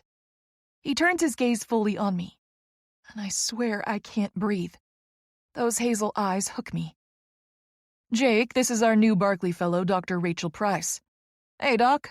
Nice to meet you, he says, holding out his hand, apparently still oblivious. I can't even believe what I'm doing as I slowly reach a hand out. I've spent the last 2 months having my every dream revolve around this guy. Now I'm standing here, right in front of him, and he doesn't even recognize me. 12. Jake. I've had the best morning ever. No early morning workout, no coaches meeting, no warm-ups or practice. Instead, I slept in and made myself breakfast. Sure, I had to wait for over an hour at the DMV, but it gave me time to just relax. The last few months have been crazy. Between Vicky and Poppy, we're having our balls busted every day. If we're not at practice or working out, we're in endless HR meetings, travel meetings, or dealing with press bullshit. I don't even know how many times I've had my picture taken for different promotional stuff. So yeah, taking a morning off to drink my coffee and go to the DMV has felt pretty damn great. Luck shines down as I stroll through the parking garage. Vicky is right there, intern in tow. She's always got someone new shadowing her. My phone pings and I glance down. Caleb, 11:45 a.m. Novi is looking great. He'll skate well together against Carolina. I sigh with relief. Our starting line is feeling more solid each day. Maybe we actually have a chance at a win this season. Caleb, 11:45 a.m. Kelso is a mess. Looks like Davidson is in, which means I win. Stacked money emoji. Sushi emoji. I huff, typing back a quick response. We had a bet on which goalie would come out on top and he won, meaning I'm buying his dinner tonight. I pull my eyes from my phone, flashing Vicky a winning smile. Vicky, my goddess, my queen. She purses her lips, rolling her eyes at me. I'm always teasing her, but she gives it right back. I knew she was serious about the ID when the teasing stopped. You get it done, finally? Would I dare defy your direct order? I say, pulling my ID from my pocket. All fixed. We're good to go. Bring it to my office before close of day so I can make a copy. She turns to her intern. Rachel, this is Jake Compton, and he's Trouble with a capital T. I let myself look at her intern. Fuck, she's pretty. How the hell did I miss that? The guys have been going on about some hot new doctor roaming the halls today, but I honestly couldn't care less. There's only one doctor I want. Wow, this girl looks a lot like my mystery girl. Jake, this is our new Barkley fellow, Dr. Rachel Price. Vicky goes on. Wait, she's a doctor. The pretty girl I dismissed with a glance isn't an intern. She's a doctor. The doctor who looks like my doctor is a doctor, and then my brain explodes. I can't think. I can't breathe. Somehow my hand is sticking out, and I'm pretty sure I've said something. Did my mouth just make words? I have no idea. I'm just standing here, waiting for my body to catch up with my brain. And I have no heart to beat because it just went splat on the floor. She's looking at me like I've got two heads. Dr. Rachel Price. The new team doctor. My doctor. Dr. Mystery Girl. It all clicks into place, and I blurt out, "Oh my God. Oh my God," she cries, tears in her eyes. Holy fuck. Oh God, it's happening. She's here. She's standing right in front of me. My mystery girl, only she's not a mystery anymore. She has a name. Rachel. Fuck, just saying it in my head is gonna give me a heart attack. Or a heart-on. Both. I've thought about this moment so many times. I've given her so many names in my mind. Maybe she was a Rachel once. Now, no other name exists. Rachel Price. I smile. Mystery solved. But wait, shit. Why is she looking at me like that? Why is Vicky still fucking here? Why aren't we kissing? Why are our clothes on? Am I missing something? Says Vicky, glancing between us. Do you two already know each other? I look to Rachel, ready to take her lead. She's so fucking smart, she'll know what to do. What to say. We met a couple months ago, she murmurs.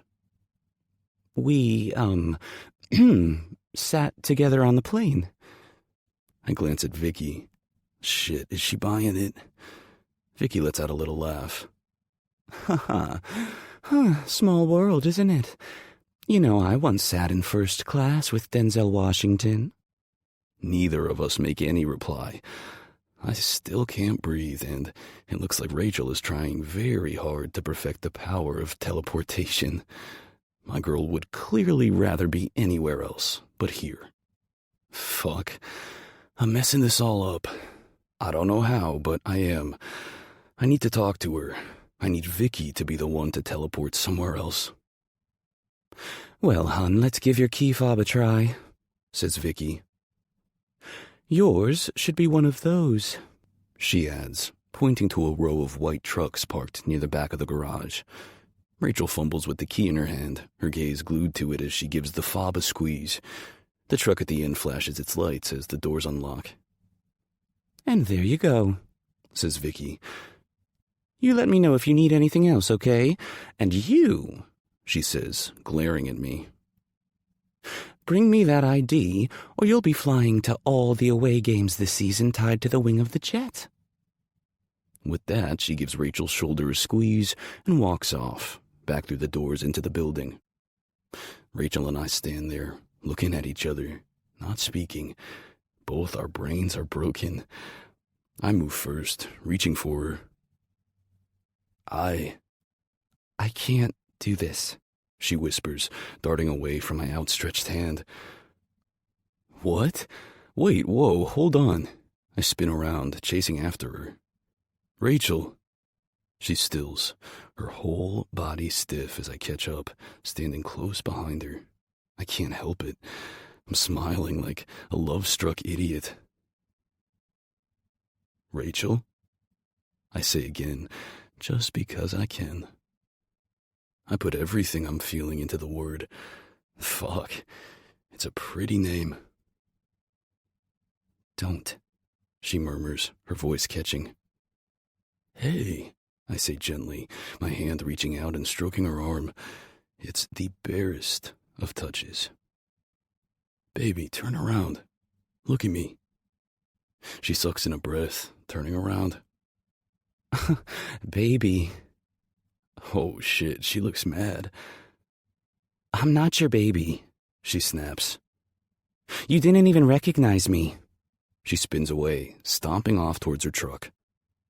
Her words punch all the air out of my chest. "What? Yes, I did. Get back here," I shout, chasing her down. "Rachel, stop."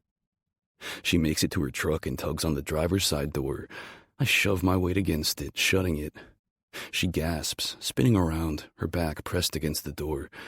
I've effectively boxed her in, my hands on either side of her head. Fuck, my body is on fire. Oh, what she does to me, I can't explain it. I've never had anyone else make me feel like this. I'm trembling like a 15-year-old kid about to get his first kiss. "Stop running," I beg.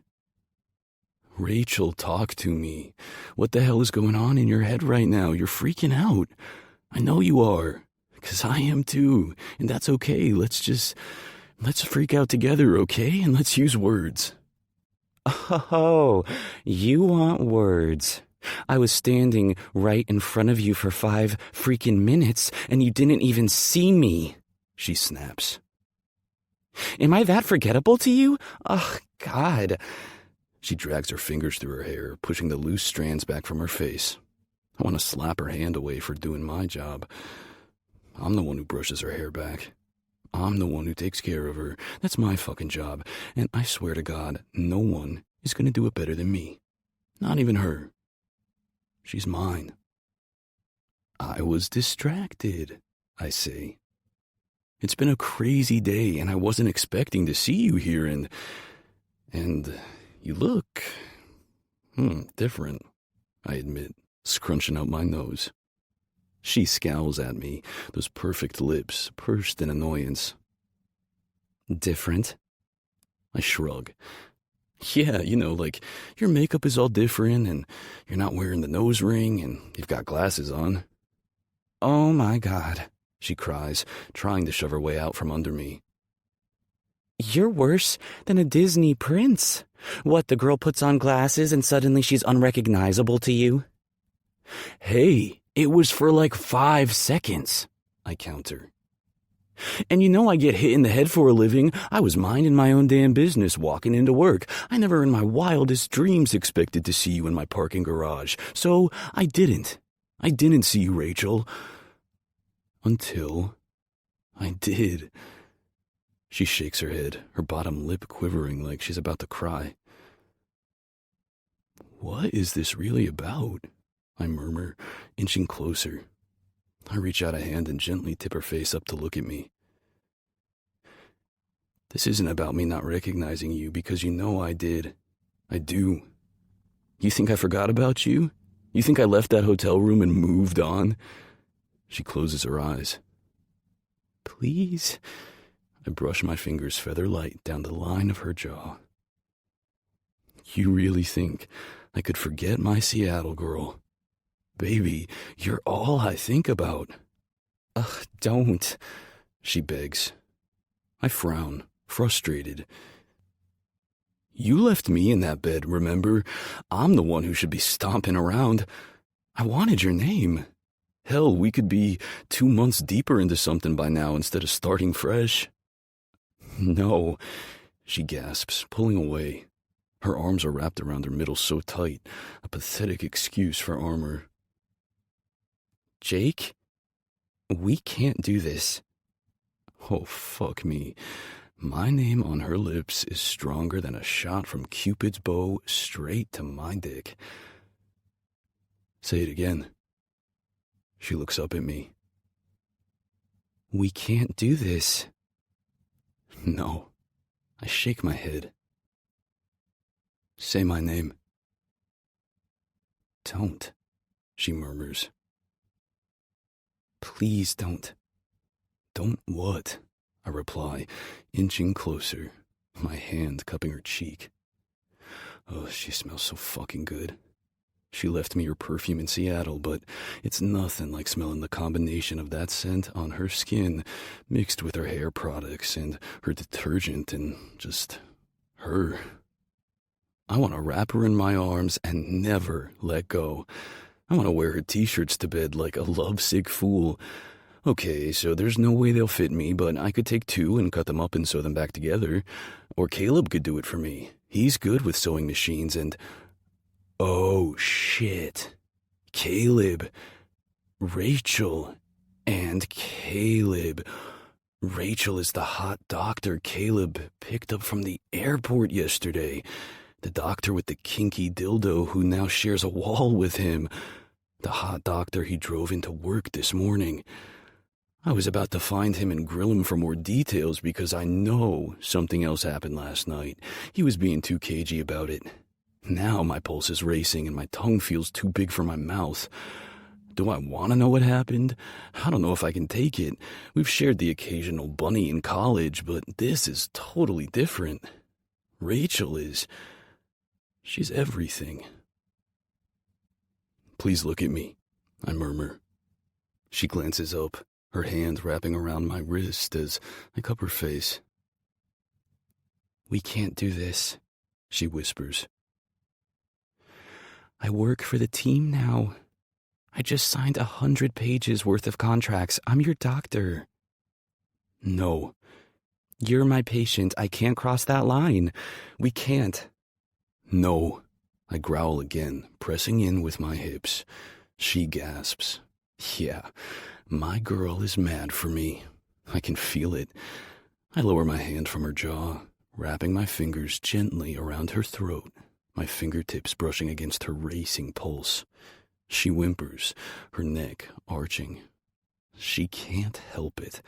She loves my hands on her. We're both on fire, trembling with need. I have never been so turned on by another person in my life. She breathes near me and I'm ready to fucking go. I have her in my hands again and I can't wait a moment longer to taste her. Lowering my face, I press my lips to hers. Boom.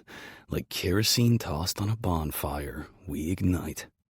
We're pressed so tight, my hands racing down her sides to grab her ass and lift her, wrapping her legs around my hips so our heights match. I slam her up against the side of her truck. She hisses in my mouth, our tongues chasing, hands desperate. Fuck, she's the girl I want to kiss for the rest of my life. I don't care how crazy that sounds. She's ravenous, whimpering as I pin her with my hips, my hardness right there. If we were naked, I'd be inside her. Fuck, I'd be pounding her into the side of this truck. Her groping hands knock my hat off and her fingernails drag over my scalp.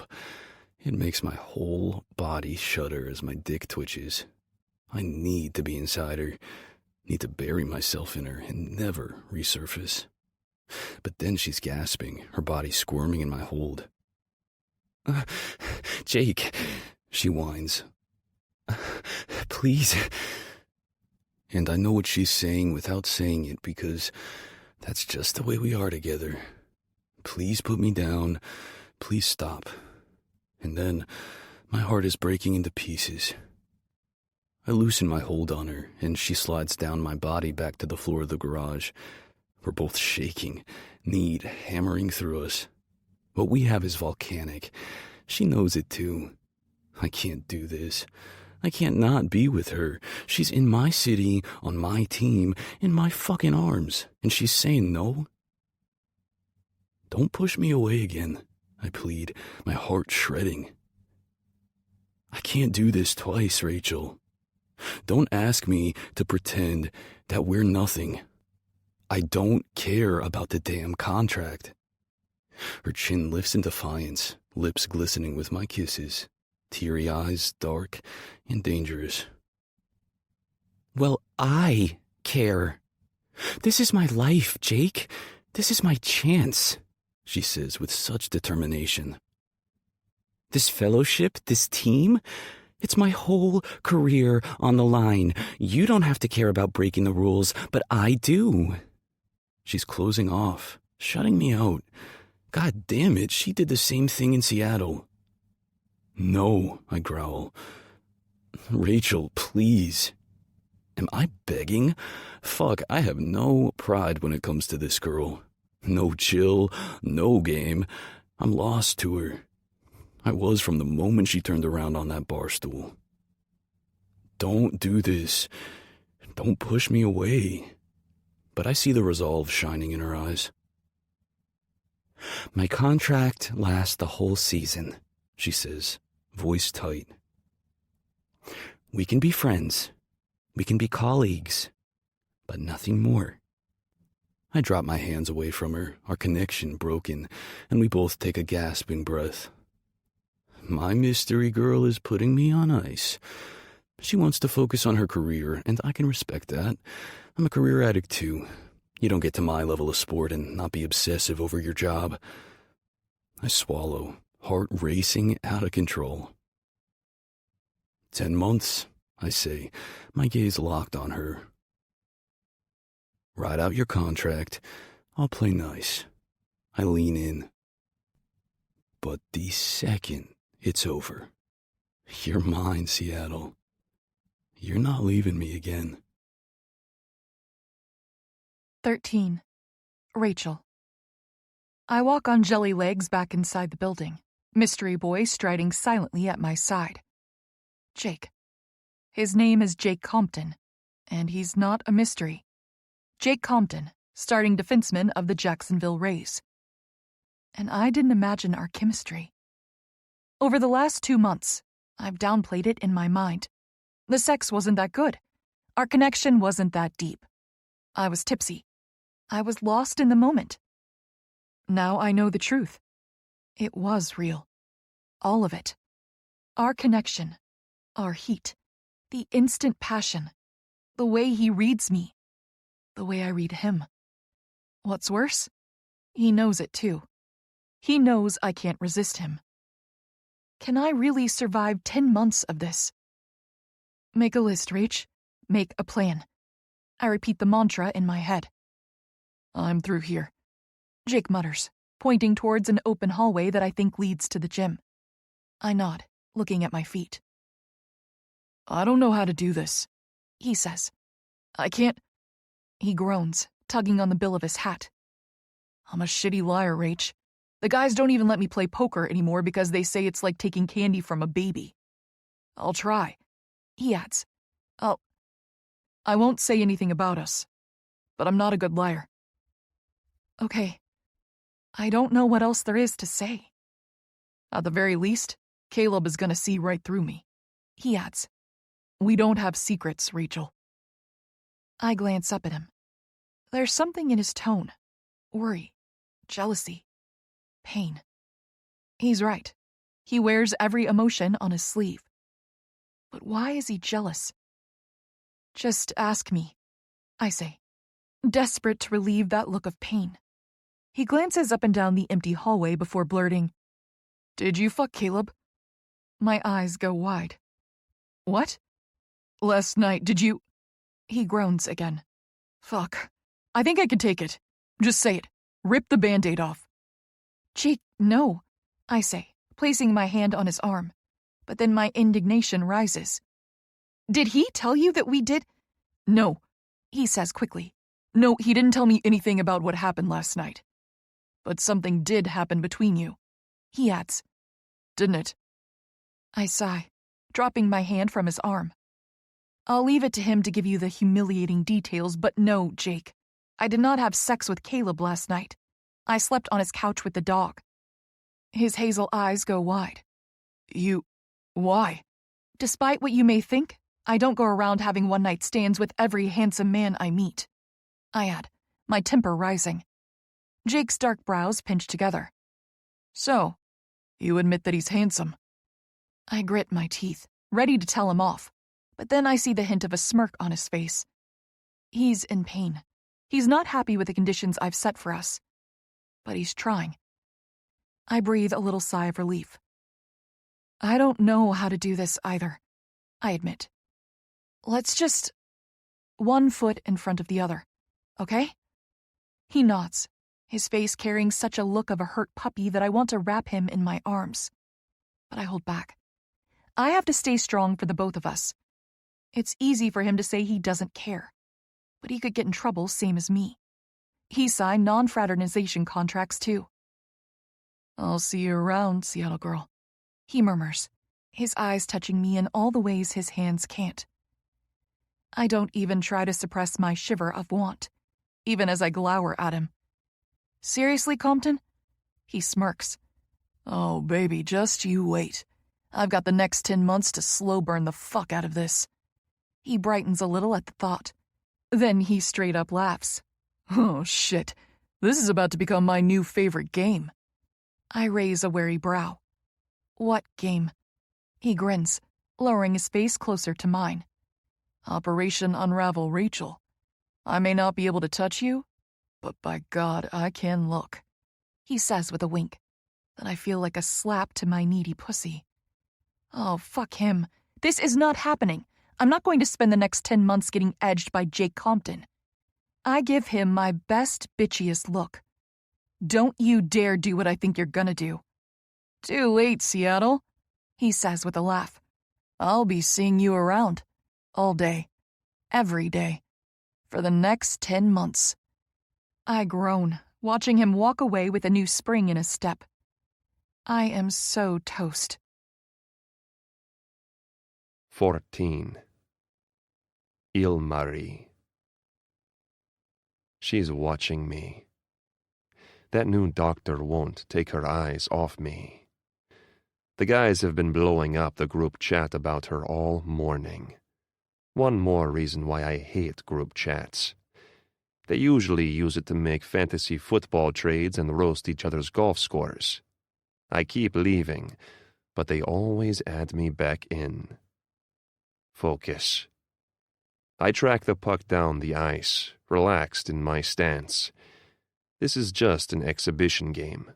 No need to hurt myself saving a rookie sloppy shot. The guy with the puck has good footwork, I'll admit, but he's too obvious with his hands.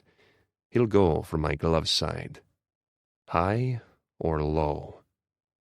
My glove is already in the air before he shoots. I catch the puck easily. I didn't even move my feet. The crowd cheers as if I made some great save. I'm making it look effortless because this is taking no effort. He should go back to the minors where he belongs. The game continues down ice until Novikov takes the puck. I perk up a little. He's a defender with great offense capability. I don't hold it against him that he's Russian. Well, Russo-Canadian.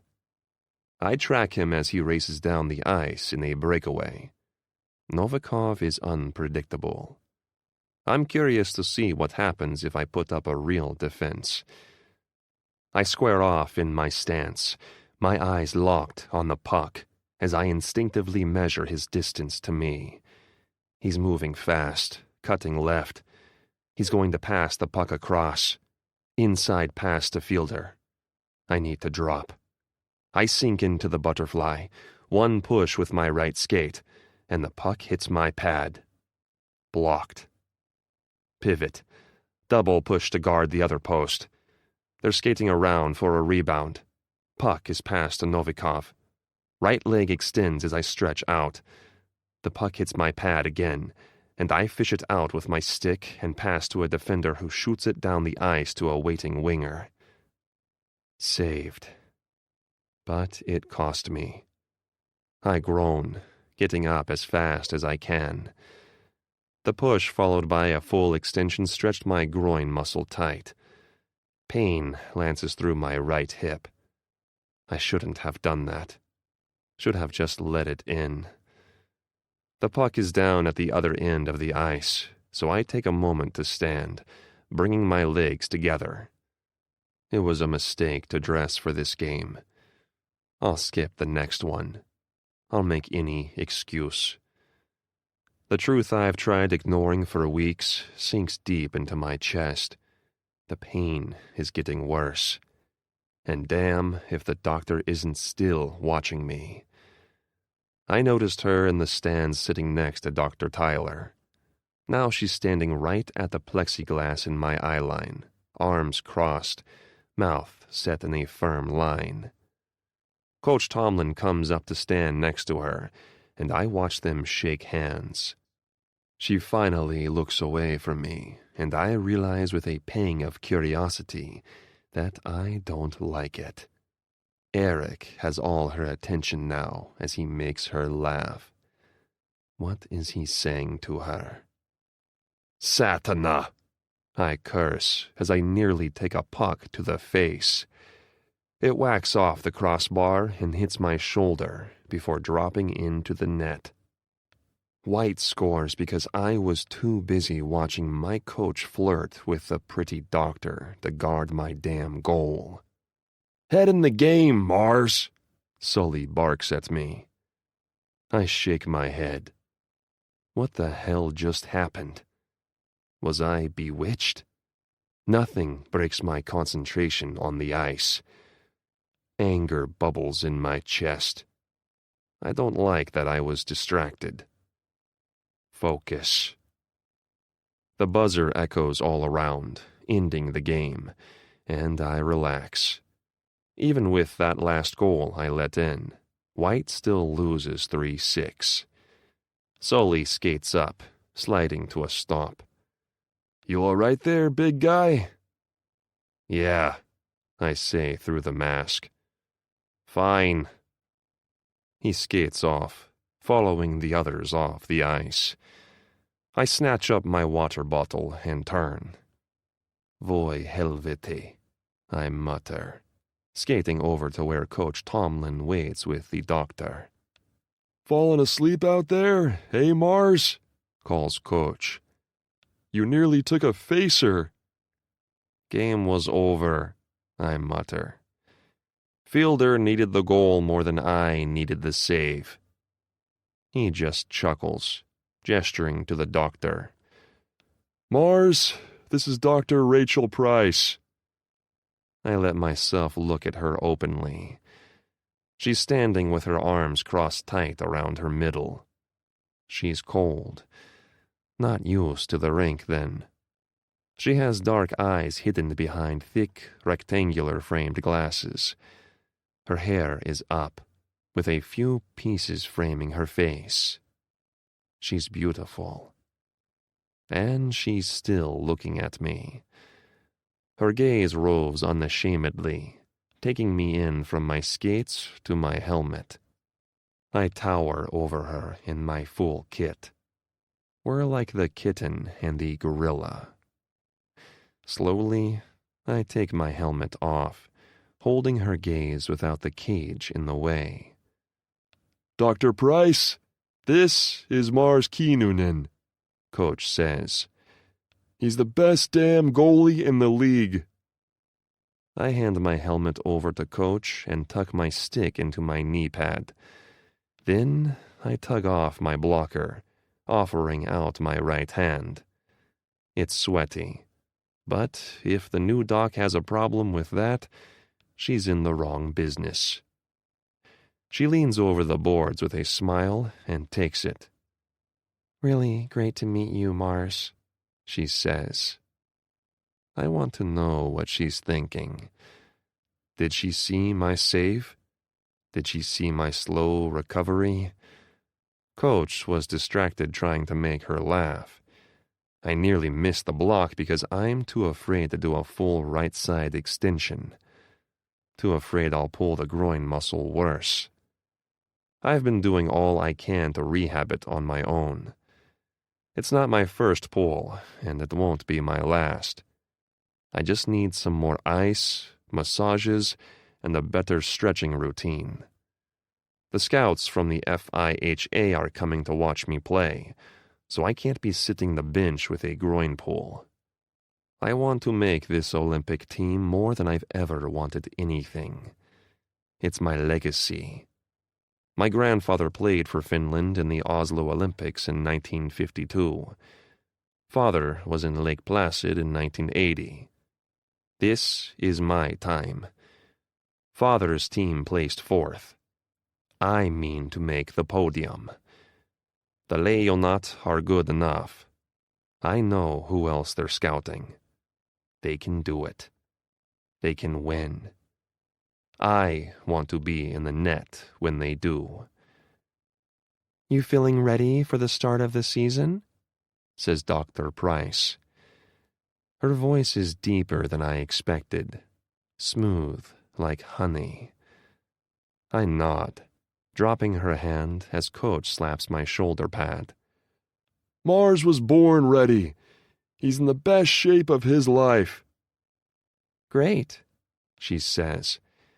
Then you should sail through your physical, no problem. Just let Hillary know his training schedule, and I'll be happy to work around it, she says at coach. Can do, he replies. I'm just standing here on the ice as she turns to walk away. Wait. She glances over her shoulder, one dark brow raised. What physical? She smiles again. Americans always do that. Smile when they don't mean it. I suppose it's meant to put people at ease, and it works on most other Americans. To me, it always comes off as disingenuous. Don't smile unless you mean it. And I don't want her fake smiles. I want to earn them. All the starting players have their final physicals next week, she replies. I'm new to the team, so I'm playing a bit of catch-up here, but I promise I'll be thorough. We don't want to miss anything with the eyes of the hockey world focused on the Rays. We appreciate it, Doc, Eric replies. Sure, he can smile. He's not the one under inspection. Meanwhile, my heart stops. What's your specialty? I call after her. Knees, she replies. Hips and knees. I imagine that means you and I will become good buddies this season. With another nod, she turns and leaves. God damn it. 15. Rachel. Mars Kinnunen might just be the most intimidating man I've ever seen. I thought the man looked big from across the ice. In person, he's a giant. Then he took that mask off, and my stomach flipped. Jake and Caleb are pretty boys. Perfect jaws, cheekbones for days, the floppy jock hair. All American athletes. But Mars is wild. He looks like the toughest guy on a hockey team had sex with a Viking and made a super baby. He's got a full blonde beard an inch long, trimmed longer under the chin. The rest of his hair is shaved to the skin around his nape, leaving a full head of unruly blonde hair at his crown, long enough to pull back into a messy knot. His features are rugged too. His nose sits a little crooked at the bridge, likely from a break. His left brow is scarred in 2 places. But he has the most beautiful ocean blue eyes, piercing in their intensity. I felt like he was staring into my soul as he scowled at me. I shake my head with a soft laugh. This has certainly been an interesting first day.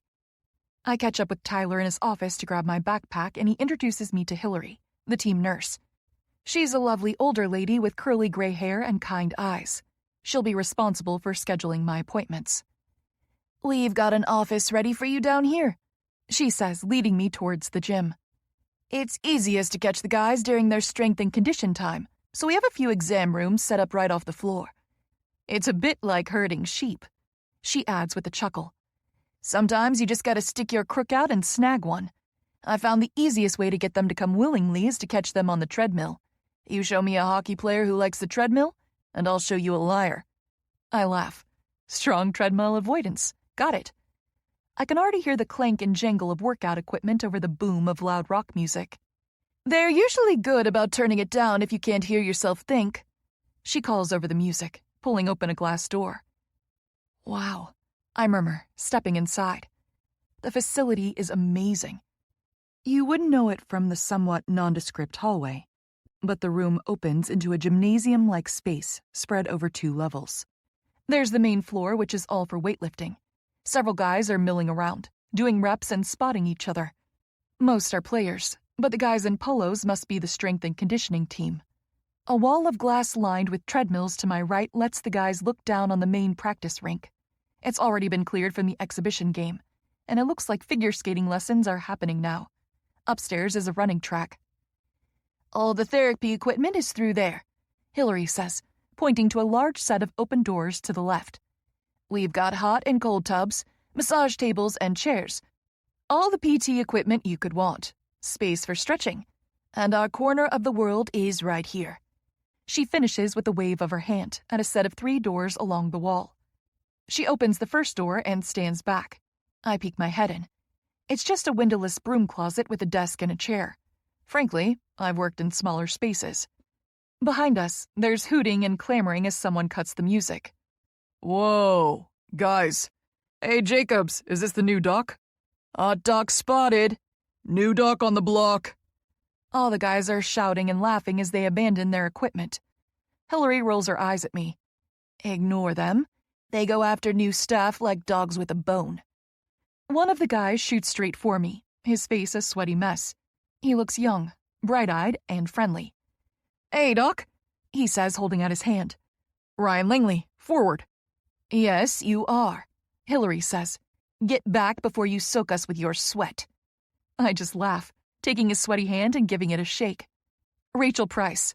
Rachel, he calls over his shoulder. Her name's Rachel. A guy echoes, and then all the guys are saying it. Price, Hillary corrects them. Her name is Dr. Price to you. A big guy with a shaved head elbows Langley out of the way. Cole Morrow, Doc. Best damn defenseman in the league. The guys all laugh as I shake his hand next. Yeah, you wish, Coley. What's your EA ranking now? Someone shouts. Morrow scowls at him, giving his shoulder a good-natured slug.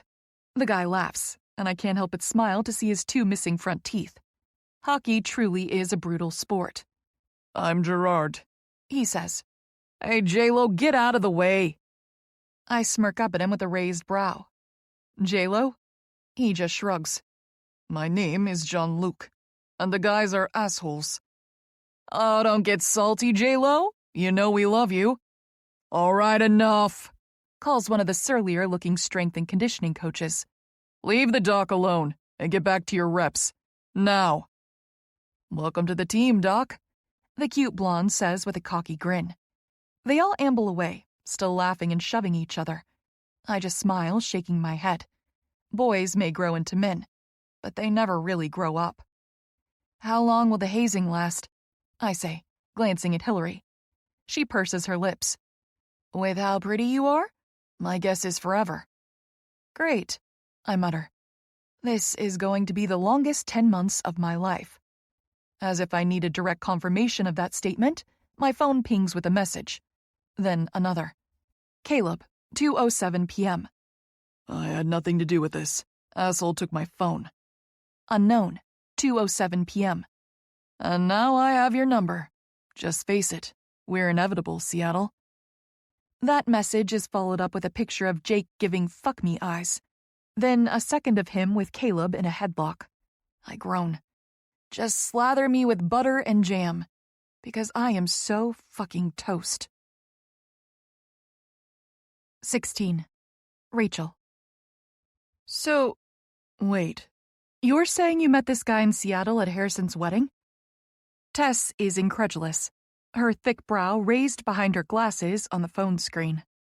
It's Sunday night, and I've avoided Jake all weekend. I was invited out to Rips on Friday night to celebrate the end of the preseason, but I declined. I still had my bags to fetch from the airport, and I just needed a minute to breathe and recalibrate. I hid out all day yesterday, only making a run to IKEA to trick out my balcony, which included getting a stopper for the sliding glass door, because I am never getting stuck out here in my thong again. I spent today exploring the city on my own, picked up some flowers, and now I'm nestled in the corner of my new mini sectional. A row of freshly potted flowers and ferns hang along the railing. I added an outdoor rug, some electric candles, and a little reed basket for my yoga equipment. 2 sets of patio lights are strung from the ceiling, letting off a soft golden glow. All in all, I'm proud of myself for this flip job. I take a sip of my wine, holding Tessa's gaze in the phone. Yeah, we met in Seattle. She blinks at me. Then there's a shuffle as she sits forward on her bed.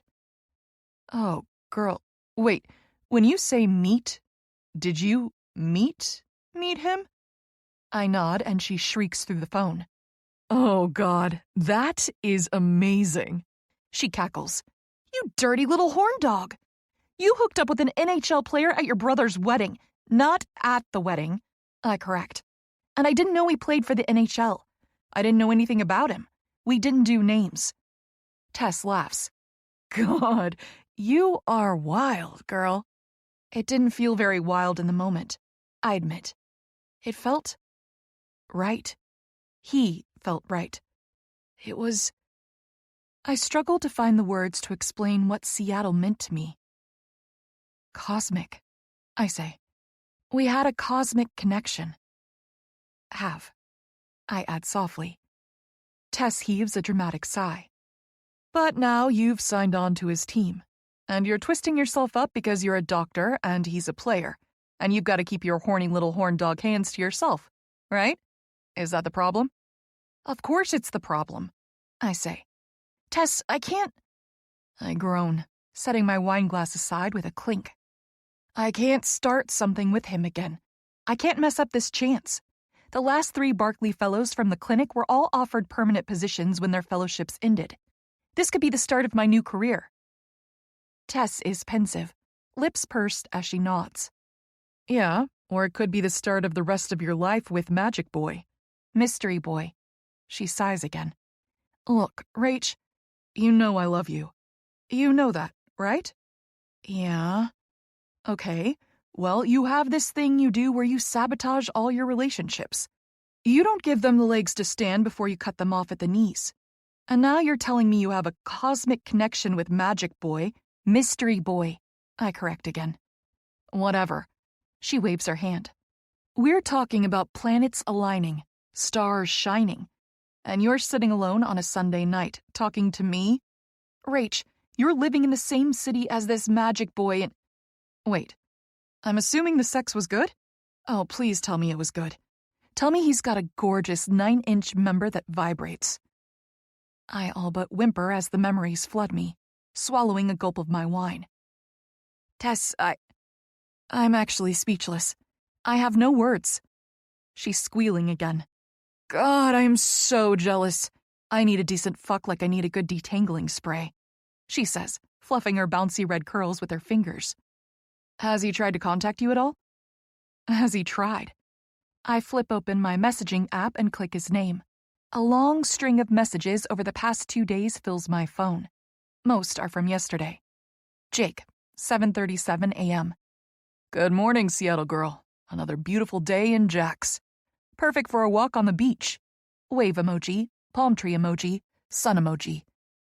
He followed that up with a shot of him shirtless on the beach looking like a goddamn snack. Jake, 9:45 a.m. Hey, how do you take your coffee? We never got to compare morning routines. Jake, 9:46 a.m. Wait, do you drink coffee? Please don't tell me you drink kombucha or some frou-frou shit with foam. Jake, 9:48 a.m. Gay drinks peppermint mochas like some kind of weird Christmas elf. I swear if I didn't love the jerk, our friendship would be over. I was in the potting soil aisle of the garden store when that message came through, and I snorted on a sip of my perfectly normal Americano with cream and 2 sugars. Jake, 12:37 p.m. I love cheat day. Then he sent a photo of a massive plate of colorful sushi.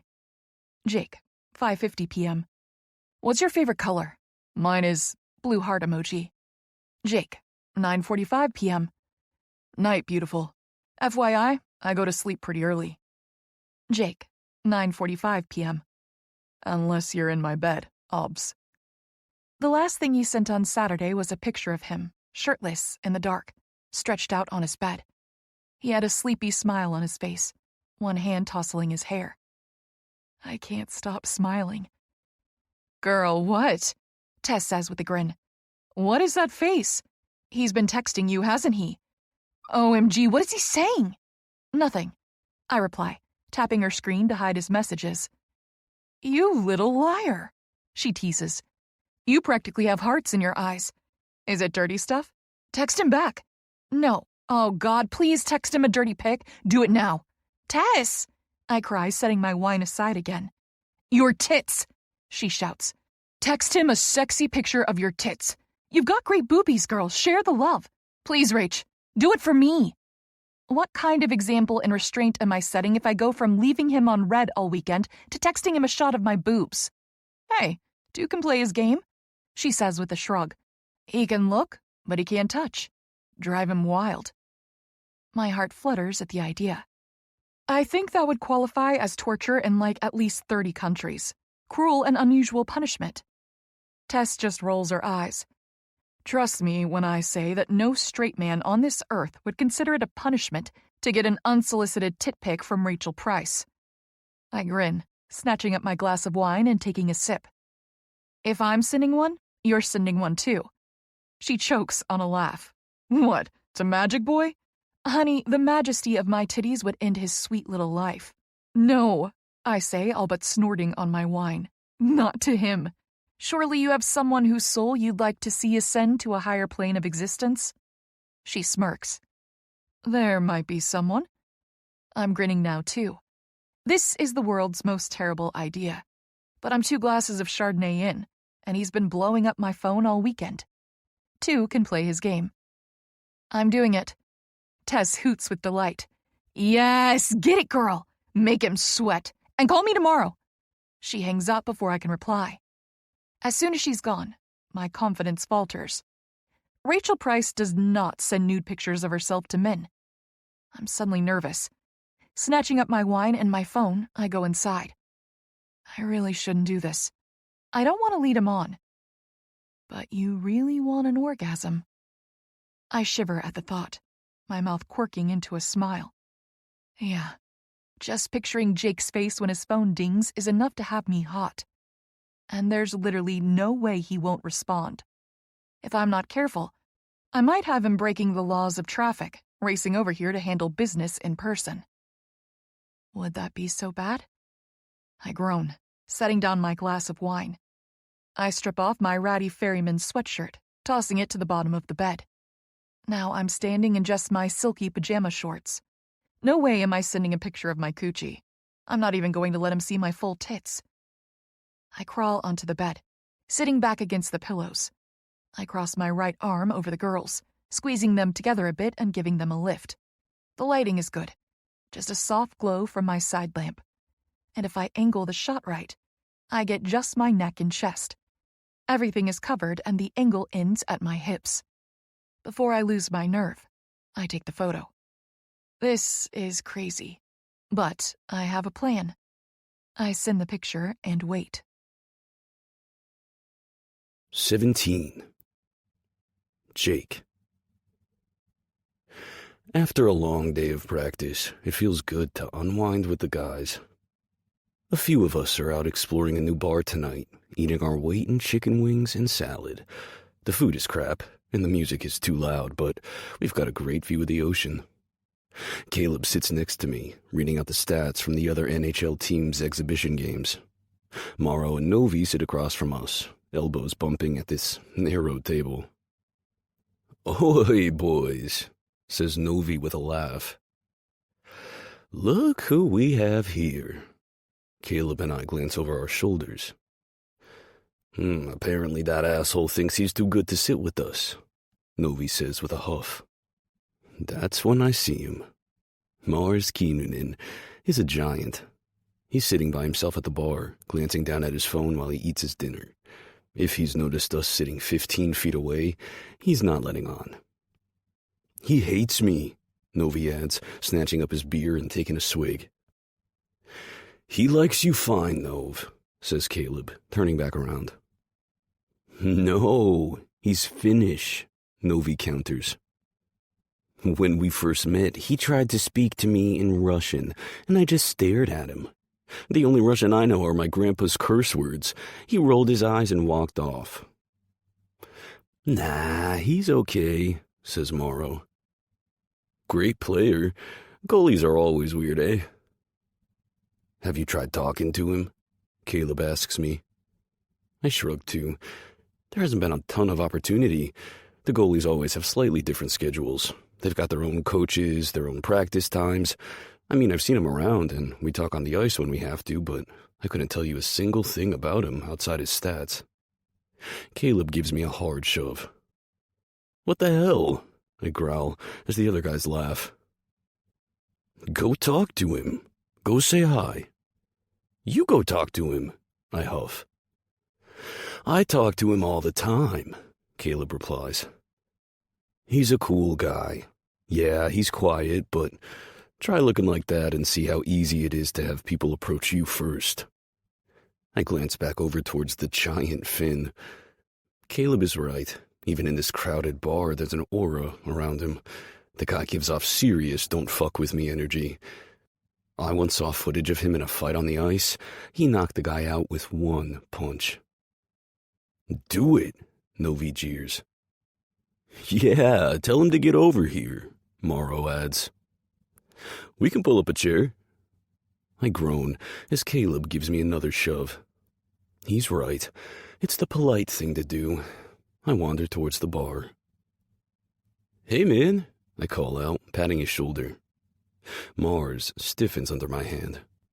He's got an awesome full back tattoo that creeps up the back of his neck. I can see the ink peeking out the top of his t-shirt. I know from seeing it in the locker room that they're the feathered tips of a raven's spread wings. Slowly, he turns to face me. I'm 6'3", but even sitting on a stool, he's taller than me. What? He mutters. Saw you over here, I call over the music. Just wanted to say hi. He just blinks at me. Oh, great.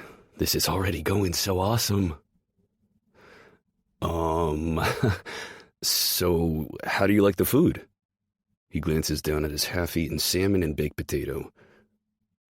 It's terrible. I huff a laugh.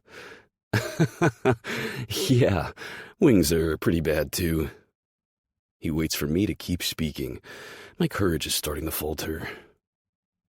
So, what brings you here? I was hungry. Fuck, this is painful. Abort mission. I rub the back of my neck. Great. Yeah. Well, me and some of the guys are over there, I say, pointing out our ocean view table. Novi and Morrow wave like a pair of idiots. Mars gives them a curt nod. Want to join us? He glances back at me. No. Mayday, mayday, prepare to crash and burn. I shift my weight, hands tucked in my pockets. Cool. Well, you know what? Fuck it. I'm trying to be nice, and he's being a total dick right now. I'm not gonna tiptoe around his ass all season. Can I ask you why you won't come sit with us? He just looks at me with that expressionless gaze. I'm on the last chapter of my book, he explains, tapping his phone screen. It lights up to display his e-book. It would be rude to read at a shared table. I don't want to be rude. I blink at him, mouth slightly open in surprise. Well, now I'm the asshole. I can't help but laugh. I thought this guy was being a dick, but really he's just trying to not be a dick. Go figure. Fins are so weird. Sure. Well, okay then, I say, backing away. Have a good night, Keenan. He gives me a nod of dismissal, turning back to his phone. I wander back to the table. Why do I feel like I just tried to hit on a girl and got shot down? No dice, calls Caleb. Told you, he hates us, says Novi, tearing into another chicken wing. As I sit down onto my chair, my phone buzzes in my pocket. Caleb slides his basket of fries over to me. Here, you've earned these. But I can't think about fries. I can't think about anything, because after 2 days of shooting my shot and getting nothing but radio silence, I'm looking down at a topless picture of my Seattle girl. 18. Rachel. I shift on the bed, feeling a little self-conscious, but then my phone dings. Jake, 8:15 p.m. Holy shit. Warn a guy next time. Caleb is sitting right next to me. I smile down at my phone. Why does the idea of Caleb seeing my picture on Jake's phone give me a secret thrill? I lay on my back and type a reply. Rachel, 8:16 p.m. Well, then angle the phone away. Wink emoji. My smile widens as I raise my camera and take a new picture from another angle. This time my hand with the star tattoos is cupping my breast, fingers splayed in a nice side boob shot. You still can't see anything, and only he would know it's me because of the tattoos on display. I send it. Immediately I see 3 dancing dots. Jake, 8:18 p.m. Fucking hell. Seattle, I'm in public. Hold on. It only takes a minute or two before the phone is ringing. Of course, it's him. Taking a breath, I answer. Hello? Wherever Jake is, it's loud. He sighs into the phone. What the hell are you doing to me, Seattle? I'm answering your many texts, I reply. Why? Did you not want me to? I'm out with the guys. I almost fell out of my chair and just shuffled to the bathroom sporting a semi. Where are you? I say, stretching out on the bed. Just the sound of his voice is soothing me, even as it spins me up tighter. I don't know. Some beach bar. Seattle, why do I have a topless photo of you on my phone? You've been sending me topless photos all weekend. I thought it only fair I reciprocated. He's quiet for a moment. This is a trick. I don't know where the trap door is, but you're about to pull some lever, aren't you? I laugh. No tricks. No trap doors. Consider this my apology. Apology? Mm-hmm. I shamelessly let my free hand roam over my bare chest. Knowing I have him all to myself is making me so wet and needy. Why are you apologizing? Wait. He growls his frustration. Seattle, what the hell are you doing? I sigh as I slide my fingers under the top of my panties. Touching myself? Oh, fuck. Switch to video. I swirl my fingers over my clit. No. Baby, what are you doing? Talk to me. I have my hand in my panties, I reply. I'm touching myself. Jake, I'm so wet. I whimper, my fingertip dipping inside my pussy. The gravelly sound in his groan is like a slap straight to the clit. I arch my back on a sigh, sinking a finger deeper inside. Baby girl, you gotta talk to me. Tell me what's happening. I huff with frustration. I've never been good at dirty talking on a phone. If I ever worked for a phone sex hotline, the guys would probably ask for a refund. Hold on. I shimmy out of my silky sleep shorts and my underwear. You're killing me here, baby. Hold on, I say again, tapping the icon on the phone to switch to video. Oh, fuck, yes. His words cut off as the call switches. I hold my phone out with one hand, so my face is in view. His camera flicks on, and I see his beautiful face close in on the screen. It's dark. There's a heavily graffitied wall behind him. Where are you? I murmur.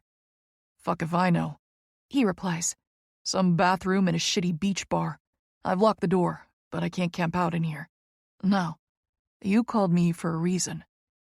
Yes, I reply, spreading my legs and letting my fingers explore again. I can't help it. Seeing him and feeling so turned on, I can't not touch myself. You called me to apologize. He presses. Mm-hmm, I say, circling my clit again. I'm biting my bottom lip to keep in my moan. And why are you apologizing? I still my hand, holding his dark gaze. I don't want to hurt you, I reply. I never wanted to hurt you. He nods, dragging a hand through his hair. Well, it is what it is, right? I shake my head. No. This is real, Jake. What we have. If I try to put it into words, I'll cry. And I don't want to cry tonight. I just want to feel good. I want to make him feel good, too. I left you in Seattle. You didn't get to say goodbye. Yeah, that sucked. He mutters. I take a deep breath, letting it out. So, Now's your chance. He raises a dark brow. What? Say goodbye. Seattle, what are you? I robbed you of the chance to have me one last time, I explain. I knew if you did, I wouldn't be able to walk away. I would have stayed. I would have told you my name. Well, now the game has changed. Neither of us can walk away. And you know my name anyway. The reasons I slipped out don't matter anymore. So here I am. I'm naked, and I'm saying yes to anything you want for the next. I tap my screen to check the time. 5 minutes. He groans, dragging a hand through his hair. 5 minutes? What the hell? Hey, I've got a plane to catch, remember? I tease. Say goodbye, Jake. You are in so much trouble. Clock is ticking, Angel. Are you going to make me come? So hard you see stars. He replies, spinning to lean against the wall of the bathroom. Touch yourself. Touch your breasts. And show me. He adds, his voice harsh with command. I angle the phone down a bit until my boobs are in the shot. I cup each one for him, pinching each nipple tight until I'm shivering with need. Good girl. You look so beautiful. He croons. So fuckable. You know, if I was there, I'd be flicking those tits with my tongue, biting until I leave teeth marks, branding them. You're fucking mine, Seattle. Mm-hmm. For 4 more minutes, I tease. You gonna hurry this along? Take your panties off. He orders. Spread your legs. I smile, shifting the phone up to show my face. Way ahead of you. I raise the phone up a bit and flip the camera so it's panning over my naked body. Oh, fucking hell. He groans. Kill a man, why don't you? Spread those legs, baby. Touch yourself. Use your fingers. 2 in the pussy, thumb on your clit. I rush to comply, loving the feel of taking orders from him. My fingers sink inside my tight, wet center, and I let my thumb rub little circles on my clit. Oh, God, I whimper. Jake, are you hard for me? As fucking steel, baby. You have no idea. I suck in a breath, feeling that glorious spiral of a looming orgasm low in my gut. That warm feeling is spreading. I'm close, I pant. Get your cock out. Come with me. He groans again. I can't even see him at this angle, but I can hear him. I can hear his want for me. Do you have a vibe? Not that tentacle thing. You're not using that unless I'm there to hold it for you. I gasp, my fingers stilling inside me. He told you about that? Of course he told me, he says with a low laugh. But can we not talk about Kay while I've got my hand on my dick? Get a vibrator. I want to watch you ride a toy and pretend it's me. I roll over, opening the drawer of my bedside table. I pull out my trusty pink Vibe with a clit stimulator. The thing comes with like 15 settings, but I only like one. High voltage buzz. Ruins me every time. I hold it up for him and smile, turning it on. Oh, fuck yes. Put it in nice and slow. Write it for me and let me watch. Fuck. I'm so fucking close. Gonna come in this shitty fucking bathroom watching you shatter, baby. I slip it in, adjusting it on my clit with a soft gasp. It vibes so good, hitting me inside and out. I move the camera angle so he can watch as I give the toy a few little wiggles, my hips arching. Oh, God, I'm so close, Jake, I whisper. So am I. Fuck, you're so beautiful. So perfect. Come for me, baby girl. Between his voice and the vibrations, I crest my high so hard and so fast. I come apart, crying out for him, convulsing with each wave of my orgasm. I clench around the toy, strangling it with my pussy as it buzzes against my clit. I'm hot all over, and then I'm shaking, jerking it loose and tossing it on the bed next to me. I sink back against the pillows, flipping the camera to look at him. He's breathing hard, too, his eyes glassy. We came together. Even through the phone, our bodies are so in sync with each other. We may be separated by circumstance, but this man holds a piece of my soul. I lick my parched lips, waiting for him to look up at me. When he does, I see the relaxation there. Better? I murmur. Much, he replies. I can't offer you more right now, Jake. He nods. I know. But at least you got to say goodbye. That was a goodbye to who we were in Seattle. Two strangers lost and alone.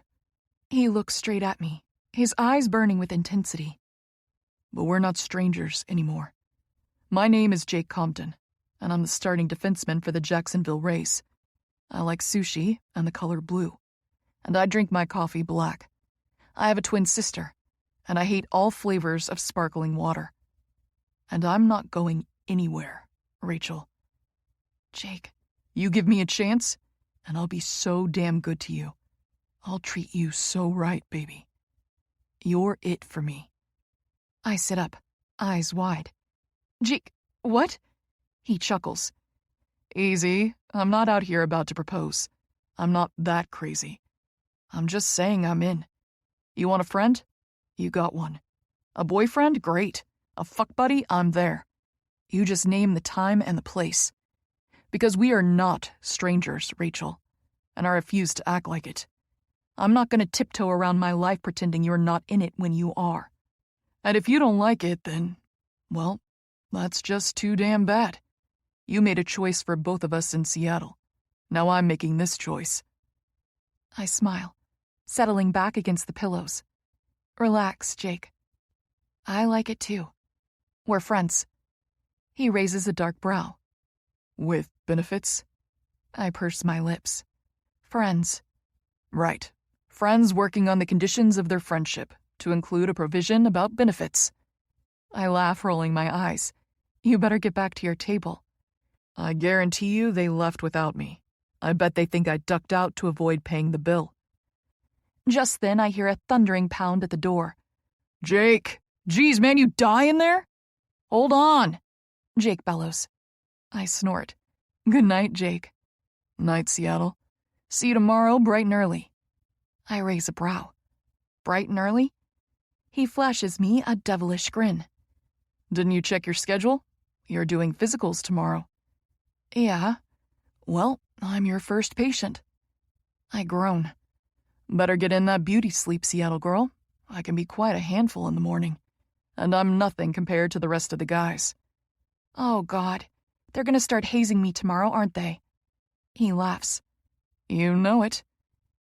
Then he hangs up, leaving me blissed out on my bed with a buzzing vibrator.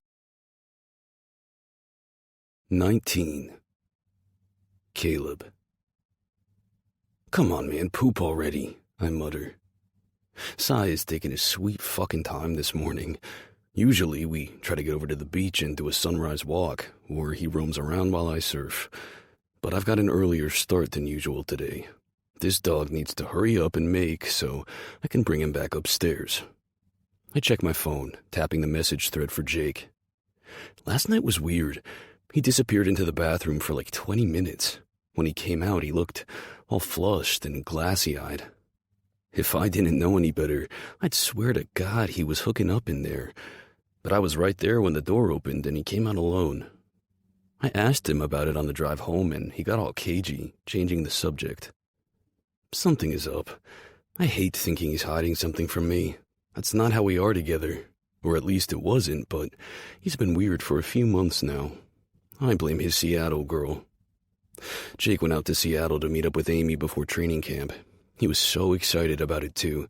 For weeks, it was all he could talk about. I mean, I don't blame him. Amy is awesome, but then I got a desperate call from him that Amy's flight was canceled and he was alone. Jake hates being alone. I talked him down and he promised to call me back after he got his flights changed. Next thing I know, I don't hear from the asshole for 2 fucking days. I was ready to call the Seattle police and start a manhunt. Then he shows up back in Jack's with stars in his eyes, talking about his precious Seattle girl. Best sex of his life, his every dream come true, blah, blah, blah. If she was so great, why did she ghost him? She snuck out before sunrise without leaving her name or her number. I'm not out here trying to rain on my best friend's parade, but it doesn't sound like the start of any love story I know. For the past 2 months, I've watched him change. He's gotten quieter, moodier. I mean, it's all relative, so we're talking Jake's version of quiet. The man has no filter, no shame, and no off switch. He used to drop everything and call me if he saw an interesting bird while driving. He can't eat a meal unless he sends me a picture of it first. Now he's doing fishy shit in the bathroom and hiding it from me. I think the start of the season is coming at just the right time. We'll get back on the road and he can vent his frustrations over his lost Seattle girl with a few bunnies. Not gonna lie, I'm squirming a bit just thinking about it. After a few bad experiences in college, the luster of the puck bunny life faded fast for me.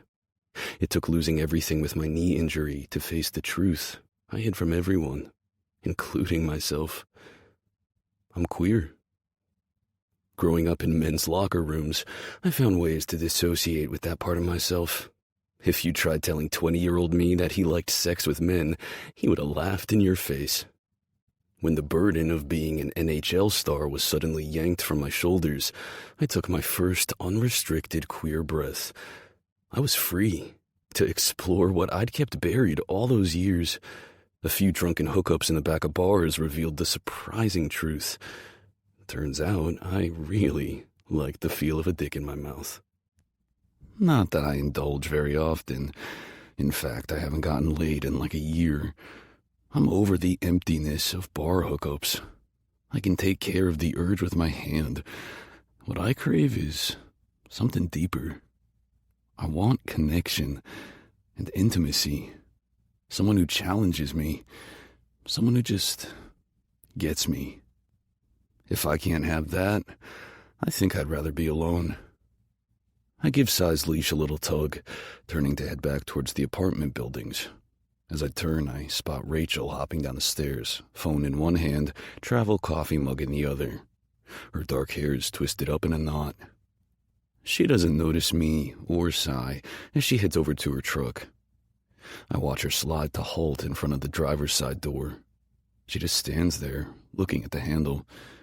After a minute, she gets inside and shuts the door, but she doesn't take off. Curious, I wait.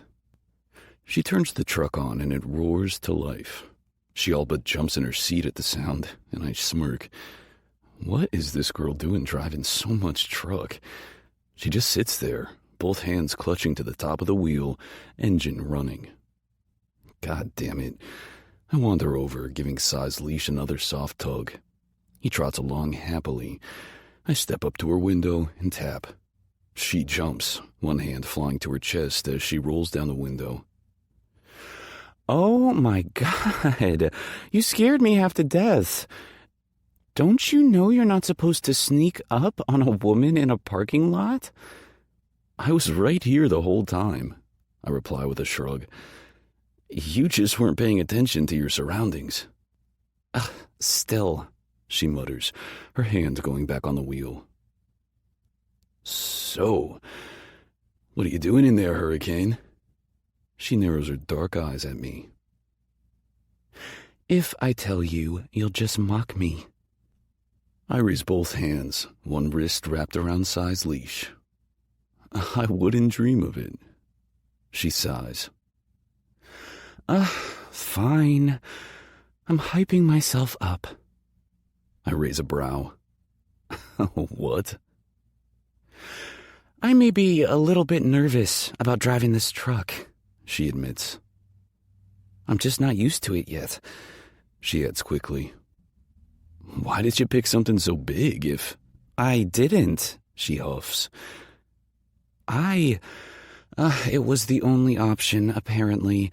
Vicky said they got a deal. You do know how to drive, right? Like you're legally licensed to operate a motorized vehicle?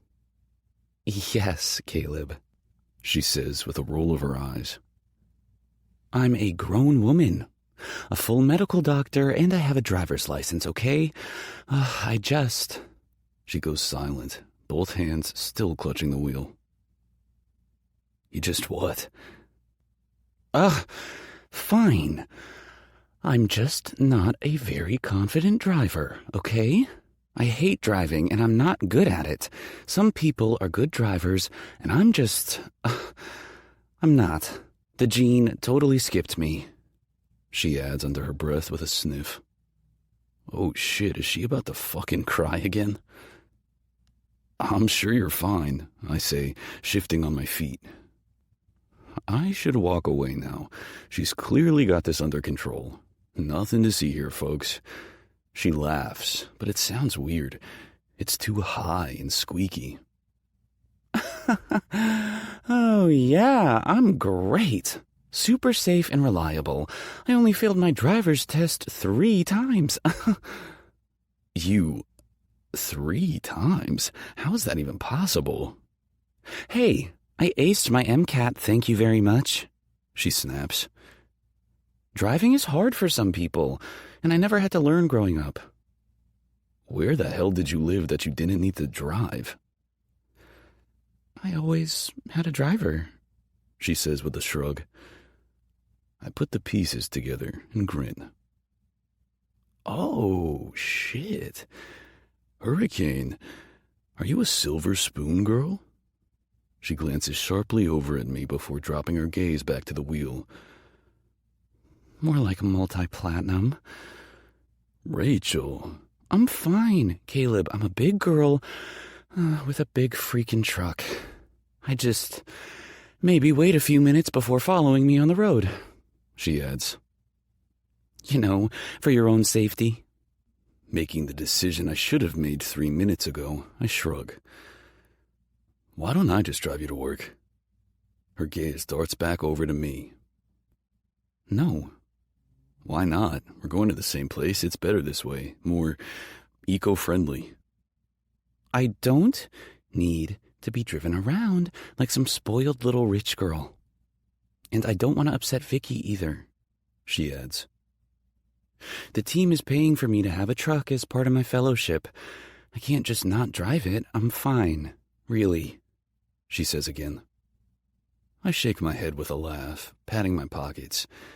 This girl is so damn stubborn. I've already got my keys and my wallet. I jerk open her car door. She shrieks. Caleb, what? Move over. What the hell are you doing? You won't let me drive you in my car, so I'm gonna drive this one. Unlike you, I love to drive, and I'm excellent at it. Now, move over. God, this is so embarrassing, she mumbles, unbuckling her seatbelt and climbing over the center console. I get a nice shot of her ass as she scrambles across. Sigh, up, I say, patting the seat. He leaps into the driver's seat, and she gasps with delight. Oh my goodness, is he coming with us? She's already got both hands out, rubbing his ears. The little traitor has his tail wagging in my face. I try to slap it down. Yeah. Sigh, over, I direct with a snap of my fingers. Sigh hops the seats into her lap. You're such a cutie patootie. Yes, you are. I'm obsessed with his eyes. She coos, wrapping both arms around him as he straddles her lap and licks her face. You're coming to work with me. Daddy gets to see you all the time. Oh, yes, he does. I'm never letting you go, ever. She kisses his face, and he eats it up like a total ham. Lucky jerk. I huff to myself. I have no idea where that thought came from. Sure, she's gorgeous, but she's also neurotic and kind of annoying. I smile to myself. She and Jake would be perfect for each other. My smile falls as I go still, my hand on the truck door. Rachel and Jake. Why does the thought of them together turn me on as much as it terrifies me? I glance over at her, watching her buckle in as she talks nonsense to my dog. If this gorgeous, sophisticated, slightly neurotic doctor ever decided to give Jake Compton the time of day, it would be game over. She'd have him as her shadow for the rest of her natural life, and then I'd lose him. A reformed puck bunny turned kindergarten teacher I could compete with no problem. But Hurricane? Hell no. She'd sweep him off his feet and drag him out to sea. Shit. Why do I suddenly feel like I'm sweating? He took her number out of my phone the other day.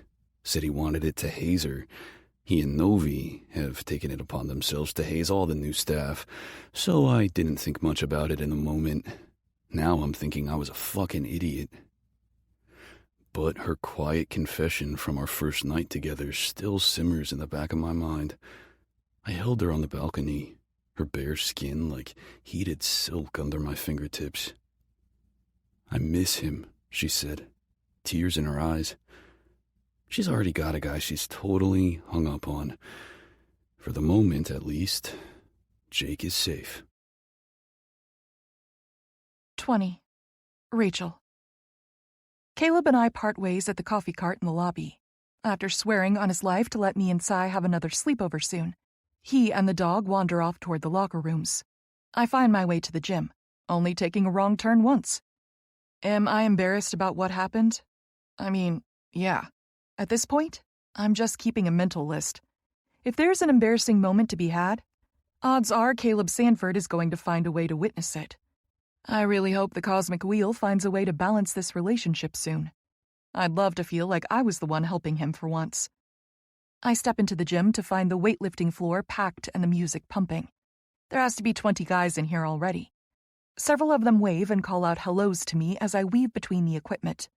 Morning, Doc, calls the cute, boyish blonde. I spent some time yesterday going through the roster to try and put as many names to faces. His name is Langley, and he's on my list for a physical today. Morning, Langley. I reply with an awkward wave, still juggling all my crap. He beams at me, his chest puffed out like I just gave him a gold star on his homework. You remembered my name. Of course, I reply brightly. Good thing most of the guys go by their last names. Between first names, last names, and the hordes of nicknames they give each other, I expect I'll be confused for a while. I shuffle into my tiny office. I barely have a chance to set my stuff down before I feel him. I spin around in my swivel chair, whacking my elbow against the wall. Ow! Shit! I rub at it, looking up to take in the massive frame of Jake Compton. He's smiling at me, and I feel it all the way down to my toes. Good morning, Dr. Price. I roll my eyes, snatching up my travel cup. Okay, champ, dial it back a little. What? I can't call you Dr. Price? No, you can call me Dr. Price, I say, taking a sip of my coffee. I meant dial back the eyes. He leans against my doorway, arms crossed. My eyes? Yeah, they give you away. Oh, yeah? And what are my eyes saying this morning? He flutters his lashes like a total flirt. I get up from my chair, which does very little to make me feel like I'm taking back my space. He still stands head and shoulders taller than me. They're saying they watched me come last night. He feigns a gasp. Why, Doc, I have no idea what you're talking about. My eyes were with me all night. You can ask Caleb. He'll tell you that at no point did I watch you ride a toy to climax. I stand right in front of him, clutching my coffee and my tablet. You gonna move? Huh? You make a better door than my actual door, Jake. Move your body. Oh. He laughs, stepping out of my doorway. Hey, Doc, if Compton gives you a hard time, you let us know. One of the guys shouts. We'll set him straight. Some of the other guys laugh and shout too, the noises layering with the thumping music. I open the exam room door and he winks as he walks past, turning to hop dutifully up onto the exam table. This room is a much better size, with enough space for a small sink and cupboard, an exam table. There are a few pieces of equipment I can use to test flexibility and range of motion, too. I set my coffee on the counter by the sink and wake up my tablet. I lean against the wall by the open door and pull up his electronic medical files. So, let's see what we've got here. Jake crosses his arms over his broad chest, still giving me the I've seen you naked eyes. I wish they weren't so damn pretty. They're a caramel brown at the outside, fading to apple green at his iris. You gonna shut the door, Seattle?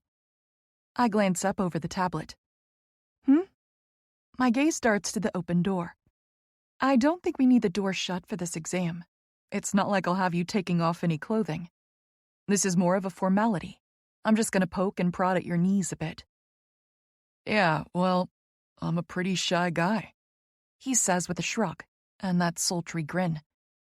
I prefer to know my doctor-patient confidentiality can't be breached by some nosy rookie. These guys look for weaknesses, like sharks chasing chum in the water. I pause in my skimming to look up at him again. If I close that door, are you gonna behave? He nods, raising the 2 fingers of his right hand. Scout's honor. Oh, god damn it. He did that cutesy little move in Seattle, too, right before he fucked me bare and made me scream with my ankles on his shoulders. I can tell from the look on his face right now that he's picturing it, too. Compton, I swear to God. He barks out a laugh, raising both hands in surrender. All right, I'll behave. Look, I'm totally behaving. Ask your questions, Doc. This is about hips and knees, right? No word of a lie, I'm in the best shape of my life. I had some issues with my meniscus about 2 years ago. Had a minor surgery. I've been playing great since. I narrow my eyes at him. Mm-hmm. Did you know I have a magic talent? He raises a brow. Making a man hard with just a look? I shake my head. Nope. I'm basically a human lie detector. So I'm gonna review this file, and I will do an exam, and I will ask you questions, Compton. And if I think you're lying to me, I'll ask more questions. I'll do more exams. I will poke and prod and x-ray and scan until your records are thick as a phone book. His cocky smile falters a bit. There's nothing pro athletes hate worse than the threat of medical testing. And I bet you any money Jake Compton is afraid of needles. I'll be giving him an orange juice after he passes out and whacks his head on my table. You should know that Dr. Tyler has given me the power to approve your final preseason review. I add, you want to play next week? He nods. Yeah, of course I do. Good. Then get rid of that dirty look in your eyes. I'm not Seattle right now. I'm Dr. Price. So, tell me, how long was your post-op recovery after your meniscus surgery? What was on your regimen of care? And do try not to leave anything out. I pluck the stylus off the side of my tablet, glancing up at him, and wait. He sighs, his shoulders relaxing a bit. Fine, Doc. We'll do this your way. Jake was a perfect gentleman for the rest of the exam. He answered my questions, performed all the range of motion tests I requested, and only groaned once when I did a quick check of his hip joints. My fingers prodding the muscles, checking for tightness or tenderness. I let him go with a smile and a quick promise that his starting position was safe. My morning hurries along as I work down my list of guaranteed starters. All these guys are head coach approved for the active roster. So long as they pass my exam, they'll be suiting up for the first game. After Jake, I meet Lukas Novikov. He's another defenseman. Tall and burly. He has a face that looks like it's taken more than a few hits. But he's kind and flirty. He seems fine from his treadmill tumble the other day, and I leave him with a tease to make sure he's double knotting his shoelaces. Next in the door is Jean-Luc Girard, the one the guys call J-Lo. The first thing I notice when he wanders in, besides the missing teeth in his smile, is the wedding ring on his finger. You married? I say as I massage his kneecap. Yeah, Doc. 6 years and counting. That's nice. You got any kids? The rest of the exam goes quick as he flips through his phone, showing me endless photos of his 2 little girls, who apparently spend every waking moment in princess crowns and tiaras. I snort at the one of him in the middle, toothless grin spread wide, with big circles of red rouge colored on his cheeks. Yeah, all the athletes I've met are tough guys until their daughters are born. Then they melt like butter. I bet he can name more Disney princesses than me. He shakes my hand as he leaves, and I check my list. Kinnunen, you're up next. I call out to the crowded weight room, my eyes on my tablet as I close out Girard's file. After a minute or two, I glance up, looking around the gym. No sign of Kinnunen. The man would be impossible to miss. I walk over to Novikov, who's about to get on a treadmill. Hey, have you seen Kinnunen this morning? He just shrugs, glancing over his shoulder to scan the room. Maybe his practice ran long? I just skip him, Doc. He'll show up eventually. I sigh, checking my list. Langley, you're up. I hear a clang from close by and turn around. Great. Yeah, Doc, I'll be right there. Blondie gets up from his weight rack, smiling like he's the star of a bubblegum commercial. Why don't you head into the room? I say. I'm just going to check something in the office. We part ways at the doors. Him for the exam room, me for the standing room only office. I snatch up my phone, looking to see if I have any missed messages from Kinnunen or the goalie coach. Nothing. I move through into the exam room, tablet tucked under my arm, as I text out a message to Hillary to get Kinnunen rescheduled. Tucking the phone in my pocket, I turn back to the tablet. All right, Langley, let's get started. Oh my God, what the hell are you doing? He jumps up to attention, eyes wide as his gym shorts slink to the floor. He's standing by the table in nothing but his junk-hugging briefs, socks, and trainers. What? I didn't see one of those paper gown thingies. My eyes go wide as I hug the tablet to my chest. This guy is cut. There is not a single ounce of fat on him, and he was in the middle of a workout, so his perfect pecs are shiny with sweat. Why the hell are you getting naked, Langley? Now he's looking at me like I'm the crazy one. This is a physical, isn't it? I gape at him. I'm a knee specialist, Langley. You were already wearing shorts. I gesture to the pile of polyester at his feet. His face blanches wider than an almond. But the other guys all said... He pauses, and we just stare at each other. Then his cheeks go from white to red. Oh, fuck those guys. I'm gonna kill Novi. Then he's dropping to his knees to snatch up the shorts. I can't hide my smile as I shake my head. Just put your clothes back on. I'll wait outside. The second I step out, the gym explodes with laughter. All the guys were apparently waiting to see what might happen. Jake is standing by Novikov, his arm around his shoulder. The pair of them are wearing matching shit-eating grins. See something you like in there, Doc? Novikov teases. Who are you hazing here, him or me? I call back. Both, shouts a guy I think is named Carlson. He's Swedish and very GQ looking. Langley appears at my shoulder fully dressed, and the guys all hoot and howl again. Fuck you, Novi. You guys are all jerks, he shouts before disappearing back inside the room. Please tell me he stripped totally naked, says Novikov, tears in his eyes. No, he didn't, I reply. And just for future reference, I call out, the first guy who gets naked in my exam room is going to get benched for a week. Bad idea to piss off the person who signs your medical releases, I add, shooting daggers at Novikov and Jake. What's wrong, Doc? Can't appreciate the male form? Jeers Novikov. Oh, I appreciate the hell out of a fine male form, I reply. I just like to have finished my damn coffee first. So, you would want to see us naked. Just later in the day, says Jake. After you've finished your coffee. Yeah, it's all a matter of timing, Novikov adds with a nod. Noted, Doc, Jake says with a grin. We could try again after lunch, someone calls. At the same time, a guy starts singing Afternoon Delight, and the guys all fall to pieces again. You're all 12, I grumble, turning back to go inside the exam room. And you love our dumbasses. I snap the door shut, drowning out their laughter, as I face a mollified Langley. Let's get this over with, eh, Doc? 21. Rachel. I finish my last physical of the morning with Josh O'Sullivan, the forward who was just made captain of the Rays. He's a sweet guy with a body that he's keeping in fighting shape with little more than a hope and a prayer. My guess is that his knees might just be seeing their last season. Of all my guys this morning, he'll need the most preventative care. As soon as he's gone, I wander over to the PT wing to compare my notes with Avery. He's in the middle of some stretching reps with a young guy with black curly hair who has his knee artfully wrapped in athletic tape. You really need a babysitter to double-check your work, Price? Avery says with a huff.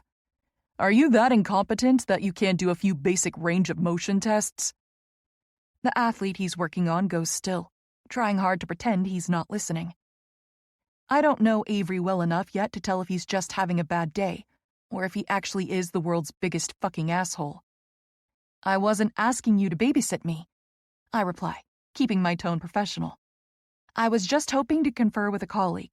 You know the guy's better at this point, and, well, I have to finish up with Jonesy here first, he says, giving the kid a pat on the shoulder. Can't drop everything to do my job and yours. That's fine, I say. I'll just grab some lunch and come back. He waves me away, and Jones gives me an apologetic look. I leave the PT wing and let out a shaky breath. No way am I going to let one jerk drag me down. He's going to have to try a lot harder than that to hurt my feelings. Pushing all thoughts of him from my mind, I let my nose follow the tantalizing smell of hot dogs, leading me down the long hallway. This practice complex is technically for the Rays, but the rinks can be rented out for other purposes. Junior hockey, figure skating lessons, even just a free skate session open to the public. When a rink is open to the public, they open a small concession stand too. I stand in line and order a hot dog, a bag of barbecue chips, and a Diet Coke.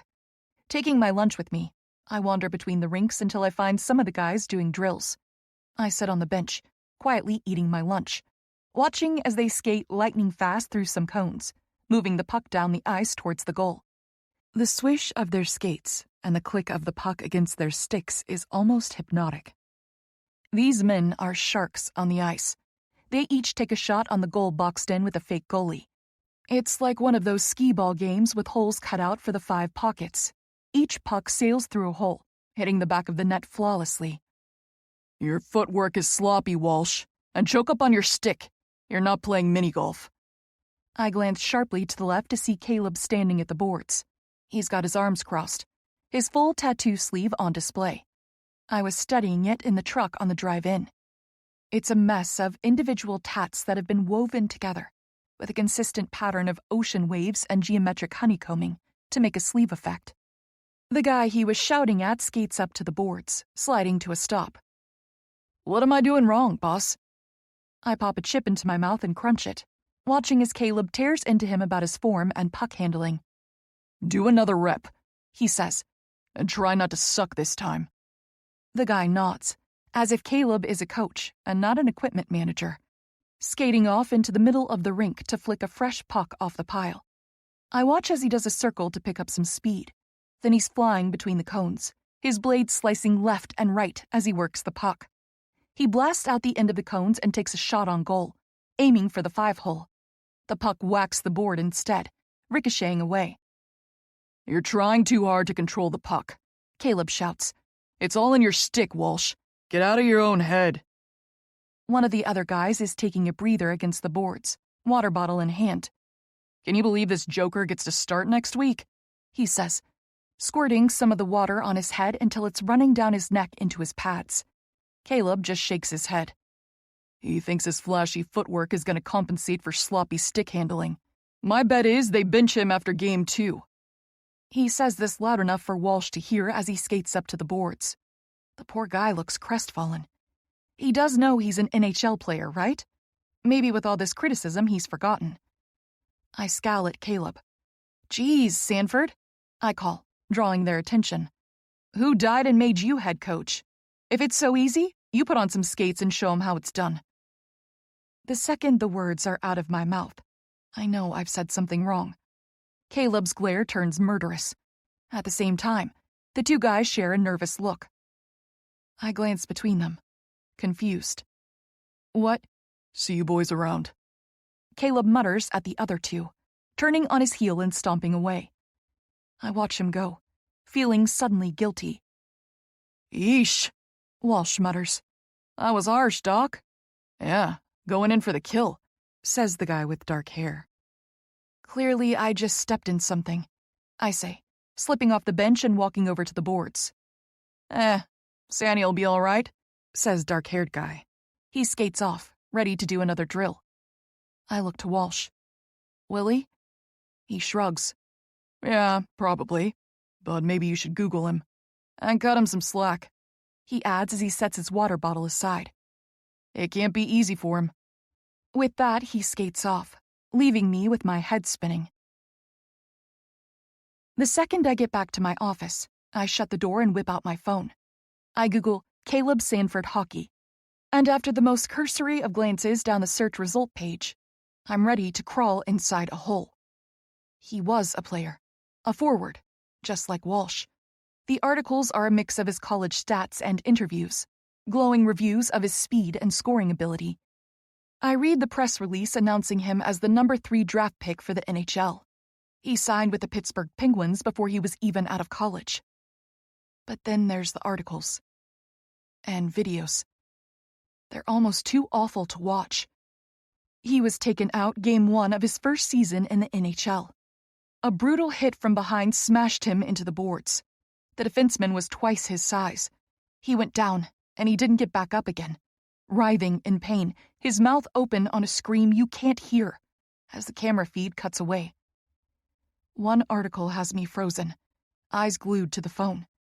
It includes a photo from earlier in that first game. Caleb is skating towards the camera with his arms slung around the shoulders of a smiling number 42. Jake. They were both signed to the Penguins. For one shining moment, their shared NHL dreams came true. But then Jake watched his best friend go down. He had to watch him be carried off the ice, his dreams shattered with his leg. I set the phone aside, tears in my eyes. That's why Caleb was limping the other day. He never recovered from his career-ending hockey injury. He can't play anymore, certainly not at the level required for the NHL. So now, Jake lives out their dream alone, while Caleb gets to watch guys like Walsh, who have less talent than him, skate down the ice with sloppy stick handling. Yeah, I'm a total jerk. I have to say something. I have to apologize. I leave my office and go in search of him. I don't know the backside of the rinks very well. This is an all-in-one facility. Laundry, loading docks, food service, maintenance. I ask a few guys as I pass the locker rooms, and they point me towards a stairwell that opens below into a wide hallway. Cy pops out of a doorway, and I smile, knowing I must be in the right place. He comes running over, tail wagging. He's such a sweetheart. He's got the coloring of a border collie, but a body more like a pointer, longer in the legs, with a spotting of black under his white fur. My favorite feature is his blue eyes. Like ice, I realize with a smile. His eyes are the same white-blue glossy color of fresh ice on a hockey rink. "Where's Daddy, huh? Is he down here?" I murmur, giving him a pet. I walk down the hall, taking a deep breath before I peek into the open doorway. Inside the bright room is a wall of industrial-size washers and dryers. A table is set in the middle for folding and ironing. A massive stack of white towels sits on the end of the table, all but concealing Caleb from view. He's standing, quietly folding more. Cy goes prancing in, sniffing the floor as he snakes behind Caleb. Pulling on my big girl pants, I step in. "Hey," I call. Caleb glances up, his expression carefully veiled. His gaze falls right back to his work. "Hey." Great start. I cross the room, coming around the stack of towels. "Listen, I'm sorry. I didn't know." He stills, not looking at me. "Who told you?" "Google." He just goes on folding. I take a step closer. I didn't know, but that's no excuse. I didn't understand the context of what was happening, and I shoved my foot in my mouth. I'm new to this team and to this world. I'll make mistakes, but I'll learn. And I am sorry, Caleb. "It's fine," he says, grabbing a stack of towels and turning away. He loads them in a massive laundry cart big enough to hold 3 grown men. I should leave him alone. He clearly doesn't want to see me or speak to me. I should go. But I don't. Instead, my feet are moving. Before I know it, my hand is on his tatted forearm. "Hey, can you at least look at me?" He stills, his gaze dropping to my hand on his arm. "Take your hand off me, Rachel," he says quietly, his voice cold as ice. I drop it to my side, my stomach doing a little flip acknowledging the strength of his command. I don't like him using my real name. I want to be Hurricane again. "Caleb, "Just stop," he growls, turning to look at me. His eyes are so dark, almost obsidian. It's a beautiful combination with his reddish-brown hair.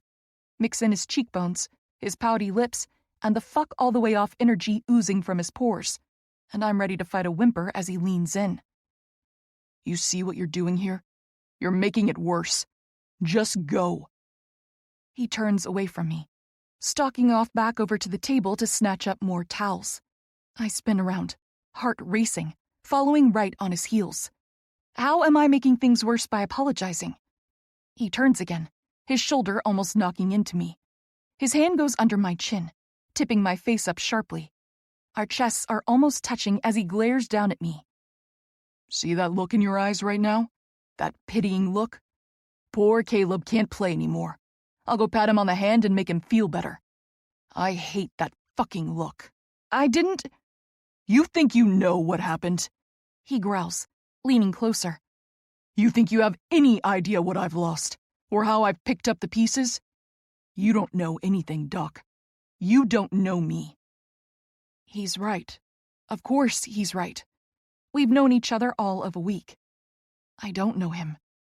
But I can't focus on that. My mind is humming. Oh, God. He's so close. I can feel the heat of his skin. I can smell his aftershave. It's crisp and clean, with soft notes of citrus. I can also all but taste his burning resentment on my tongue. I raise a hand, wrapping it gently around his wrist. I don't pity you, I murmur, holding his dark gaze. Empathy and pity are not the same. They are to me, he mutters, trying to pull away. No, I say, holding him still. Pity implies that I feel sorry for you. Poor, sad sack Caleb got a raw deal, right?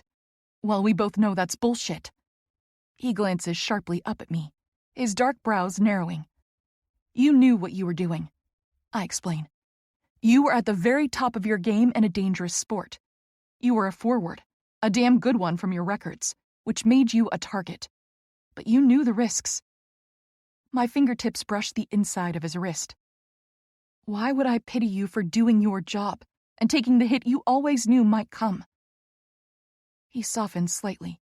He lowers his gaze to my lips, and I fight the urge to lick them. My mouth feels suddenly dry. You're not the first athlete I've known with a career-ending injury, Caleb, and you certainly won't be the last. I go on. And I saw that hit. I saw the video, and I empathize with your pain. Oh, you do? He huffs, trying to pull away again, but I tighten my hold on his tatted wrist. Yes, I do. I may not have seen your chart, but I can only imagine how you fought in your rehab to regain the level of function you have now. I'm determined to get through to him, to set this right. But I think that's who you are. You're a fighter.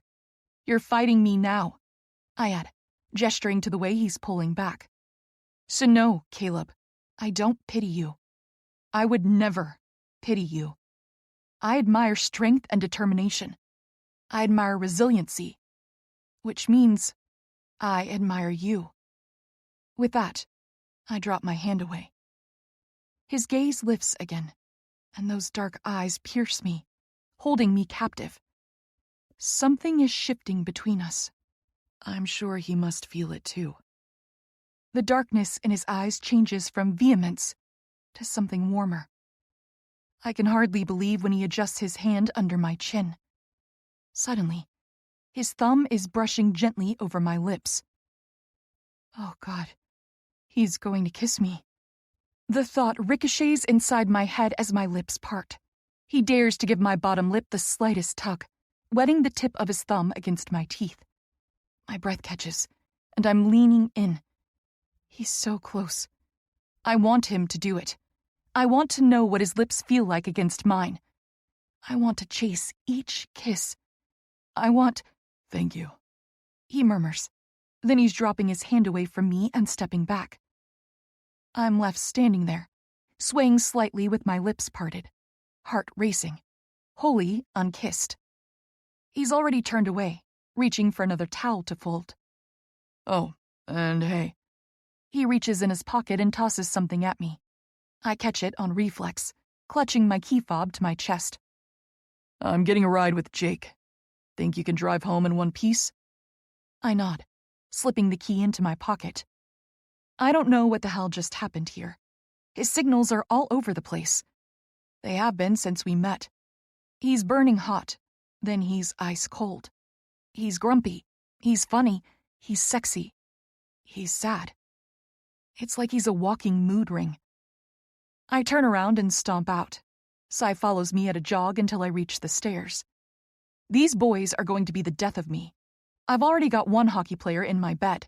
Well, okay, he was in my bed. Now he's...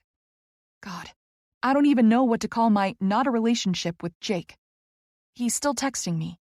He's been burning up my phone all day. Random stuff, like a picture of his lunch and something he's calling Pelican Watch. Apparently a pelican keeps landing on the railing of his deck. That's it. That's Pelican Watch. It lands, and he takes a picture and sends it to me. So, I have Jake talking me to orgasm through the phone and sending pictures of pelicans. I have Caleb helping me climb balconies and edging me without even trying. Did I mention they're best friends? This is a disaster. I need some space. I need some uncomplicated dick. No bad Rachel. I pause in the stairwell, hand clutching the railing. No more dicks. No more drama kings. I need to do my job, and my job is physicals, which means I need to go find my missing goalie. 22. Rachel. Kinnunen is a no-show for the rest of the day. I finally hear from his coach as I'm about to head out for the afternoon. Something about extra video review sessions with the second and third string guys. Whatever, it's fine. We've still got plenty of time. I shoot a text off to Coach Tomlin and we get Kinnunen rescheduled for tomorrow. Now that the roster is set, I'll need to add Davidson to my list too. He'll be suiting up as goalie with Kinnunen for the first 2 games. My first official day as a Ray went well enough. Aside from the hazing this morning with Langley, the guys were all perfect gentlemen. Jake blew up my phone a couple more times. A picture of a hot dog with mustard he must have snagged from the concession stand. A picture of him with Sai asking which face was more handsome. That got a reply out of me. I said the dog. And he's continued his game of 20 questions that, for now, I'm leaving unanswered. Caleb, on the other hand, remained totally MIA. If he was somewhere in the sports complex, I didn't see him. Didn't even catch wind of him. Or Sai. I was hoping maybe he'd change his mind about the driving thing. Not because I don't want to drive, which, okay, fine, I don't. I was just hoping maybe it might be a sign of him thawing. I apologized. I meant it. We had our second confusing, almost kiss moment. I don't want this guy to hate me or be weird around me. We share a team and a wall. We'll be traveling with each other to 41 away games, here for 41 home games. That's a lot of togetherness. Whatever. If he doesn't want to accept my apology, if he's determined to think everyone looks down on him and pities him, fine. I can't change his bad attitude.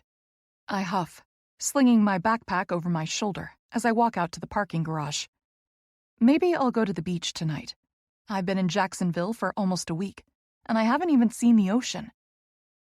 I still. An odd sensation prickles on the back of my neck, a feeling of being watched. I glance around the parking garage. It's a bright, sunny day, so the garage is well lit. I don't see or hear anyone. I hurry along over to my truck, clicking the key fob to unlock the doors. The big truck beeps in the eerie quiet, taillights flashing. I rush over and jerk open the driver's side door. That's when I let out a scream. My soul leaves my body as a flood of colorful balls comes pouring out the open door, spilling around me in a cacophony of sound. Red, yellow, blue, green. They're small and plastic, like from a kid's play gym. Someone filled the inside of my truck with a ball pit's worth of balls. I shriek, stumbling back. That's where I hear it. Howls of laughter. I spin around to see 10 guys standing a row of cars away, with their phones out filming me, including Jake and Caleb. Sai is inside the back of a fancy Mercedes, his head poking out the window as he barks. "You guys are jerks!" I cry, stumbling over the balls as I come out from between the cars, hands on my hips. "Welcome to the Rays, Doc," Novikov shouts. "I had nothing to do with this," Langley adds, looking almost nervous to be included in the prank. "Oh, I know exactly who did this," I reply, my gaze levels on Caleb, the guy who had my keys all morning. Caleb says nothing, that sexy little smirk his only tell. "How long have you all been waiting out here for me?" I say, watching the balls freewheel across the floor. "Only about an hour," Jake replies with a shrug. "J-Lo snagged us some beers to drink while we waited." Novi adds, crunching his empty can. "And we made Porter wait in the gym to tell us when you were coming out," says Morrow. I just roll my eyes. Quite the elaborate prank for the 2 seconds of fun they got to enjoy. Jake steps forward. "Come on, Doc. We're all going to dinner." He wraps an arm around me, pulling me away from the truck. I stiffen. "Well, "Nope, we're not taking no for an answer," he says, cutting off my protest. "We tricked you twice today, and that can't go unanswered. We're taking you to dinner, and you get to order the most expensive thing on the menu. Novi's buying." "Hey!" I smile as all the guys start moving towards their cars. "Well, wait," I call, gesturing around. "We have to clean up this mess." There are easily 1,000 colored balls rolling across the floor of the garage. "Don't worry about it," Jake laughs, his arm leaving my shoulder as he kicks a few balls away from his car. "Walsh and Perry are on cleanup," Caleb adds, stepping in behind me. I glance over my shoulder to see the 2 forwards from the ice this afternoon already scooping the balls into big plastic bags. Ah, to be a rookie. I can only imagine how long it will take them to wrangle every ball. "Come on, Hurricane," Caleb mutters, gesturing to the passenger side of Jake's car. I don't know which sensation I like more. The warm glow of his tacit forgiveness, his soft use of my nickname, or the brush of his fingers at the small of my back as he opens my car door. 23. Ilmari. The worst part about being a professional hockey player? The constant travel. People my size were never meant to live on airplanes. So you tell me why I picked a career that has me traveling on a plane for a third of the year.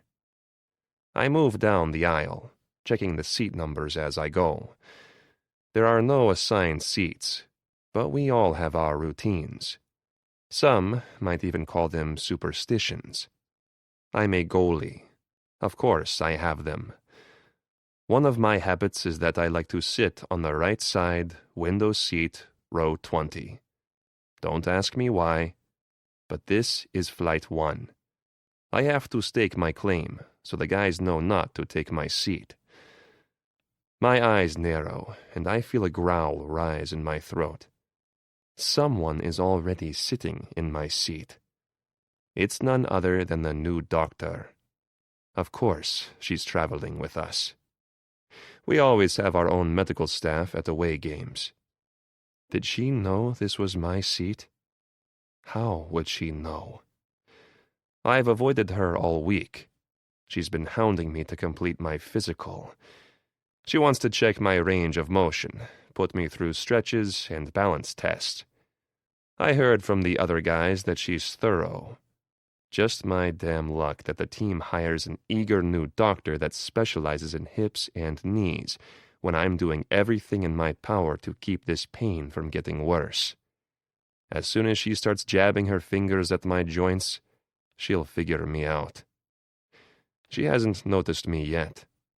Her eyes are downcast, fingers typing away on her phone.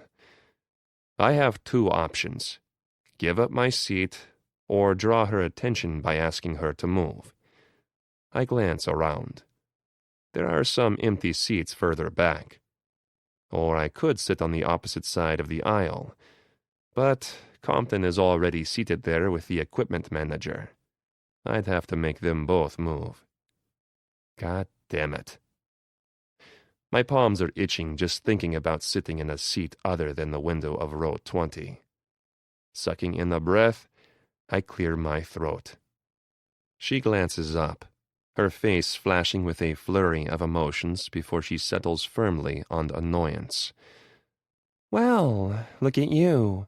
You are alive. I couldn't be sure from the way you've been ghosting me all week. I grunt, putting my bag in the overhead compartment. That's my seat. She blinks up at me, lips parting slightly. Excuse me? You're in my seat, I repeat. There are no assigned seats, Ilmarie, she murmurs, her gaze dropping back to her phone. Her use of my name takes me aback slightly. No one calls me by my name here in the States. It's not a difficult name to pronounce. Americans are just lazy. The only time I hear my real name spoken is when the announcers shout it out at the start of each game. I loosen my tie a bit. Surely we can be reasonable about this. There are other seats. Great. Go sit in one, she mutters, not looking at me. Why is she making this so difficult? A player would have moved already, no questions asked. I groan, looking around again. I'm officially holding up the line. Langley is behind me, peeking over my shoulder. I can't, I admit. She glances up at me, those pretty brown eyes narrowed. You can't go sit in another seat? You have to sit in this exact seat? The one I'm already sitting in? Yes. I'm not in the mood for more hazing, Kinnunen, and if this is you doing some kind of weird flirting, save your breath, she adds, looking back down at her phone. Wait. Flirting? She thinks I'm flirting with her? Meet the Helvetia, I grumble. I need this seat. Oh my God, Kinnunen, what is your damage? Now she's glaring at me. Everything okay? Compton says from my left hip, shrugging his headphones off. Apparently, I'm in Kinnunen's seat, she says with a wave of her hand. He's telling me I have to move. What's going on? Langley calls from behind me. Great.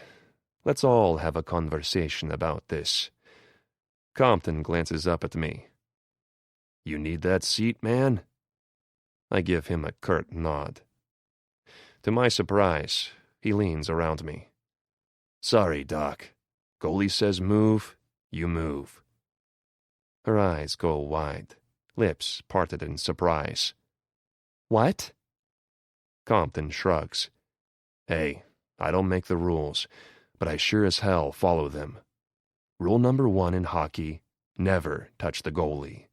Rule number 2, never piss him off. He says that's his seat, it's his seat. You gotta move. Unbelievable, she mutters, unbuckling her seatbelt and shoving her soda bottle and her phone back in her bag. I step back, letting her out. Here, Ilmarie, here's your precious seat. You could have said please, you know, or used more than 5 words to explain why you needed me to move, she adds. She brushes against me as she slides out, the floral scent of her shampoo wafting up my nose. Thanks, I mutter, sliding into the pair of seats and sitting down. The moment I settle, she takes the aisle seat next to me. What are you doing? She shoves her bag under the seat in front of her, phone in hand again. I'm sitting down. Or what? You need this seat too? I groan. Yes. A few players and staff file past as I build up the courage to tell her to move again. I'm a big guy. I don't like sharing a row. Taking a breath, I let it out. Doc. She glances over at me, one brow quirked up, Oh, God. You do need this seat. You want me to move again. You want that seat and this one. Yes. We hold each other's gaze for a long moment. Slowly, she crosses her arms. Give me one good reason why I should respect you when you clearly have no respect for me. What? You ghosted me 4 times this week, Key Noonan. She snaps. I worked with Tomlin to get you scheduled for a physical, and each time you were a no-show. You show up on time for every team meeting, every workout, every practice, every press event. She ticks them off on her fingers.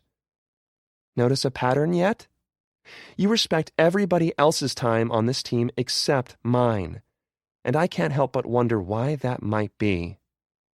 She's staring daggers at me. Dr. Price. Is it because I'm a woman? What? No. How can you think that? Is it because you think I'm too young to be a doctor? No. Too unqualified? I groan, fist clenching on my knees. No. Then what, Key Noonan? Why are you ghosting me? I'm not moving until you tell me, and it better not be some bullshit answer about extra practices. Before I can reply, a flight attendant leans down. Ma'am, you need to fasten your seatbelt. We're about to push back. Dr. Price glances up at her. Hold on. Apparently, I'm moving seats. Again. No, ma'am, you're gonna have to stay in your seat, the attendant replies. We've closed the cabin door. You can move once we've reached cruising altitude. I groan. Would either of you like anything to drink? No, we say in unison, and the flight attendant shuffles off. I need that seat, I mutter hopelessly. Too damn bad, Key Noonan, Price replies.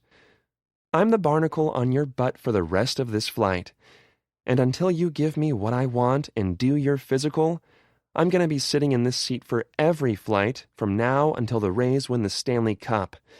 So, either get in my exam room or get comfortable with me hogging all your air. With that, her arm stretches over our heads, and she angles my air vent in her direction with an irritated huff.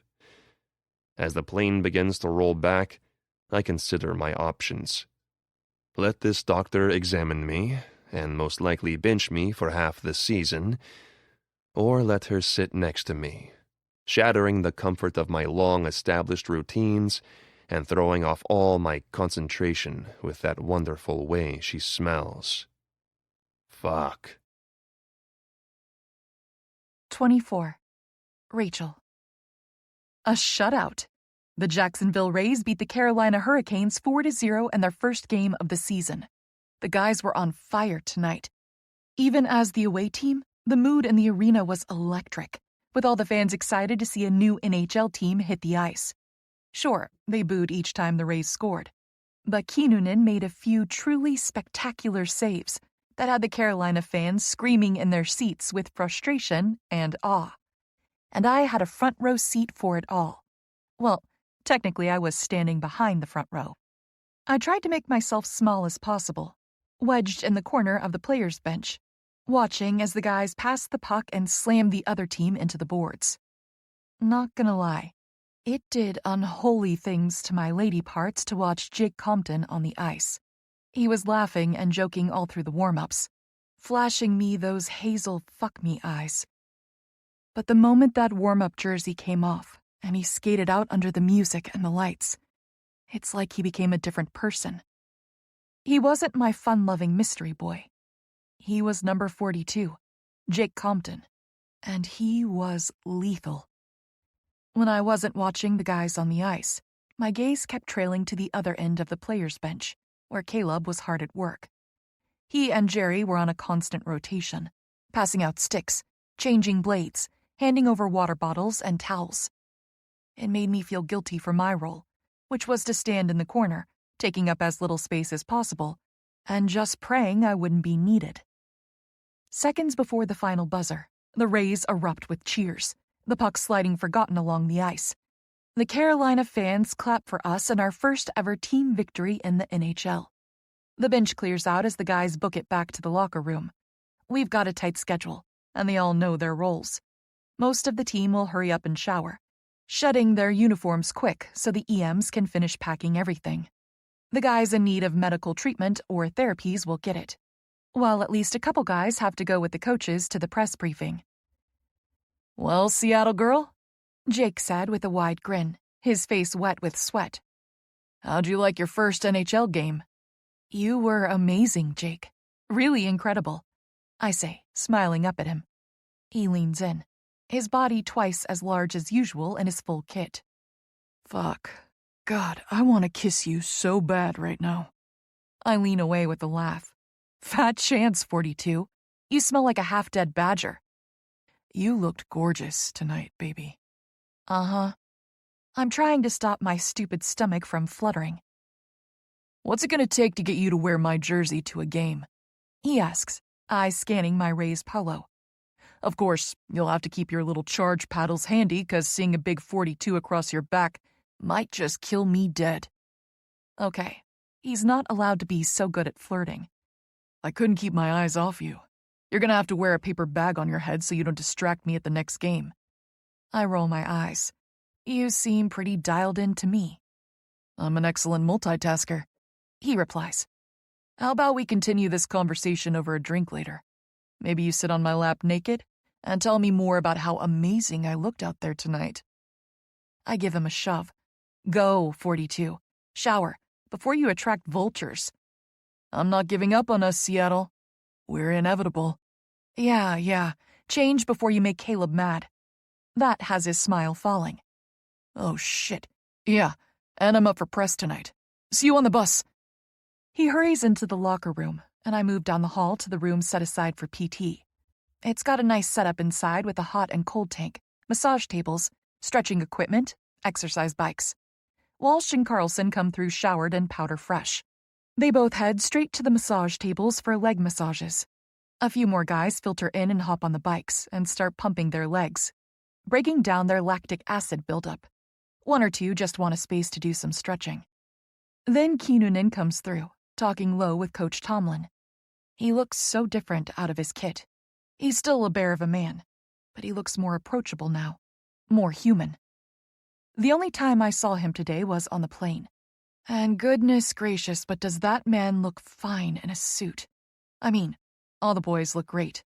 But Omari rocks a sexy Viking mafia boss vibe that would melt anyone like butter.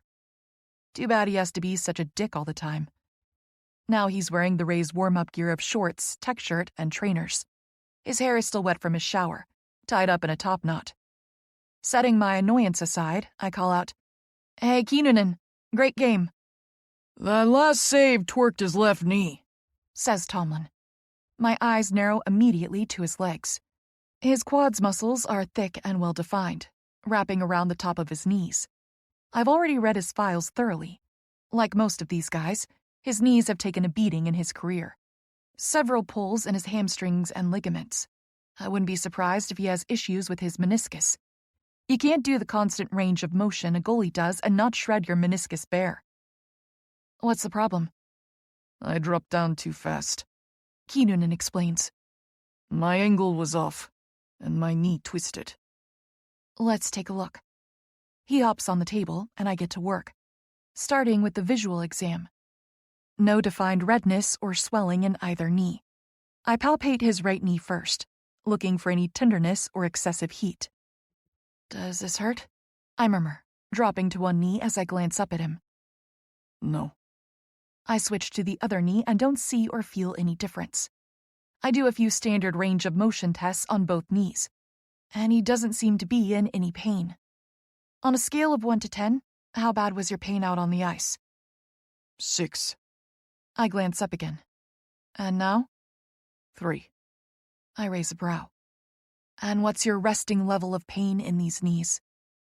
His blue eyes flash, but he conceals whatever he's thinking. 3. He mutters. I'm fine. I sigh, getting to my feet. Well, I'm not feeling any obvious damage. Your range of motion is good. No heat or swelling yet, but we'll keep a close eye on it. I add for Tomlin, who is standing over his shoulder like a nervous mother hen. If pain persists, we might need to get some scans. No scans, Kinnunen says. I'll ice it at the hotel. Coach is just overreacting.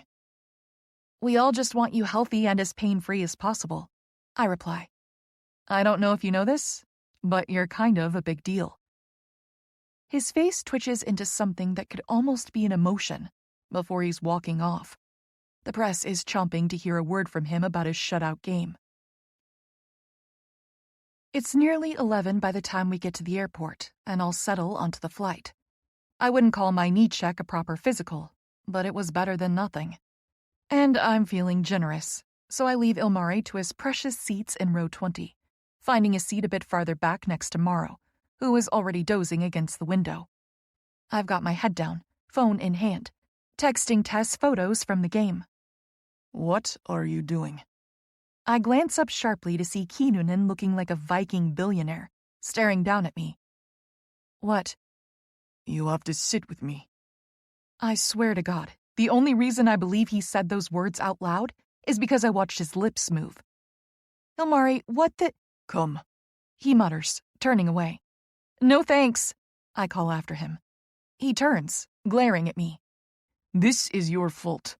You have to come. Quickly, before they make us sit for takeoff. My eyes widen as I glance from a confused Morrow back to the massive goalie. What the hell are you talking about? You literally made me move on the last flight. You said row 20 is yours. You said I couldn't sit next to you. So now what's your damage? You're his lucky charm, says Langley from across the narrow aisle, his eyes on his Nintendo Switch. Is what? Oh shit, yeah, says Morrow, shifting in his window seat. Doc, you gotta go. Mars needs you. I cross my arms with a huff. Will someone please explain this madness with the seats before I swear off sitting and stand for the whole dang flight? You break it, you buy it, Doc, says Langley with a shrug. Break what? His pattern, Morrow replies. You broke his pattern by taking his seat and sitting in his row. No one sits with Mars. Not at meals, not on the bus. Definitely not on the plane. It's his thing. Keeps him in the zone. You sat with him. You broke his pattern. And tonight, he played a shutout game. So now he's gotta know, adds Langley, eye still on his Mario Kart. Know what? Maybe the shutout was a combo of his skill and bad shots on goal, says Morrow. But maybe it was luck, Langley adds.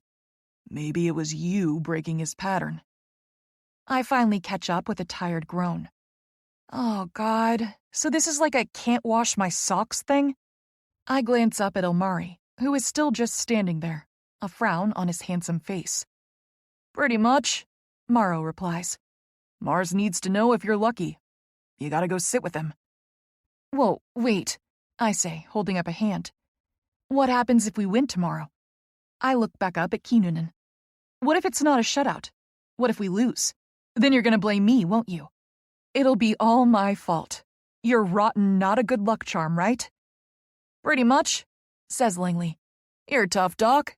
You can handle it. But you can't sit here, Morrow adds, giving me a little shove. Sorry, Doc. Gotta keep the goalies happy.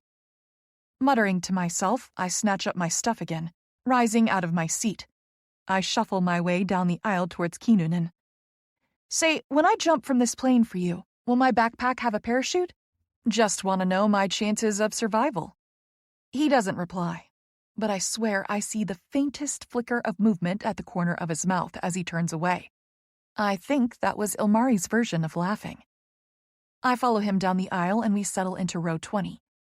Jake and Caleb are in their same seats too. Caleb already has his eyes closed, resting against the window, but Jake perks up. Hey, Seattle, what are you— His gaze darts between us as Mr. Surly next to me buckles himself in. Oh, he snorts. So, you're his lucky charm now, eh? I groan again, burying my tired face in my hands. Stupid, superstitious hockey players. 25. Rachel. Another shutout. Game 6 of the season, and the Washington Capitals didn't know what hit them. The Rays played amazing. Sully and his offensive line kept the puck in the zone, bringing the fight to the Capitals goalie all night. The first period, he fought them off hard, keeping the score 0-0. But he couldn't make the saves in the second period, letting in 2 back-to-back goals by Karlsson. By third period, the Capitals were hungry for a goal. They were vicious, throwing elbows and slamming the guys into the boards. Penalties increased. I had to treat Langley for a busted brow. And Sully took a seriously hard hit from an ogre of a D-man that put him on the bench for the rest of the game. I'm surprised he didn't crack any ribs. But Kinnunen was king of the ice. He owned the net, furiously guarding his posts.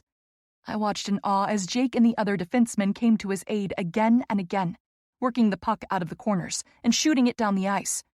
It was a horrible grind, but the Rays pulled it out, keeping the score locked at 2-0 and earning Kinnunen a beer shower in the locker room. Head coach Johnson is off giving the post-game interview with Kinnunen and Karlsson, while the rest of the guys finish getting changed. We're spending another night here in D.C. Our flight home leaves first thing in the morning. Right, so I've made a reservation at Club 7 for 11 p.m. The VIP area is all set up. Poppy calls into the locker room. Her hand is over her eyes like she's afraid of what she'll see. God, she's precious. We've gotten to know each other a little bit better over the last few weeks. She's pretty funny when she's caught her breath, and she's sweet as pie.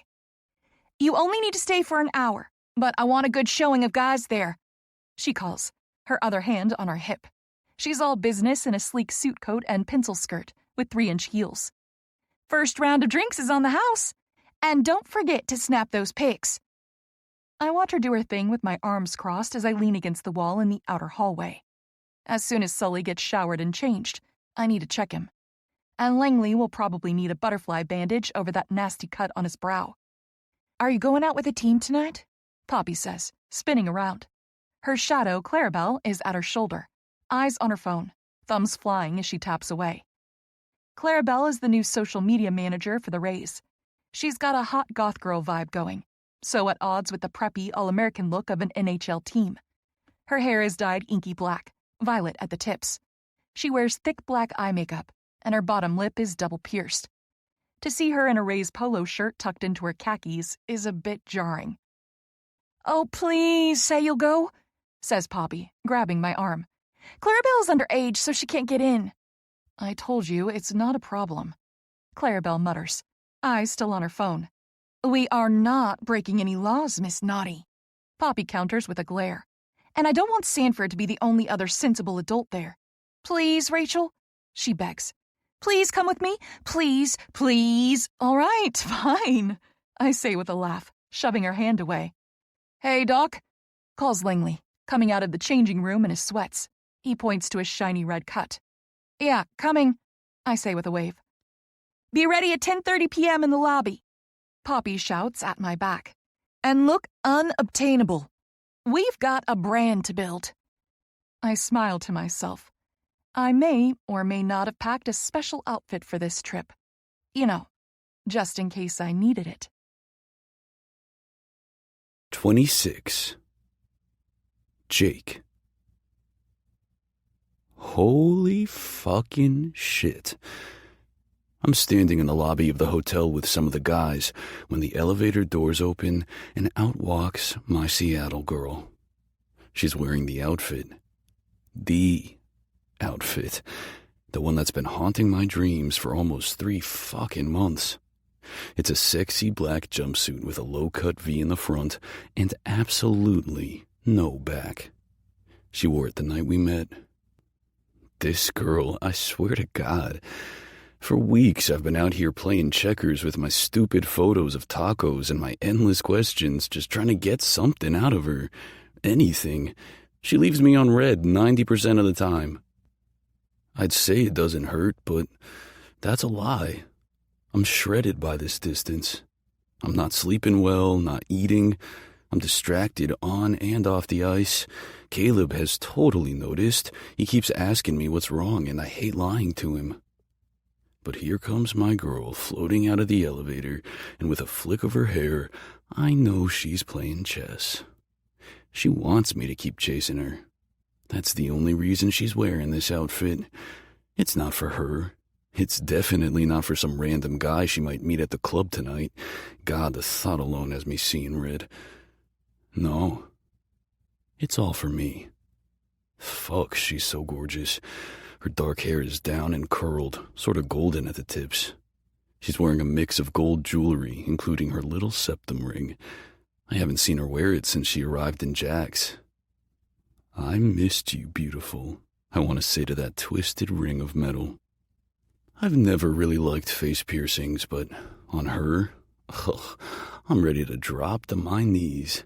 My dick twitches in desperation. I'm riding the high of our win, and I need some goddamn relief tonight. And I know she knows exactly what she's doing to me. She's winding me up, waiting for me to explode. Well, tick, tick, boom, baby girl. A few of the guys let out wolf whistles and clap. It's only then that my vision refocuses and I see she's not alone. Poppy St. James is walking at her side looking like a fun-sized snack in a curve-hugging blue dress. I mean, she's gorgeous too, fine, whatever. I don't care. I only care about Seattle. If any of the guys even look at her sideways tonight, I might be knocking out some teeth. I'm already at her side before I realize I was moving. Hey, Compton, she says with those red-painted lips. I want that color smeared on my dick tonight. Looking good, she adds. Of course I look good. I'm a guy in peak physical condition wearing Armani pants. But I don't care about me. I'm not going out tonight to wheel any bunnies. I already wheeled my girl. The only girl. I'm going out because if I have to breathe air tonight, it's going to be Rachel's air. I offer out my arm and she takes it, shifting her little clutch to her other hand. I'm actually fighting the urge to offer to hold it for her. God, I'm so fucking whipped for this girl. Novi's right behind me, offering out his arm to Poppy. The group heads out the doors to the trio of waiting Ubers and we all pile in. I practically shove Langley out of the way to be next in the van behind Rachel. I'm too big to fit a third person in the last row of seats, so we have it to ourselves. Poppy and Novi take the middle two pilot seats and Langley rides shotgun. Our van drives off and Langley starts blasting some tunes. I feel like everything is moving in slow motion. Rachel is next to me, the scent of her perfume taunting me. Her legs are touching from hip to knee as she leans forward, laughing and saying something to Poppy over the music. Her bare back is on full display for me. She's got that shoulder tat of 3 lines of coordinates. I never asked her what they're for. My guess is her parents and her brother. Since he's her twin, it'll be for her too. She's got another one under her ribs, disappearing along the side of her top. I can't see it, but I know it's there. My hand drops off the back of the seat until I'm brushing my fingertips over it. Her ribs give a little shiver, but she doesn't break her conversation with Poppy. I smile. Yeah, she wants me. She's leaning in now, her arm on my leg. To anyone else, she's just leaning forward to chat with her friend. But I know what she's doing. It's so dark in this van, and the seats are in the way. Poppy can't see a damn thing, and Novi is on his phone. I let my hand snake around a little more until I'm brushing the edge of her top with my fingertips. A little wiggle and I'm under the hem, my fingers smoothing along the outer curve of her breast. I shift in my seat, my dick screaming, and then I let my hand slip all the way in, cupping her full breast. Fuck, I love the weight of it. So heavy and full. I want to strip off her top right now and suck on her dusky pink nipples. I want to flick them with my tongue until she's moaning, pinch them with my teeth until she digs her fingers into my hair and pulls me off. I let my first and middle finger drift up, pinching her raised nipple until she clamps her arm down on mine, digging her elbow into my quad. Smiling, I back off, letting my hand drift out of her top and back to her side, just as the driver pulls up outside the club. The door glides open and Langley, Novi, and Poppy all get out. You gonna get out of the van, Compton? Rachel says in that sultry voice. Or do you need a minute first? I hold her gaze. This chemistry we have is otherworldly. You like knowing my dick is hard for you, baby girl. She swallows, her teeth rolling her bottom lip inward on a little bite. I lean in, brushing her hair off her shoulder as I whisper in her ear. Tell me you're not wet for me right now and I'll get out. She shivers again, and it has my dick throbbing. Jake, lie to me, I growl. She leans back, holding my gaze. I'm not wet for you. Then, my vixen damn near makes my cock explode as she takes my hand and puts it between her legs, clamping down on me with her thighs. Oh, God damn, I can feel her heat. She's radiating with it. I don't melt for you, Jake Compton, she murmurs, holding my gaze. I burn. With that, she slips over my knee and darts out of the van. Oh, baby girl, the chase is so fucking on. 27. Rachel. This club is packed. It's modern and sleek, with a main floor for dancing and some reserved booths. The second floor creates a U shape, and it holds all the VIP areas. A stage at the front has a DJ spinning tracks while people in a series of cages dance, silhouetted by a curtain like something out of Moulin Rouge. It's not quite my preference for dance music, but the energy is great, and I'm in the mood to move. As soon as we order drinks, most of the rays make their way up to the VIP area. But I weave my fingers in with Jake's, pulling him out onto the dance floor. I don't even know if he likes dancing, but there's no way he's not following me. I hate keeping him at arm's length all the time. Not that he's very good at staying away. Most guys might interpret a girl's radio silence as disinterest, but I think it just spurs Jake on. He texts me all day, every day, and sometimes calls. He's sneaky about it too, usually including offers to get food, or he makes it clear other people will be there too. And hey, a girl's gotta eat. If we don't slow down, people are going to catch on that we're more than just colleagues. But I'll worry about that tomorrow. Tonight, I just want to dance. Taking a sip of my mojito, I lead him behind me. The music is pumping and the energy is primal as Jake and I weave our way around the edge of the dance floor. His hand is on my hip, his fingers slipping so easily inside the edge of the fabric. We duck into the dark corner under the lip of the upper balcony, and his hand goes to my waist, his other hand holding his beer. He pulls me against him, my ass bumping against his hips.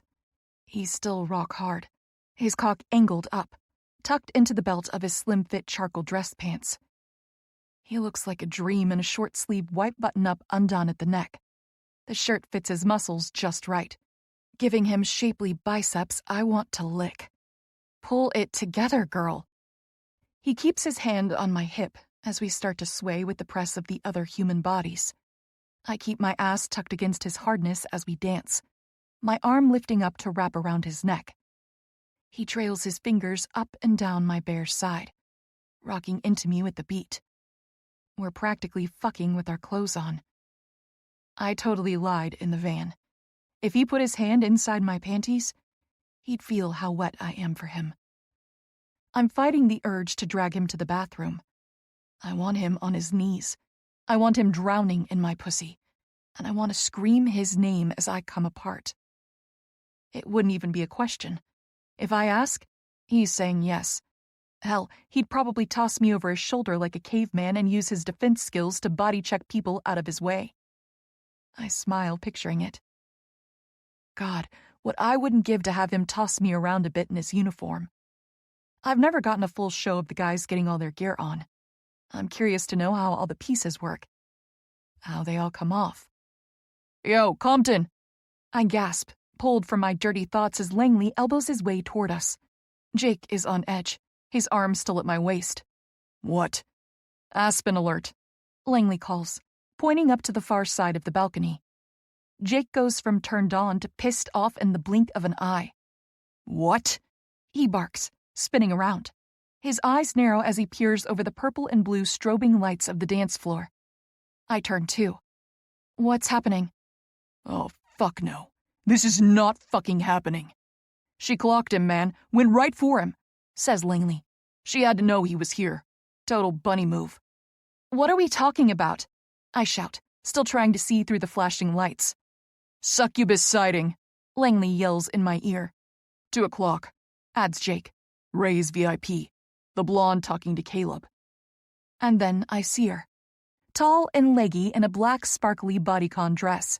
She's got a long, sleek ponytail. As I watch, she flips it over her shoulder, smiling as she talks to Caleb.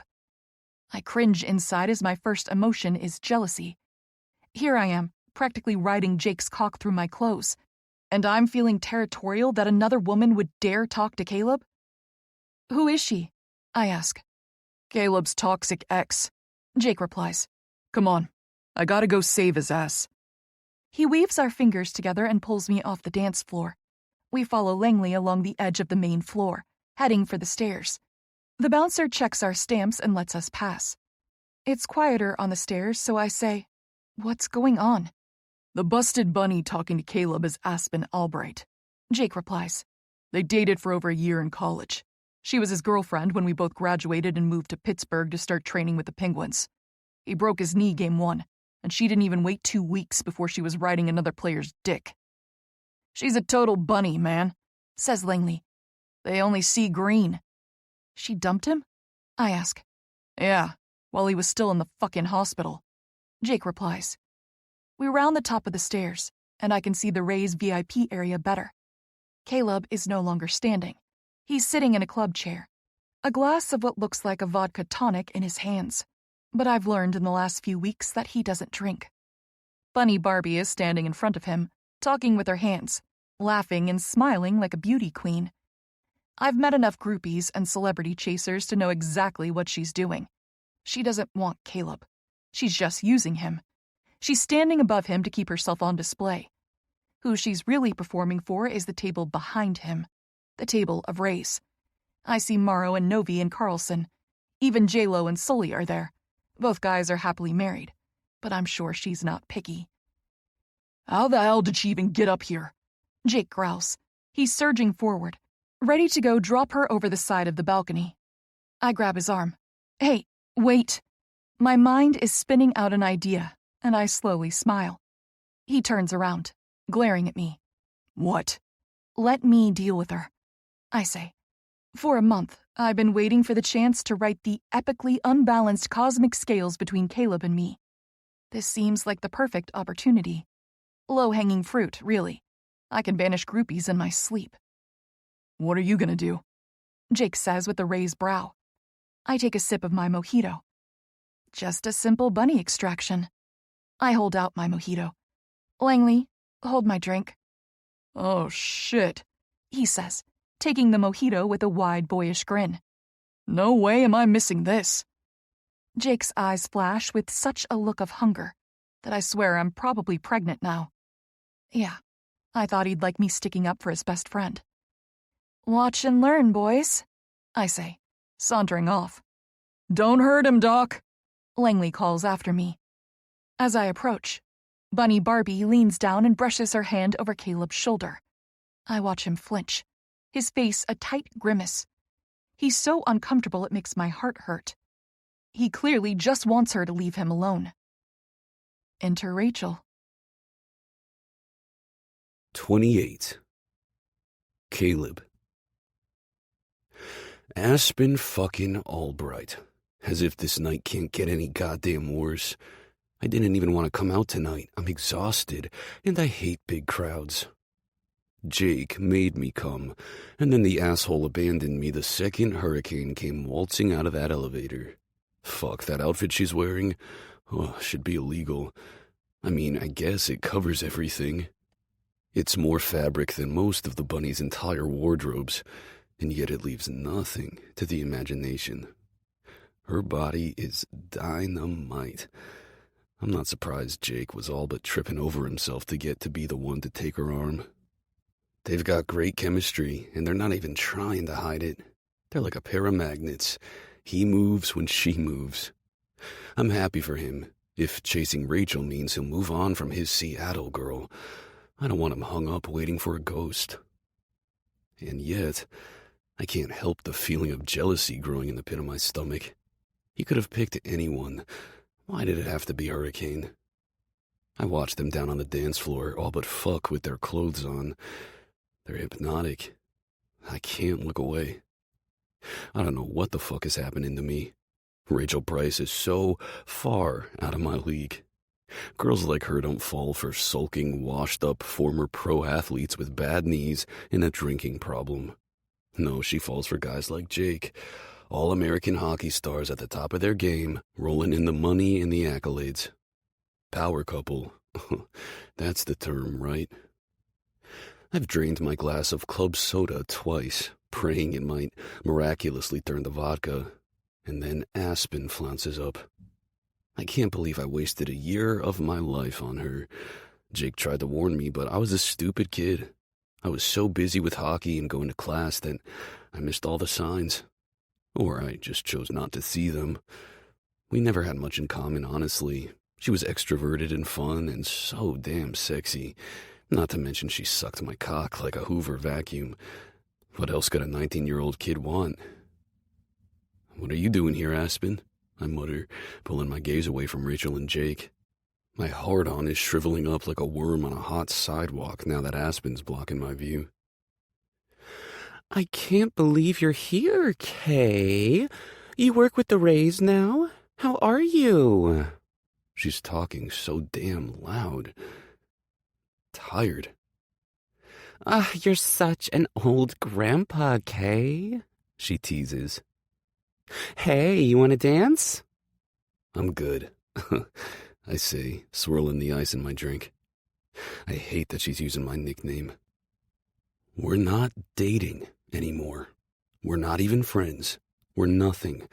I don't want her saying it. She flicks her ponytail over her shoulder again. So, why don't you introduce me to your friends? I glare up at her. I'm good. Before she can reply, a new voice has us both turning. There you are. God, I've been looking everywhere for you, baby.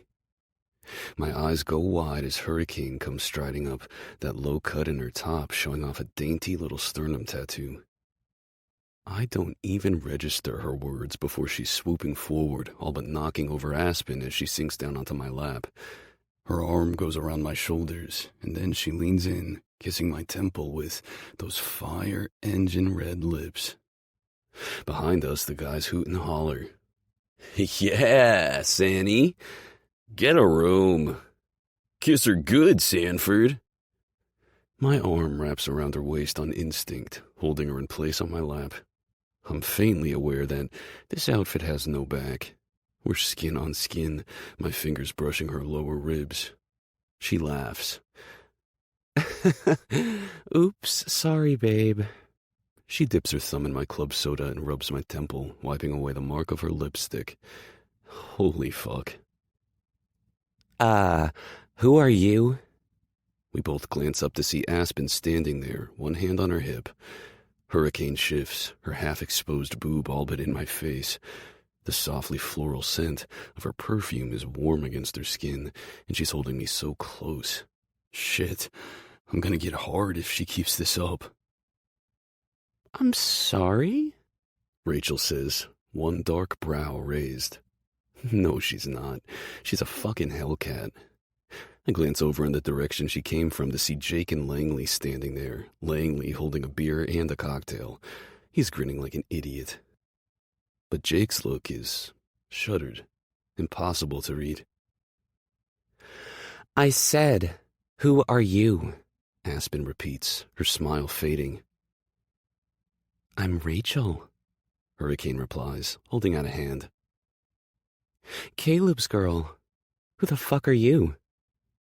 I don't know who's more surprised, Aspen or me. I work quickly to school my emotions. Aspen crosses her arms under her boobs. Oh, yeah? And how did you two meet? No, wait. Let me guess, she says with simpering sweetness.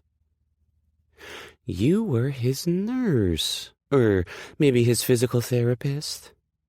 Not missing a beat, Rachel laughs, flicking her dark hair over her shoulder in a mirror move to Aspen. I'm a doctor, actually, sports medicine, but Caleb has never been my patient. Well, except for sometimes when we're in the mood for a little role play, right, Snuffy? She says, nuzzling her nose against mine with a sultry little laugh. But the physicals we give each other would definitely be unethical, she adds with a wink up at Aspen. I mean, not that I'm complaining. The man is great with his hands, she says in a fake whisper. Then, my soul leaves my body as she wiggles around on my lap, straddling me with her ass pressed against my crotch. She takes my hands by the wrists, splaying my palms over her hips, weaving our fingers together. With the way we're sitting now, it's nothing for me to brush my lips against her bare shoulder. I feel the way she tenses, and it's not in hesitation. Oh God, what the hell are we doing? I shift my arm, pulling her a little closer, until her back is brushing fully against my front. Aspen scoffs. Oh, please, you can drop the act, honey. I know you're not his girlfriend. Rachel narrows her eyes, her fingers brushing lightly down my tattooed forearm. Oh, yeah? And how do you know that? Aspen purses her lips. Because I know Kay. We've been friends for years. False. We were casually dating until I broke my knee. Then she was fucking my teammate before I signed the hospital discharge papers. And I follow him on all his social media accounts, she adds. News to me. I blocked her years ago. Besides, I never use social media. I'd know if he was dating some mystery doctor girl. She narrows her gaze at me. Whose girlfriend is she really, Kay? Compton's, Novi's. It's sweet of them to loan her out to you so you don't have to look pathetic in front of your ex. But really, honey, I got that message a long time ago. Rachel goes impossibly still in my lap. One might think she was just turned to stone, but I know the truth. Hurricane just went full Cobra mode, and she's about to fucking strike. Her hands tense on my arm, even as she doesn't let the smile drop from her face. What was your name again? Apple? Aspen. Yeah, whatever. She waves a hand in dismissal. Look, sweetheart, this is just sad, okay? We all know you didn't wiggle your way past the bouncer by offering him a handy just to come up here and reconnect with your old college flame. Aspen snarls. Bitch, you don't know me. I do know you, Asphalt. I've known girls like you all my life. Caleb broke his knee, and you took him out with the trash. Well, lucky for him, hitting your curb is the best thing that could have ever happened to him, because now he has me. She leans forward, which presses her ass even harder against my crotch. You had your chance with a great guy, and you blew it, Asteroid. He's gone, and he's not coming back. You're so far off his radar now, you might as well be lost in space. And don't for 1 second think he's going to waste his breath introducing you to any of the great guys sitting behind us either, she adds. My advice? Go orbit another VIP section. This one is private. Rays only. Aspen's cheeks burn pink, her eyes flashing with rage. You're a rotten bitch. Hurricane just laughs, her hands stroking down my arms. Yeah, I am. A well-satisfied one, right, Snuffy? She twists in my lap, kissing the tip of my nose. Control your girl, Kay, Aspen snaps. She needs a muzzle and a leash. Feeling a lightness in my chest, I brush Rachel's hair back, laughing against the warm skin on her shoulder. That's not a bad idea. You'd look great with a leash, Hurricane. Something with spikes. She flashes me a sultry smile. Oh, Daddy, don't tease me. God, you're both psycho. Aspen shouts, storming off in her mile-high heels. Bye, avocado. Rachel calls after her, waving like a total bitch. It only takes 2.7 seconds before the booth behind us explodes. The guys whoop and cheer, slamming their fists on the table. Several shout and wave bye to Aspen. Later, alligator. Bye, asteroid. No bunnies allowed. Langley comes rushing forward, sloshing Rachel's drink as he hands it over. Holy shit, that was the single hottest thing I've ever seen. That was like an Animal Planet shark attack, but with heels and hair flipping. You destroyed her, Novi jeers. We bow to the master, says Morrow with a fake bow. Novi elbows him. It's mistress, jackass. They exchange a few more punches as Gerard steps around them. Sanford, marry her, or I will, he says, patting my shoulder. Sully slaps him in the chest. J-Lo, dude, you're already married. Right? That's what I mean. That's how much I'm serious. Gerard replies in that French-Canadian accent, his eyes wide with innocence as he shrugs. The guys settle back down, waving down a waitress to pay their tabs, and Rachel leans in. Sorry about all that, she murmurs over the music. Jake thought you might need the save.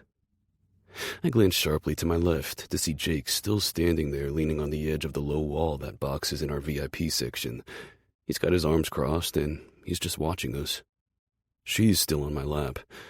I like the feel of her in my arms. I like her scent. I like the way she's touching me, the way she sticks up for me. Sure, she and Jake have some kind of magnetic chemistry, but she and I have something. I don't know what it is, but it's something more than nothing. Before I can ponder it any longer, Jake crosses over to us, his gaze carefully veiled. Want to dance? He offers out a hand to Rachel. It's such a dick move. He's taking her away from me, making her choose him in front of me.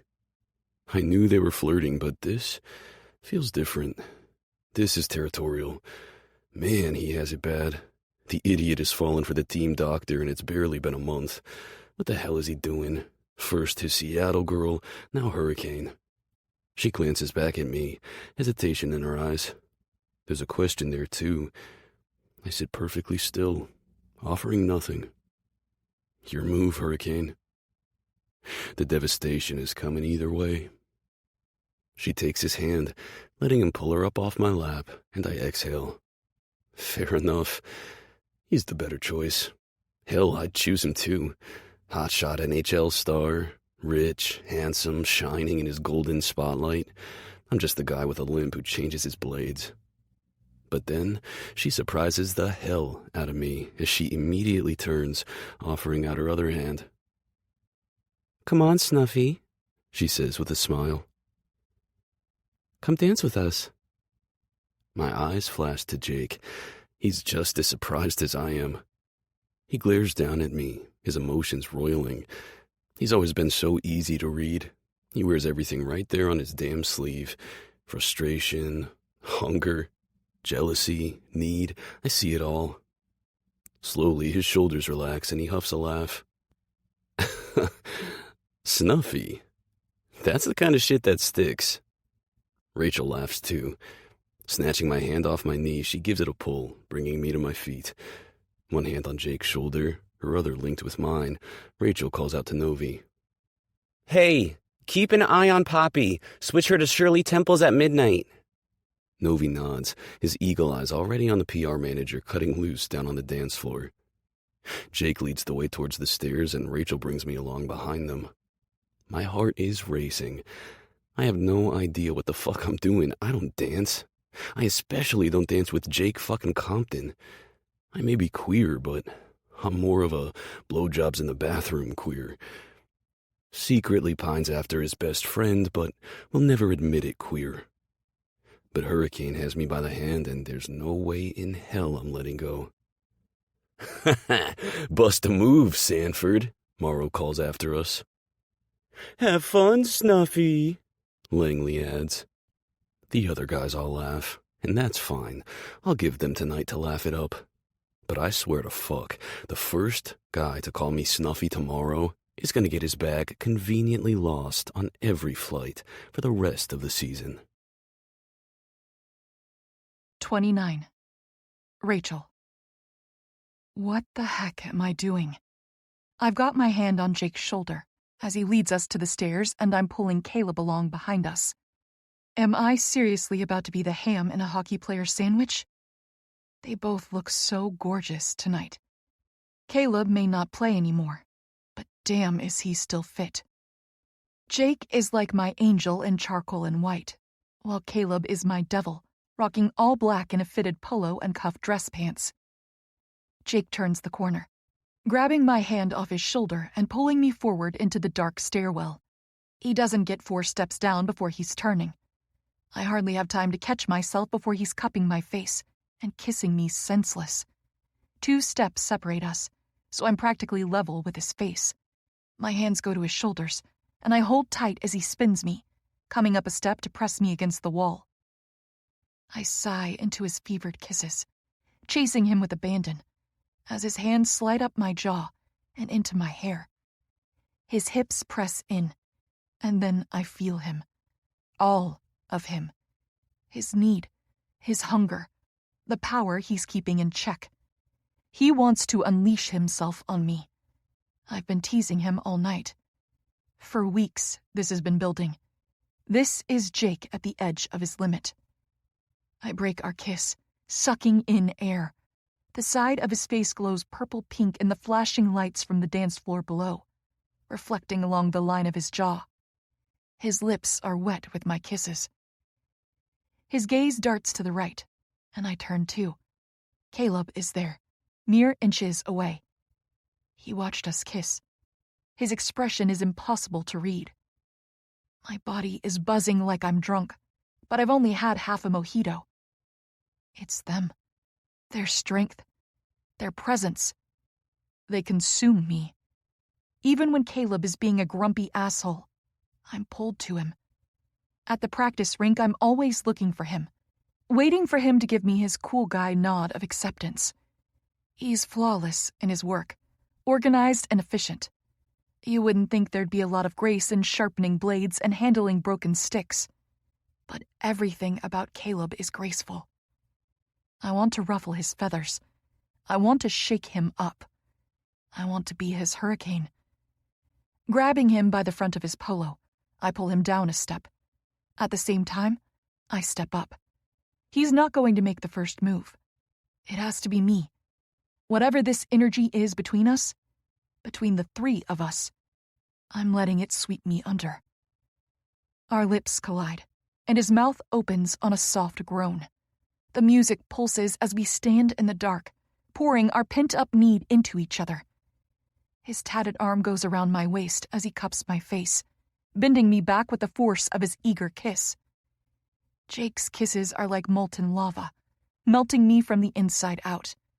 The passion I feel for him is white-hot and uncontrollable. Kissing Caleb is electric. My skin crackles with energy as he teases with his tongue, flicking and owning before he bites down on my bottom lip. I gasp, pulling away, and raise a shaky hand to my lips, brushing over them as I glance from Caleb to Jake. They're standing shoulder to shoulder, boxing me in. Jake 2 steps lower. Both men look like they're going to eat me alive. If Jake is angry at me for kissing Caleb, he's not letting on. In fact, all I sense from him is that he's turned on. Fuck it. I'm calling an audible. I fist the front of his white button-down, one hand holding onto each of them, claiming them. My angel and my devil. Let's see how well they share. I pull him forward with a smile, my lips parting to meet his in another fierce kiss. Jake grabs me by the hair, fisting tight enough to make me wince. The sharp pain shoots straight to my core. I moan like a desperate creature, melting against him.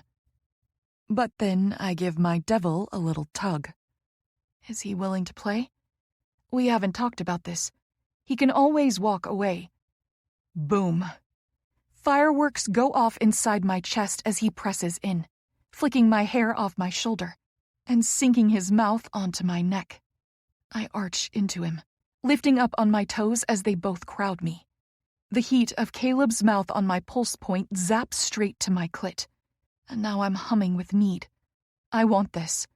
I want them both. I break my kiss with Jake, digging my fingers into Caleb's hair. I jerk him off me and bury my tongue in his mouth, my lips still wet from Jake's kisses. He chases me, his hand slipping inside the back of my low-cut jumpsuit to palm my ass cheek. God, I gasp, breaking for air. Oh, God. Hey! We all stiffen, heads twisting to look down the stairs. Up or down, lovebirds? Barks the bouncer.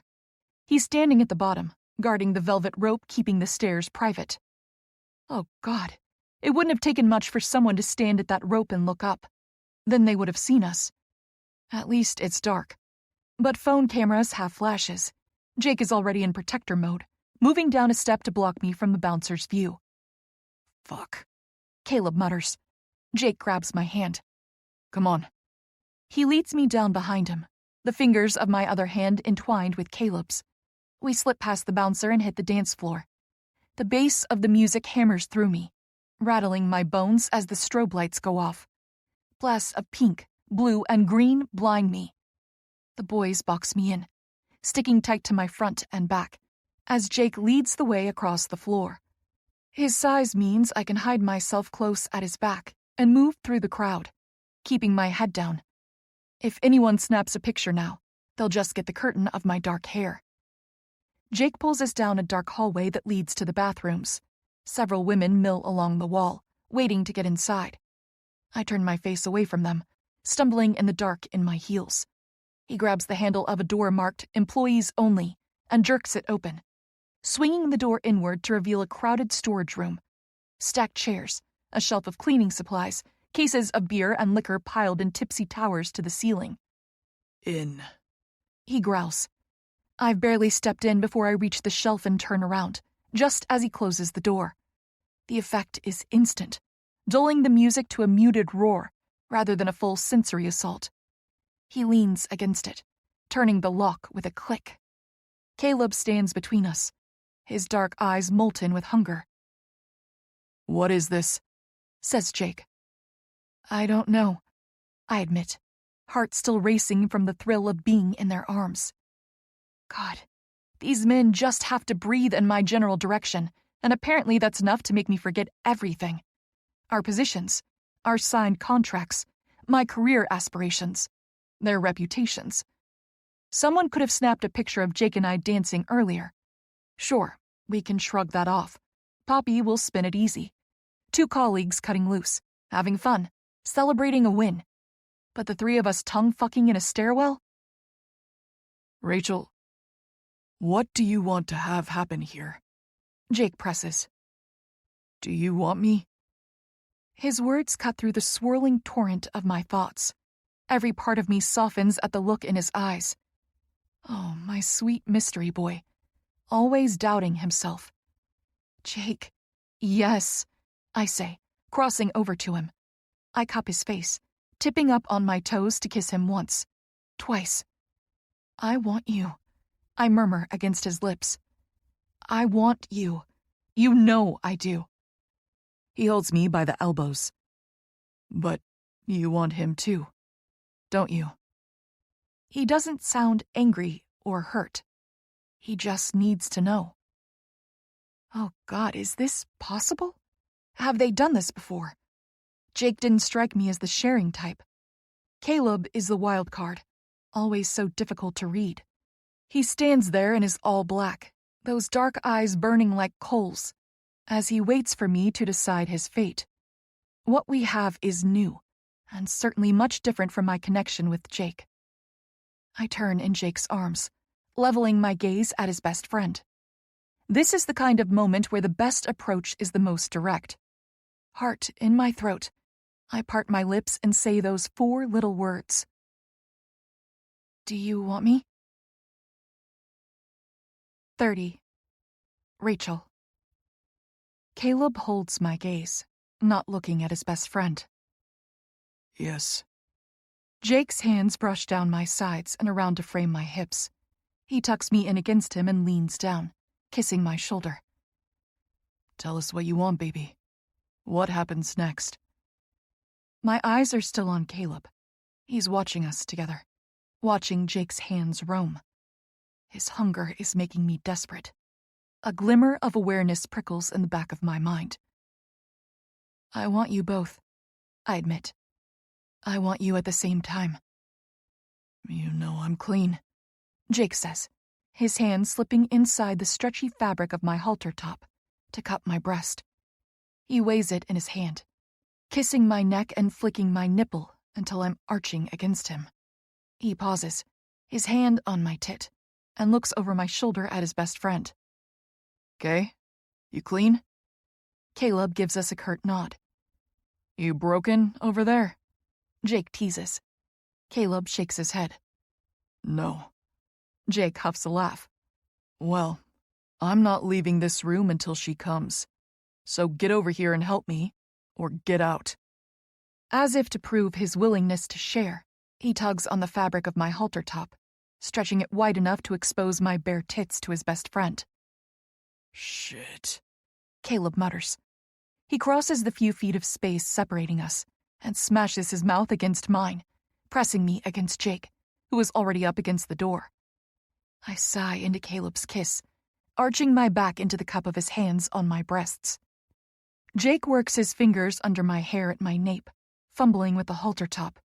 It comes loose, and the 2 triangular pieces drop down to hang at my waist, leaving me topless. Caleb breaks our kiss, his mouth trailing down my neck and collarbone to my breast. He sucks and nibbles, driving me wild. Jake's hand slips between us, diving inside my pants. His fingertips brush the silk of my undies, just over my clit. Fuck.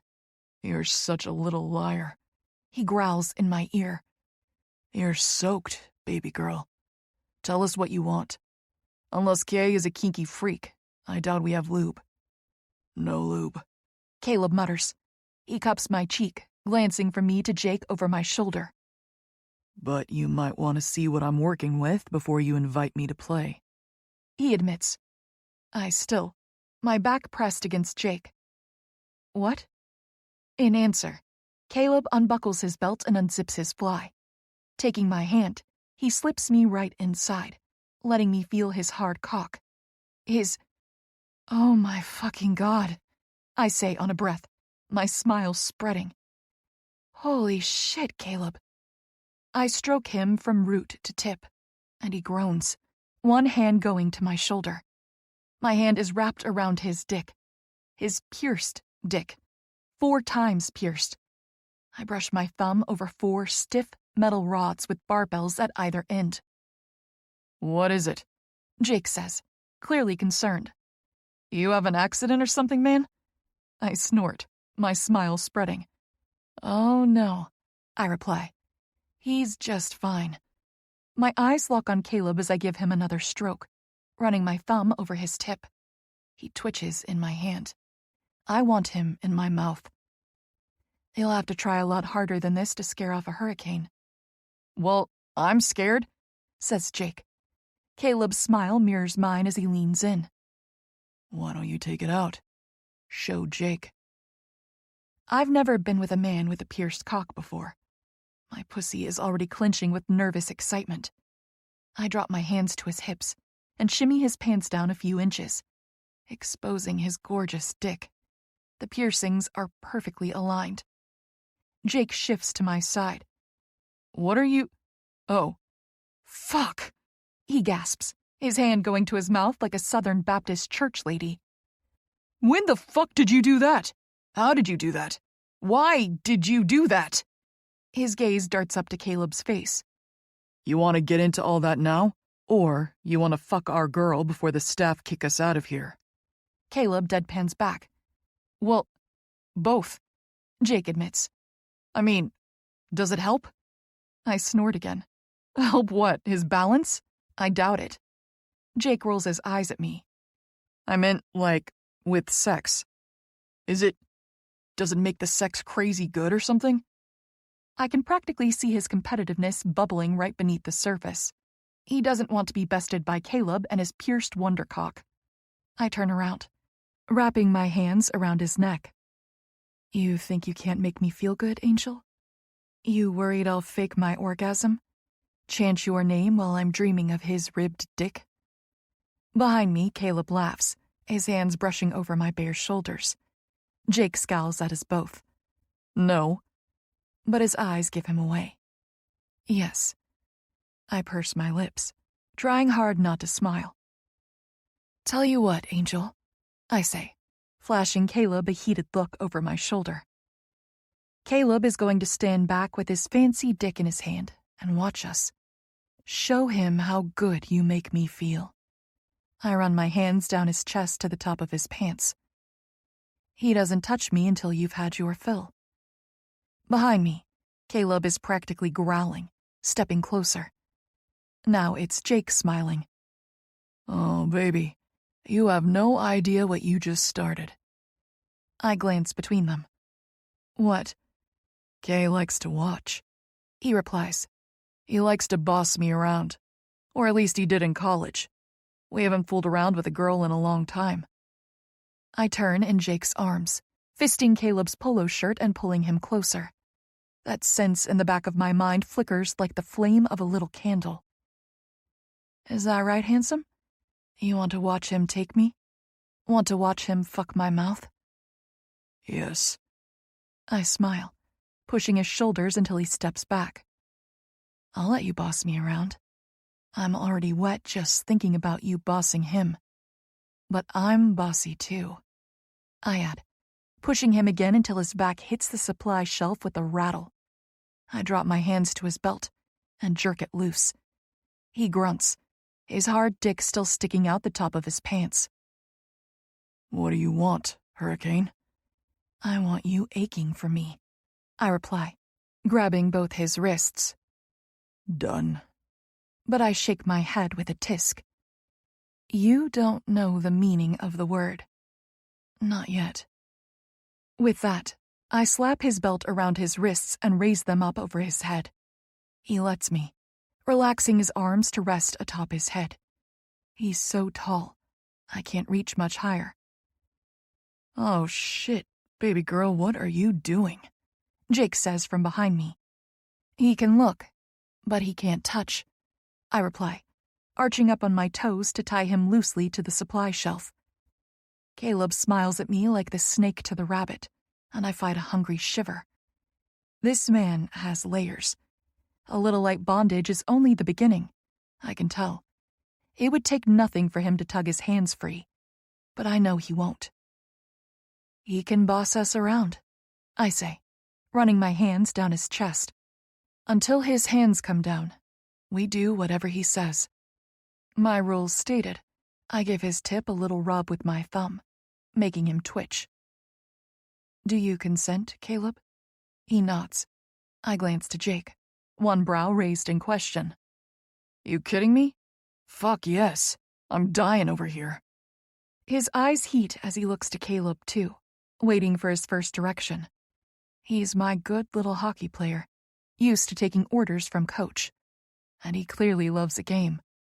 I have a sneaking suspicion these men will ruin me.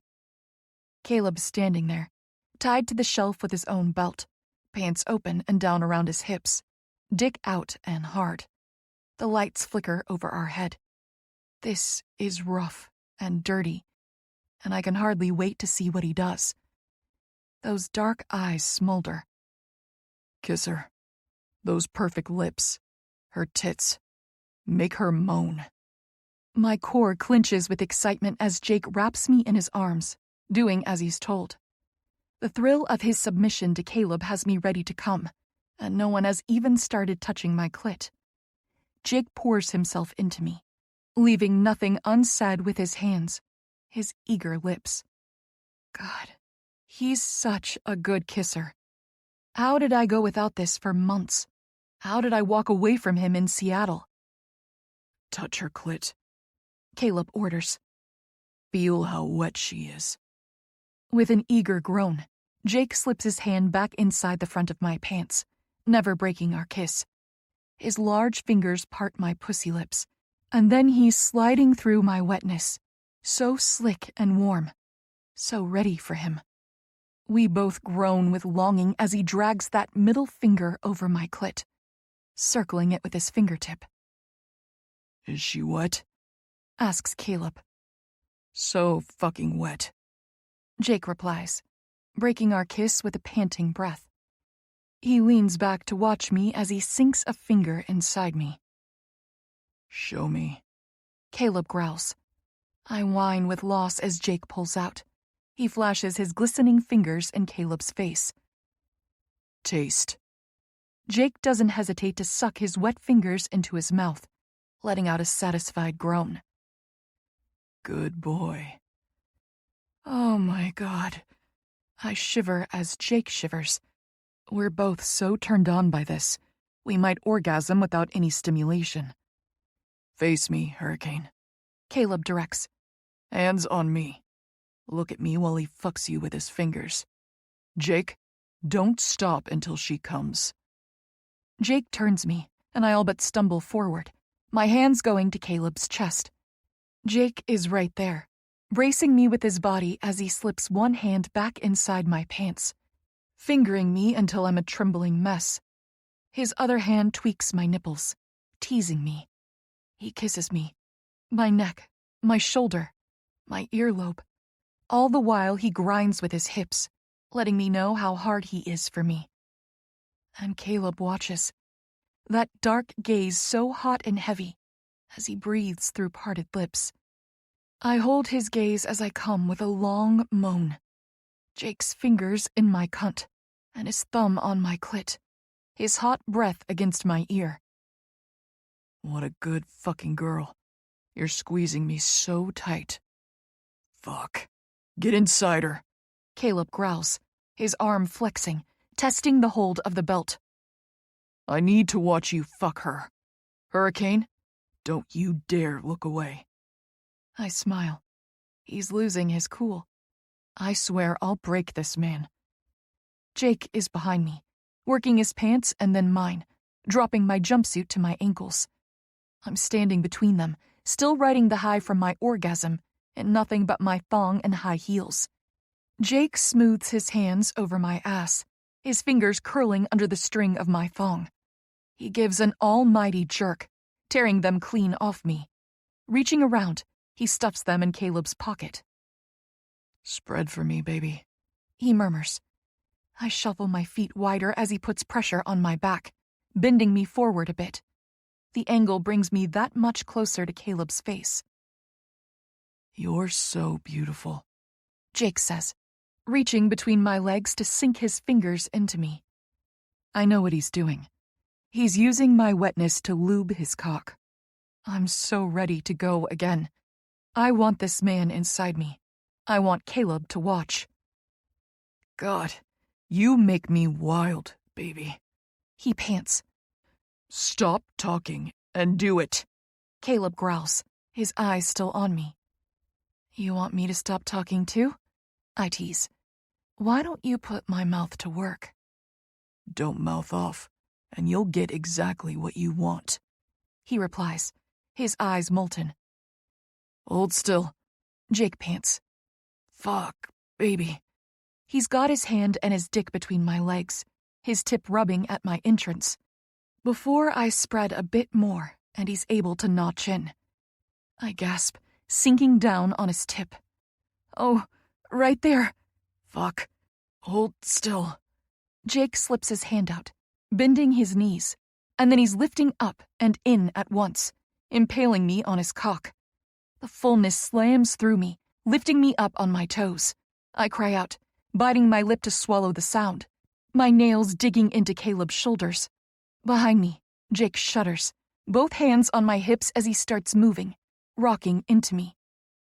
Feeling him around me and in me, I can't help the swell of emotion in my chest. My mystery boy. My Jake. Oh, God. He's mine. I ride the spiraling of my next orgasm, feeling the flood of heat course through my body. Oh, please, I'm saying again and again. I'm begging, but I don't know for what. Then Jake's hand is in my hair, tightening to a fist as he jerks my head back, bending my neck. I cry out, back arching as he pounds into me. I'm going to come. I can't hold it off. Please, Kay. Jake pants behind me, his hips slapping against my ass as he fucks me so good. I love being between them. I just wish... Suck my cock, Hurricane. Dead. My second orgasm shatters me as Jake grunts out his approval, shifting back even as he pushes down on my head, his hand still twisted in my hair. He wants this too. He wants to see me on Caleb. He wants us all in. I love the way he dominates me, even as he submits to Caleb, bending me forward until I'm able to wrap my eager mouth around Caleb's tip. Holding Caleb by the hips, I sink my hot mouth around his shaft, taking him deep. The metal of each piercing clicks over my bottom teeth as I swallow him, sucking him until he's crying out. My pussy strangles Jake's cock as I suck on Caleb, loving this feeling of fullness. Caleb's tart cum coats my tongue, and I know he's at the edge of release. I slip my hand inside his pants, cupping his balls. Fuck. Shit. He jerks on the belt, his hands coming free. Then he's dropping them to my head, the belt still wrapped around his tatted wrist. He buries his fingers in my hair, taking over for Jake. He gags me on his cock, tapping the back of my throat as I choke, loving every second. The shelf behind him rattles as his hips hit it. The barbells of his piercings roll over my tongue. I can only imagine what they'd feel like in my pussy. Oh, baby, I'm gonna... Jake pants from behind me. I moan in approval around Caleb's dick, giving them both my consent. We're not stopping until we've all chased our release. I want them undone. Fuck. You're so tight. So goddamn perfect. Jake slams his hips against mine twice more, and then he's crying out, his warm release filling me. I suck on Caleb, and he lets loose too, his cum filling my mouth. I swallow him down, pulling back to gasp for air. Just when I think I'm shattered beyond repair, Jake snakes his hand around and flicks at my clit, setting off one last little shuddering tremor of release. It's an echo of my other orgasms, an aftershock, an unraveling. I slump forward, my forehead pressed against Caleb's abdomen. Behind me, Jake works his way out from between my legs. The emptiness I feel leaves me both hollow and full. It's such a strange sensation. I have Caleb's taste in my mouth, Jake's cum between my legs. I love it. There's nothing that compares to the feeling of being used by two men at once. My adrenaline is cooling, my blood going from fire to ice. I shiver, all my limbs suddenly boneless. This is the feeling I crave almost as much as the orgasm. This feeling of being hollowed out and filled up in one. It doesn't last long. I need to savor every second. Caleb lifts me gently under the arms, holding my weight, wrapping me in his embrace. It feels strange to be naked while they're both fully clothed. The next time we do this, I want them both stripped bare. They're too gorgeous to hide all that perfect skin away from me. Jake drops to one knee, shimming my jumpsuit up my legs, covering me. When it gets to my hips, he zips me up. Come on, Caleb murmurs, lifting me away until I'm swaying on my feet. He gives me an appraising look before he lifts both his hands, brushing his thumbs lightly under my eyes. I can only imagine what I must look like. My hair tousled from their hands, my makeup streaked with tears from choking on his cock. But I don't care. He's looking at me like I'm his reason. And in this moment, I want to be. The sound of the club crescendos again beyond the door. The very walls hum with it. Loud voices in the hall. Thumping bass music I feel in my chest. I'm losing it.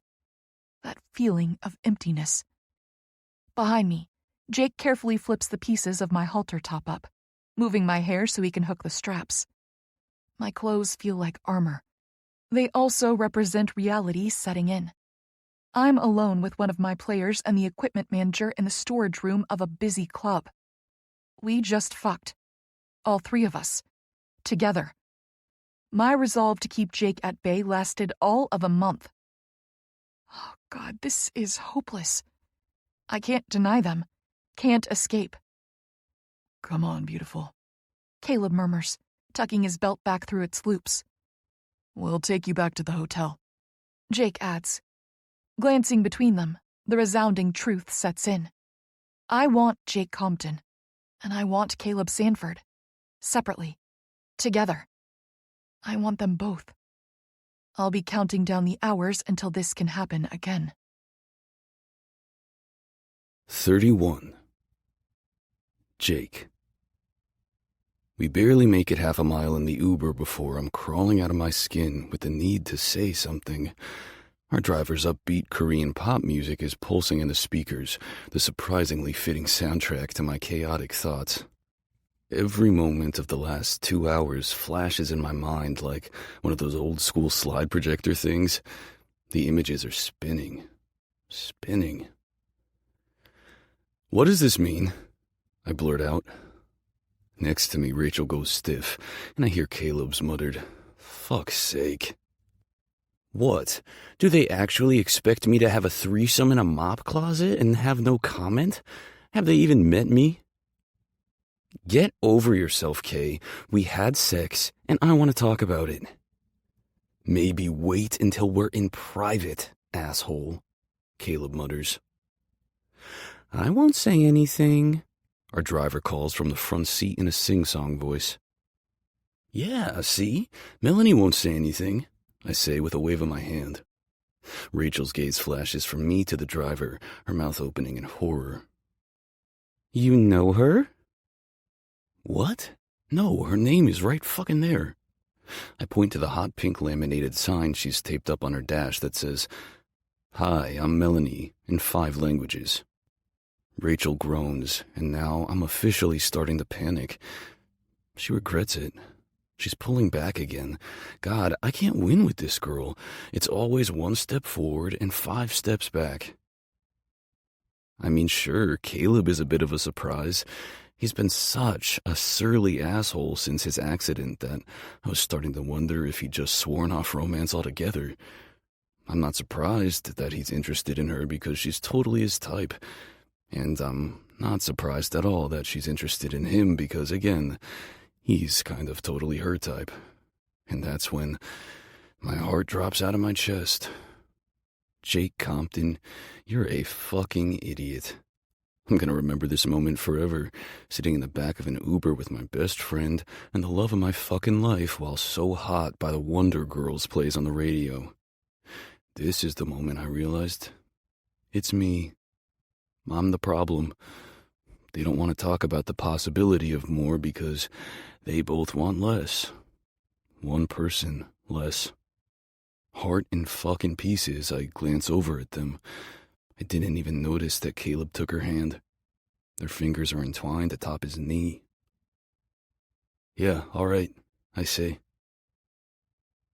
It's fine. I get it. I'm not going to give them the benefit of seeing me fall apart in this fucking Uber. As soon as I get back to my hotel room, I'm calling my sister Amy. A tough guy can cry to his twin without any fear of judgment. And in the morning, I'll reach out to my agent. Surely there's some team in the league open to a mid-season trade, because one thing is for damn sure. It was hard enough leaving Seattle knowing I would never see Rachel again. No way in hell am I going to live in the same city, play on the same team, and have her always just out of my reach. Fuck being friends. I want all or nothing. If she doesn't want my all, then I have to be strong enough to live with nothing. 32. Rachel. I glance sharply over at Jake, noting the way his entire demeanor has suddenly changed. "What's wrong?" I say, placing my hand on his knee. He stiffens. "Jake, Don't. he mutters. Please, just. He removes my hand from his knee, and I feel it like a punch to the gut. "What the hell is going on?" I press. "You just said it's fine. What does that mean?" You don't want this. He replies, still not looking at me. You don't want me. He's the better fit. I get it. My gaze darts open-mouthed over to Caleb and he groans. Jake, you're a fucking idiot. Say it again when we get out of this car. Jake snaps, his shoulders now suddenly twice as broad. He leans across me, pointing a finger in his face. Don't fucking push me, Kay. "Whoa, stop!" I throw both my hands out to either side. "What's that?" the Uber driver calls. "Stop here?" No, the three of us say at once. actually, yeah, Says Jake. let me out. I'll walk the rest of the way. "Okie dokie," the sweet blonde says, pulling over. "Jake, no!" I cry. "This is crazy!" He's out before I can even snatch for his shoulders, slamming the car door in my face. Caleb already has his side open, following him out. "Geez, he's pretty upset," the driver murmurs, eyes wide as she watches Jake storming off, Caleb jogging after him. "Want me to wait? Or take just you back to the hotel?" "No," I reply. "I have to deal with this." I slide out Caleb's open door, following after them. It's nearly 1 a.m. All the restaurants and businesses on this street are closed.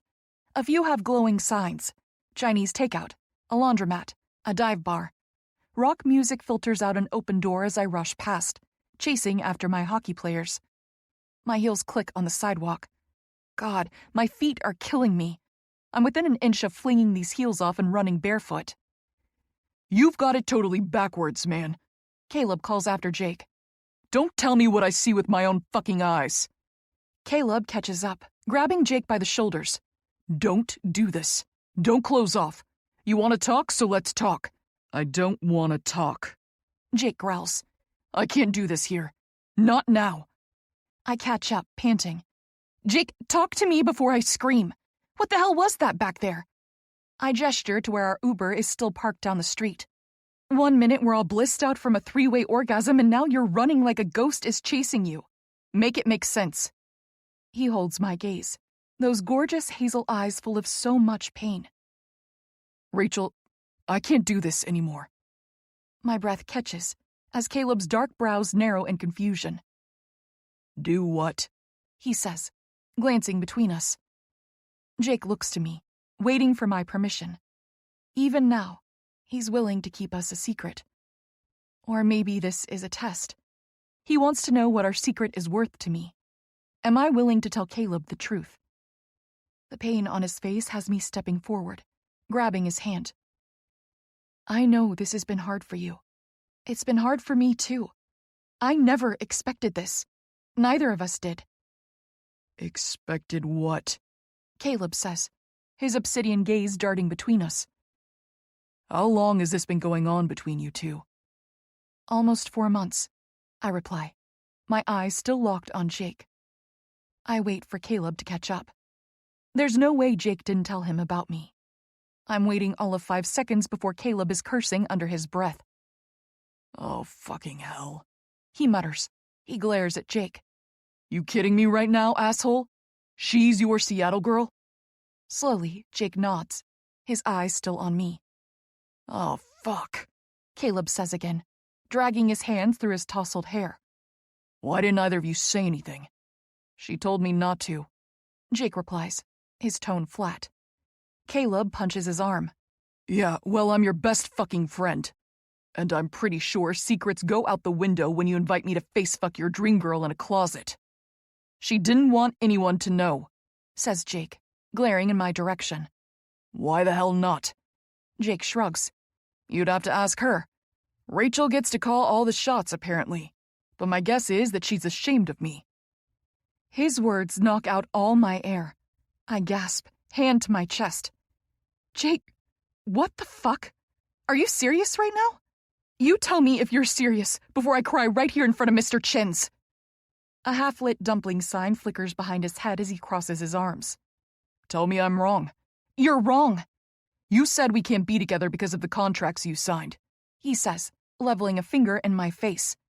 But I talked to Vicky, and she said we just have to sign a "we're together" form, and I can't see you as my doctor. My eyes go wide. You asked Vicky about me? When? The day you showed up in my goddamn parking garage. It's not a big deal, Rachel. With the shredding of one document and the signing of another, we can be together. And I think you know that. He adds. You just don't want me. How did I not realize the extent to which I was hurting him? He's always in such a good mood, always smiling, always teasing and laughing, and texting me pictures of tacos and pelicans and every cup of coffee he consumes. But this whole time he's been masking his pain. Jake, I'm sorry. He stiffens, his last hope shattering. Wait, no! I lunge after him, grabbing his arm. I didn't mean... Jake, I'm sorry for hurting you, for not realizing how difficult this was for you. Difficult? He growls. This has been fucking unbearable, Rachel. Do you know how hard it was to wake up and find you gone in Seattle? Do you know what I felt seeing you again? How I've suffered knowing you're in my city, in my goddamn ice rink, on my bus, in my gym, on my plane. You're fucking everywhere. All day. Every day. And I can't fucking touch you, can't kiss you, can't feel this heart beating under my hands. He splays his hand over my chest. I'm not eating, Rachel. Not sleeping. I can't concentrate on or off the ice. Ask Kay. He knows. He adds.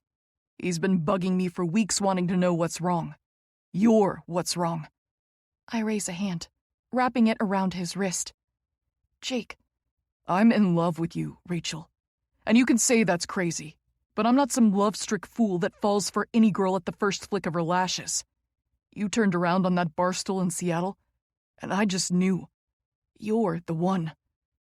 I'm crying now, my head shaking. Jake, you don't even know me. I do know you. He counters, cupping my face with both hands. I know you and you know me. We proved that in Seattle. I may not know the name of your high school or your favorite salad dressing, but I can learn. I want to learn them. Give me a chance, baby. Please. My hands go back to his wrists, pulling his hands from my face. Jake, you don't want me, I say with a shake of my head. Don't. He growls.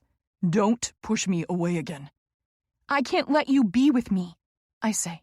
Not in public, anyway. Why the hell not?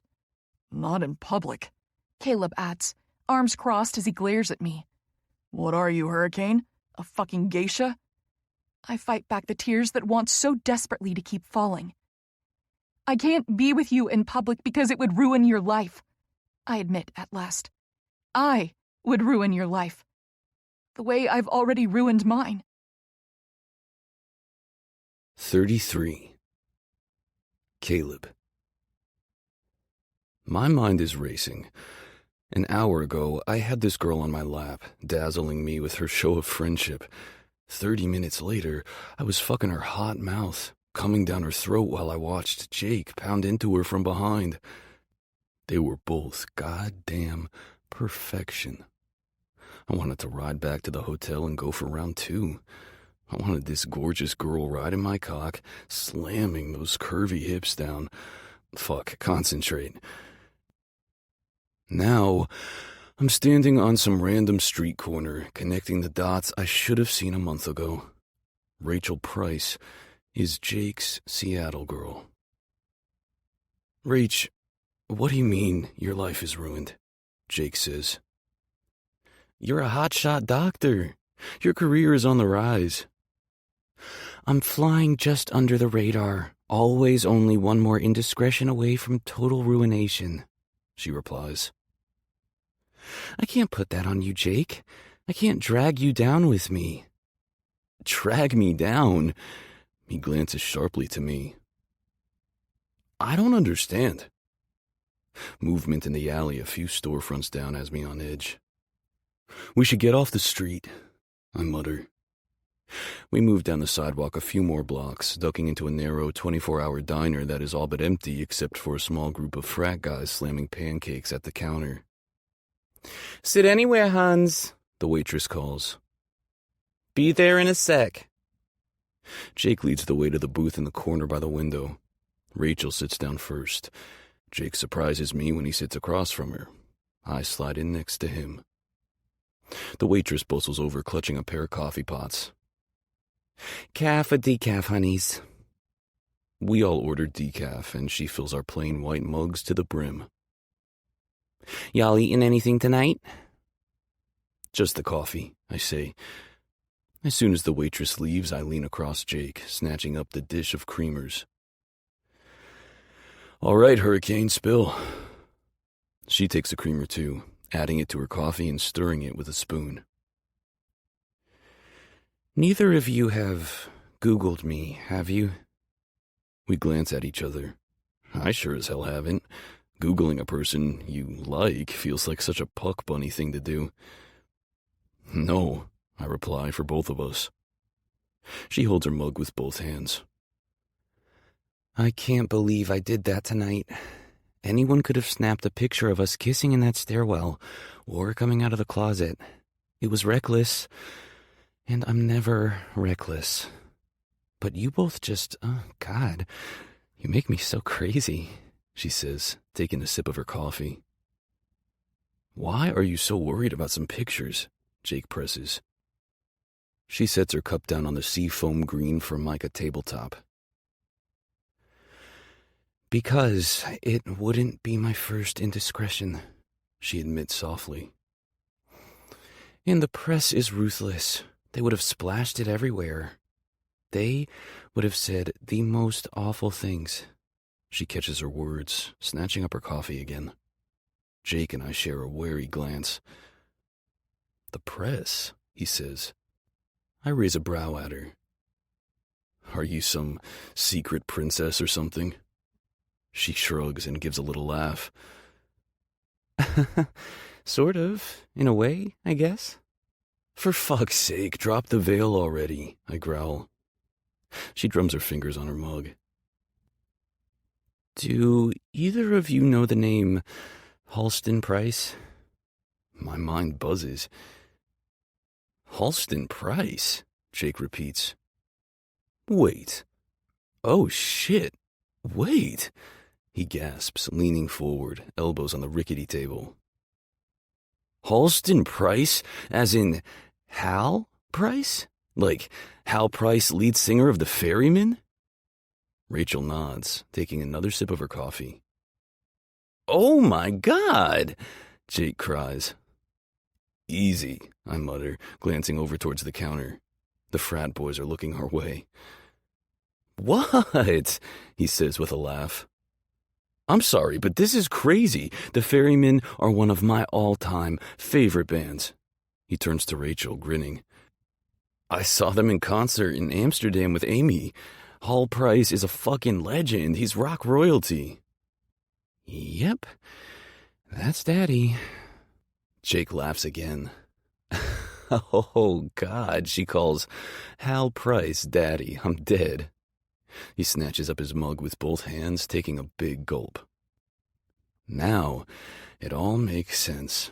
Her wanting to keep her anonymity in Seattle, all the sexy little tour t-shirts I've seen her wearing when she runs, her silver spoon life with a hired driver, the electric guitar tattooed on her forearm.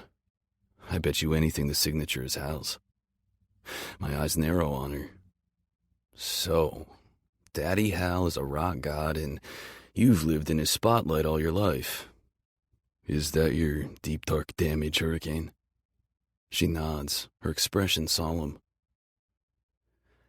My family has been torn apart again and again by the press. Daddy cheated on my mom when we were little. He regretted it and wanted her back, but there was picture proof, and it was the 90s when divorce was still taboo. It ruined him for a while. He took the heat for his infidelity 10 times over. I'm sorry, Jake says, reaching across the table to hold her hand. She looks up at us both, tears thick in her eyes. The constant press scrutiny almost lost us Harrison. Oh shit, Jake mutters. I glance at him, a question in my eyes. Her twin brother, he replies. Seriously? I shake my head, taking a sip of my shitty coffee. Of course, they're both fraternal twins. They probably bonded over it when they first met in Seattle. Maybe that's why he and Rachel have the vibe of magnets. What happened? I say. She looks sharply at me. The press outed him to the world? Holy shit, Jake mutters. Babe, that's awful. You don't know the half of it, she replies. A few assholes at his prep school hid a camera in his room and caught him with another boy. They sold the videos to the tabloids. She pauses, her eyes locked on her coffee cup. My parents found out he was gay when his first porn tape went viral. It went on for like 2 years before we won the injunction to get it all taken down. I'm so sorry, baby girl, Jake murmurs. What happened to Harrison? The harassment was so bad at his school that he tried to kill himself. Took a medicine cabinet shelf's worth of pills. They had to pump his stomach. He was unconscious in the hospital for days. We thought he might not make it. She finishes, tears falling. Where do you fit in? I say. She picks up her coffee mug. Me? Yeah. Daddy Hall is the rock god with an infidelity problem. Brother is an outed gay man. What did the press do to you?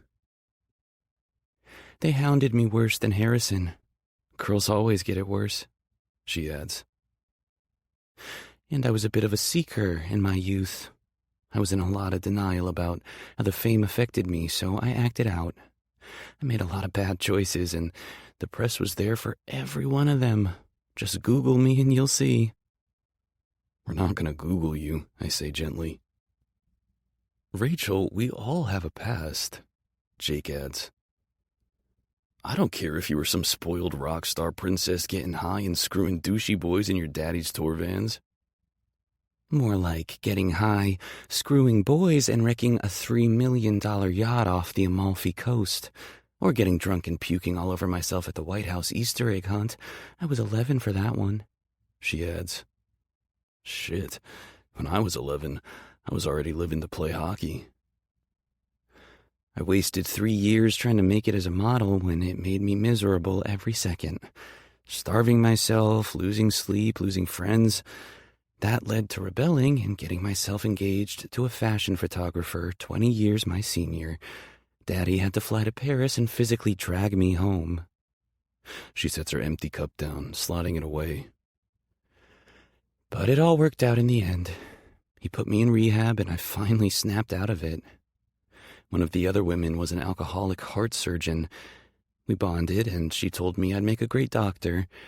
I had all the drive and the smarts, I just lacked direction, so I finished rehab and went to college. I've never looked back.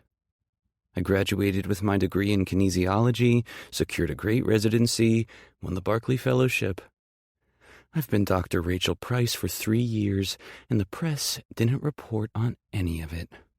They only ever cared about watching me fail.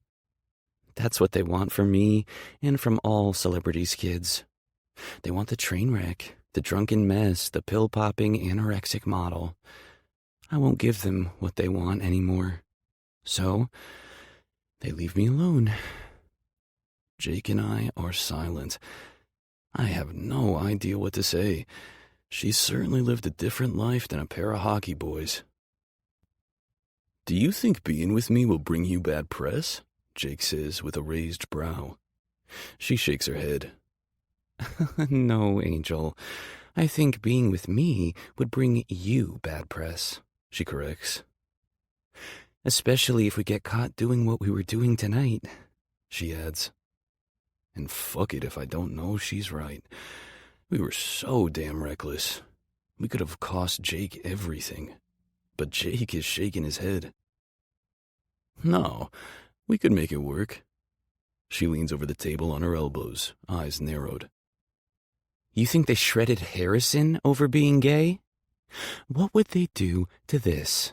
She says, gesturing between the three of us.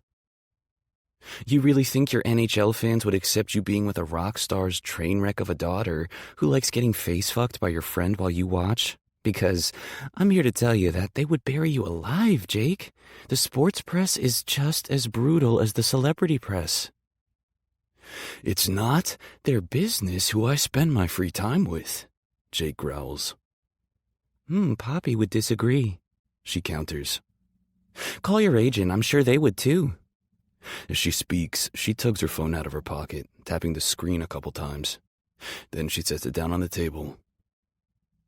You're a public figure now, Jake. If you pulled me under your spotlight, it would shine on me and my 2 decades of baggage.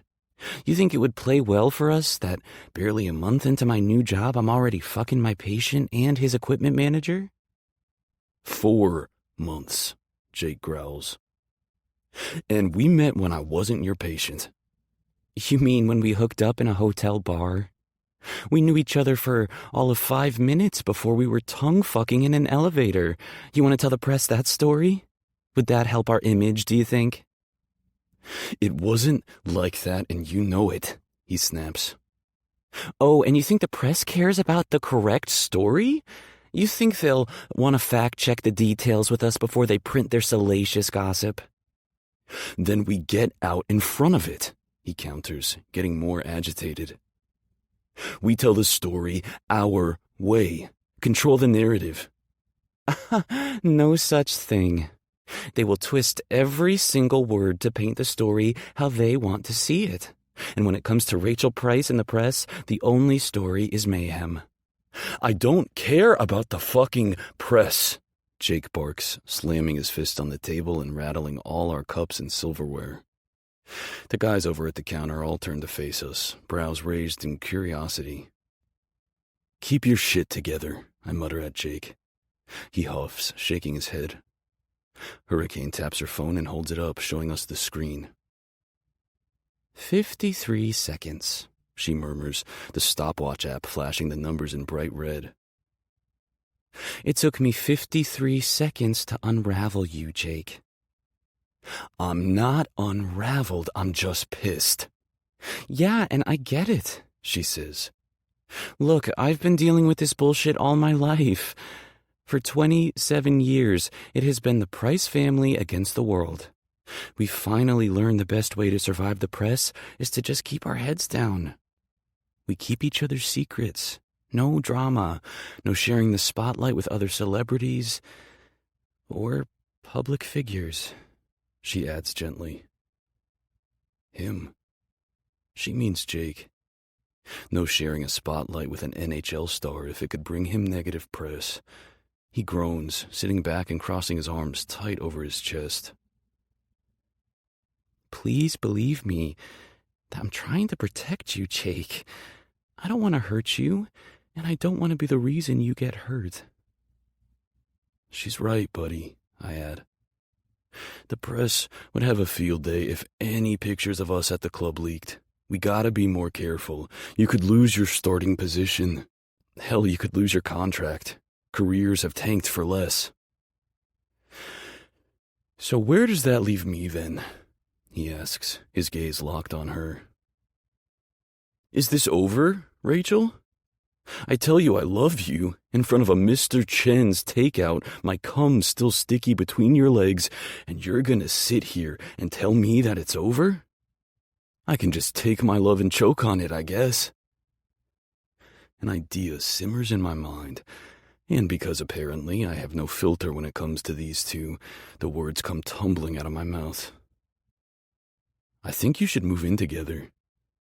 Jake chokes on his coffee, snorting it up his nose with a cough. Fuck! Ouch! Rachel turns slowly to look at me, her dark eye makeup still messy from gagging on my dick earlier. Her full lips part in surprise. What did you say? Hurricane, you should move in with Jake. 34. Rachel. Move in? I cry, pulse echoing in my ears as I lean over the table. Did you not listen to a word of my speech for the last half hour? Yeah, I did. Caleb replies. I also listened to Jake. You guys really messed this up bad, He says, glancing from Jake back to me. You put the cart way out before the horse. And then you fucked that cart. Without condoms, apparently. Which, dude, He punches Jake in the arm. you're a fucking psycho. No rubber, no ride, remember? Ouch. Fucker. Jake growls, punching him back. I said that in Seattle, but she was all like, Condoms are less effective. and then she felt so good bare that I... Shh! I hiss, my eyes darting behind their shoulders. More coffee, Huns? Calls the waitress, not waiting for our answer before she's pouring the decaf. Let me know if you need anything else, she says over her shoulder. Anyway, Caleb mutters, peeling back the lid of a creamer and dumping it into his coffee. you both messed this up, and now you gotta backtrack. Cool off and just get to know each other outside the pressures of the job. I scoff. Yeah, and you think moving in together is how we cool off? Whatever happened to no strings attached casual dating or, oh, I don't know, just hanging out? I snatch for a creamer from Caleb's clutch, and he practically snorts at me like a dragon. Give me one, you greedy monster. I need them, He mutters, pouring his third creamer into a coffee that is now a sickly beige color Sherwin-Williams would probably discontinue. Fuck, here. Jake twists around, using his long arms to snatch the dish of creamers off the table behind us. He slides it across our table at me, away from Caleb's reach. He's not gonna share, and you'll get a fork in the hand if you snatch at him again. Surly ass, I mutter. Caleb just stirs his cream hold the coffee with a rattle of his spoon. I hold my warm cup between my hands, taking a deep breath. Look, guys, I'm happy, for the first time in my life, okay? I've got a job that I love, and I've got this amazing opportunity to make a big move with my career. And I'm making all of this happen without trading on my dad's name or his fame. Do you know how much that means to me? Can you even imagine what it's like to have the specter of being Hal Price's kid haunting you night and day? But the MCAT didn't care that I was Hal Price's daughter. I go on. Neither does the Barclay Fellowship. The only thing that got me here is my talent, my hard work. And frankly, I don't want my work overshadowed by a relationship right now. I admit. Do I wish I could see you more, and laugh with you more, and just exist where you are? Of course I do. I've loved every minute we've spent together, I say, taking one of each of their hands. Caleb stiffens, but Jake quickly laces our fingers together. And would I like to have more sex? I add with a smile. Hell yes. You two drive me wild, and God, I can hardly think around you. The feeling is mutual, Seattle, Jake murmurs. But does that mean I'm ready to flip my life inside out and put you before my career? Or risk hurting yours? I add. No way. I'm not ready to brave the chaos of the press. I reach for my coffee, taking another sip. So, I'm sorry, Kay, but I think moving in with Jake is literally the worst idea ever. I would only end up hurting him, and I've done enough of that already. Resting my case, I sit back, content to finish my coffee and head back to the hotel. Both guys are pensive, their shoulders turned in slightly as they exchange pointed looks. I've heard the other guys refer to them as DLPs, domestic life partners. Caleb would make a much better wife for Jake than I ever could. I go impossibly still, glancing between them, reading their body language. That's when it hits me. All my niggling feelings of curiosity and confusion suddenly make sense. They behave like domestic life partners. They behave like lovers. Like soulmates. I suck in a breath, feeling rattled by my revelation. I mean, we could, Jake mutters. Caleb frowns. But would you? Jake shrugs. Better than nothing, right? Fine, says Caleb. It's your call, man. Then they both turn to me. Jake pierces me with his gorgeous hazel eyes. Seattle, I want you to move in. Now it's my turn to sit there stupidly with a surprised look on my face. Recovering my wits, I choke out, "What the actual fuck?" 35. Rachel. "Well?" I say, my voice coming out all high and squeaky. "I literally just said moving in would be the worst idea." You'd have your own room. Jake says quickly. Own bathroom and everything. And it locks. And you can see the ocean from your window. It's a block off the beach. Caleb adds. Gorgeous. You'll love it, Hurricane. And there's off-street parking for your truck, says Jake. And I've got a home gym and a rooftop terrace to watch the sunset. You can cook anything you want. Or don't cook. During the season, I have a company make all my meals so I stay on track with my diet. But there's a second fridge, and you can fill it with whatever you want. I feel like I've entered some bizarro dimension where my words come out, but I'm not understood. Jake, you're not listening. I can't play house with you. I just said, Kay's gonna come too, he adds, jabbing a thumb at his friend. I sit back, hands pressed flat against the sticky Formica tabletop. What? Yeah, you said you want more of both of us. Jake presses. Not a relationship, if that freaks you out. He adds. But I can't keep doing this, Seattle. I can't have you in my city and on my team and not be closer to you. I need more. And I'll take anything I can get. You want to fuck me? You just name the time and place. You want him? He jabs his thumb at Caleb again. Have him. With me there, without me. Me watching from the side, holding some electrolyte water. I guarantee you he's not saying no. And neither am I. I look to Caleb, and he gazes unflinchingly back. But this isn't just sex for me, Rachel. Jake adds, his face solemn. Hell, at this point, I'll settle for just breathing your air. I'll rub your feet on the couch after a long day. I'll do your laundry. I'll hold your purse while you shop for trail mix. That's how crazy I am about you. I have to be me. And this is who I am. This is how I feel. Move in and be with me. With us. Whatever that looks like to you, we'll figure it out. Just give me more than this nothing. I can't bear another second of the nothing. Girl, hold it together. This man is so damn earnest. He loves me. He doesn't know me yet, but he loves me all the same. I glance between them. I don't understand the rush to move in. We can do all those things, Jake. We can hang out and get groceries and explore the city. We can cook at your place or mine and... What? Caleb snorts as Jake just shakes his head. What am I missing? Jake's a pro hockey player, Hurricane. Caleb replies. Yeah? And I'm an equipment manager. And you're the team doc. And the season has already started. I raise a brow. Yeah, so? He tugs out his phone. Dude, show her your schedule. He mutters at Jake. Jake pulls out his phone too, and they both flash me their calendars for the coming week. It's madness as I take in all the dots and colored bars denoting activities. On Jake's calendar alone, there's a complicated matrix of practice, workouts, PT, travel, games, PR, video meetings. Caleb's calendar is just as jam-packed. I bet yours doesn't look any prettier, says Caleb, tucking his phone back in his pocket. You want a pro hockey player in your life while he's in season? You gotta live with him. You'll never see him otherwise. I look to Caleb. So, what?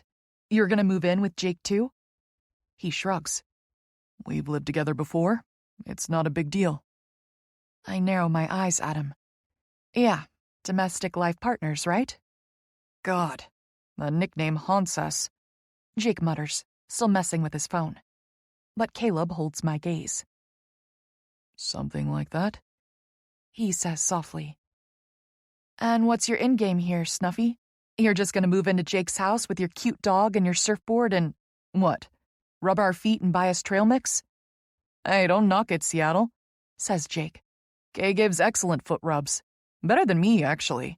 But I'm the better cook. We can only trust him not to mess up breakfast. He's strictly an eggs, bacon, and toast guy. He leans forward, elbows on the table. You come to me if you want pasta carbonara with seared pancetta, grilled jumbo shrimp with coconut rice, or, help in the shower. I shake my head. You two are crazy. This is so beyond crazy. Yeah, crazy smart. Come on, Seattle. Make me the happiest man on earth and move in with me. And Caleb. And Poseidon. We can't forget the world's greatest doggo. He adds with a grin. Shit, I forgot about the dog. Oh my God, this is so not happening. Has the lure of unlimited dog snuggles really just tipped the scales in the boy's favor? Fine, I hear myself say. They blink at me like a pair of sexy owls. Then Jake all but chokes. Wait, did you just say fine? She just said fine. Caleb mutters. Oh God, okay, breathe, everyone, Jake says, hands flat on the table, wide smile on his face. We're so fucking doing this. You're moving in. You're both moving in. Tomorrow. Caleb slips out of the booth, holding out a hand to me. 3 platonic fuck buddies and a hyperactive dog. What could possibly go wrong? 36. Rachel. I stand in line at the bottom of the stairs, shifting the strap of the bag on my shoulder.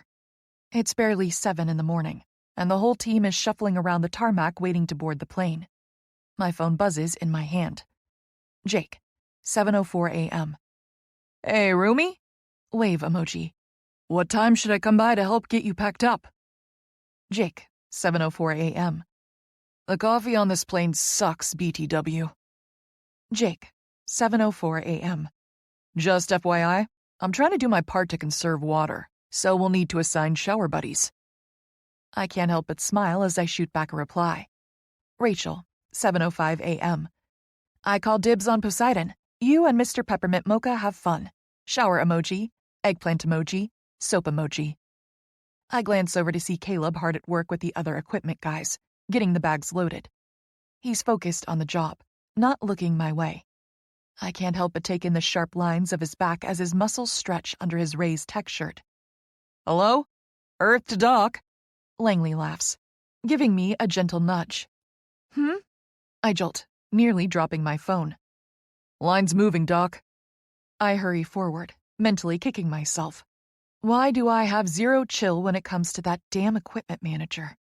I grab the metal railing with one hand and hoist up my wheelie bag with the other. Then I'm rushing up the stairs and onto the plane. The flight attendants greet me as I shift past them. I'm not really paying attention, trying to stuff my phone in my pocket as I feel my bag slam into something. I nearly topple over, but a firm hand wraps around my shoulder, keeping me from going ass over tits. Shit. Sorry, Doc. Sully mutters, retracting his huge foot from the aisle without taking his eyes off his Nintendo Switch. I gasp, clutching my bags as I glance behind me. Ilmari is there, in his cosplay of Thor at the Oscars. His top knot is as messy as ever, a few strands framing his face. He's wearing a maroon 3-piece suit. I can see the black ink peeking up at his neck. I haven't gotten a good look at where that ink goes yet. Thanks, I murmur.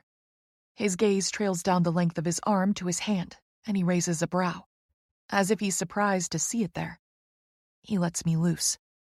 I sway, clearing my throat before I shift further down the aisle. Ilmari is still doing his whole sit with me if you want to live routine, so I head straight for row 20. Jake is already in the opposite aisle seat, headphones on, eyes locked on his own Nintendo. I learned quick that most of the guys play endless games of Mario Kart on every flight. It's adorable, really. You can tell when things are getting heated because they all curse and groan up and down the plane. Spying an open overhead bin, I bend over to grab my bag. Leave it, Ilmari mutters, still just behind me. I glance over my shoulder again. What? Leave the bag. I'm a big girl, Mars. I can lift my own bag. Hey! He steps in close, reaching around me to grab the handle of my wheelie bag. He lifts it one-handed into the overhead, lifting his own at the same time, sliding them both long ways into the bin. I step back with a sigh, gesturing to our pair of seats. After you. Hold on. He strips out of his suit jacket, carefully folding it inside out. He lays it on top of our bags in the bin. Standing so close to him, I catch the soft whiff of his cologne and fight a groan. This man smells as good as he looks. I can't quite place the scent. It's woodsy and crisp. It makes me think of fall nights on our family ranch up in Montana. Daddy bought it as a place to escape the world. I picture myself wrapped up in a knit sweater and faded jeans, head tilted back, looking up at the blanket of stars. Peace. The word comes to my mind unbidden. That's what Ilmari smells like. The peace and quiet of Montana nights. The quiet cool of autumn.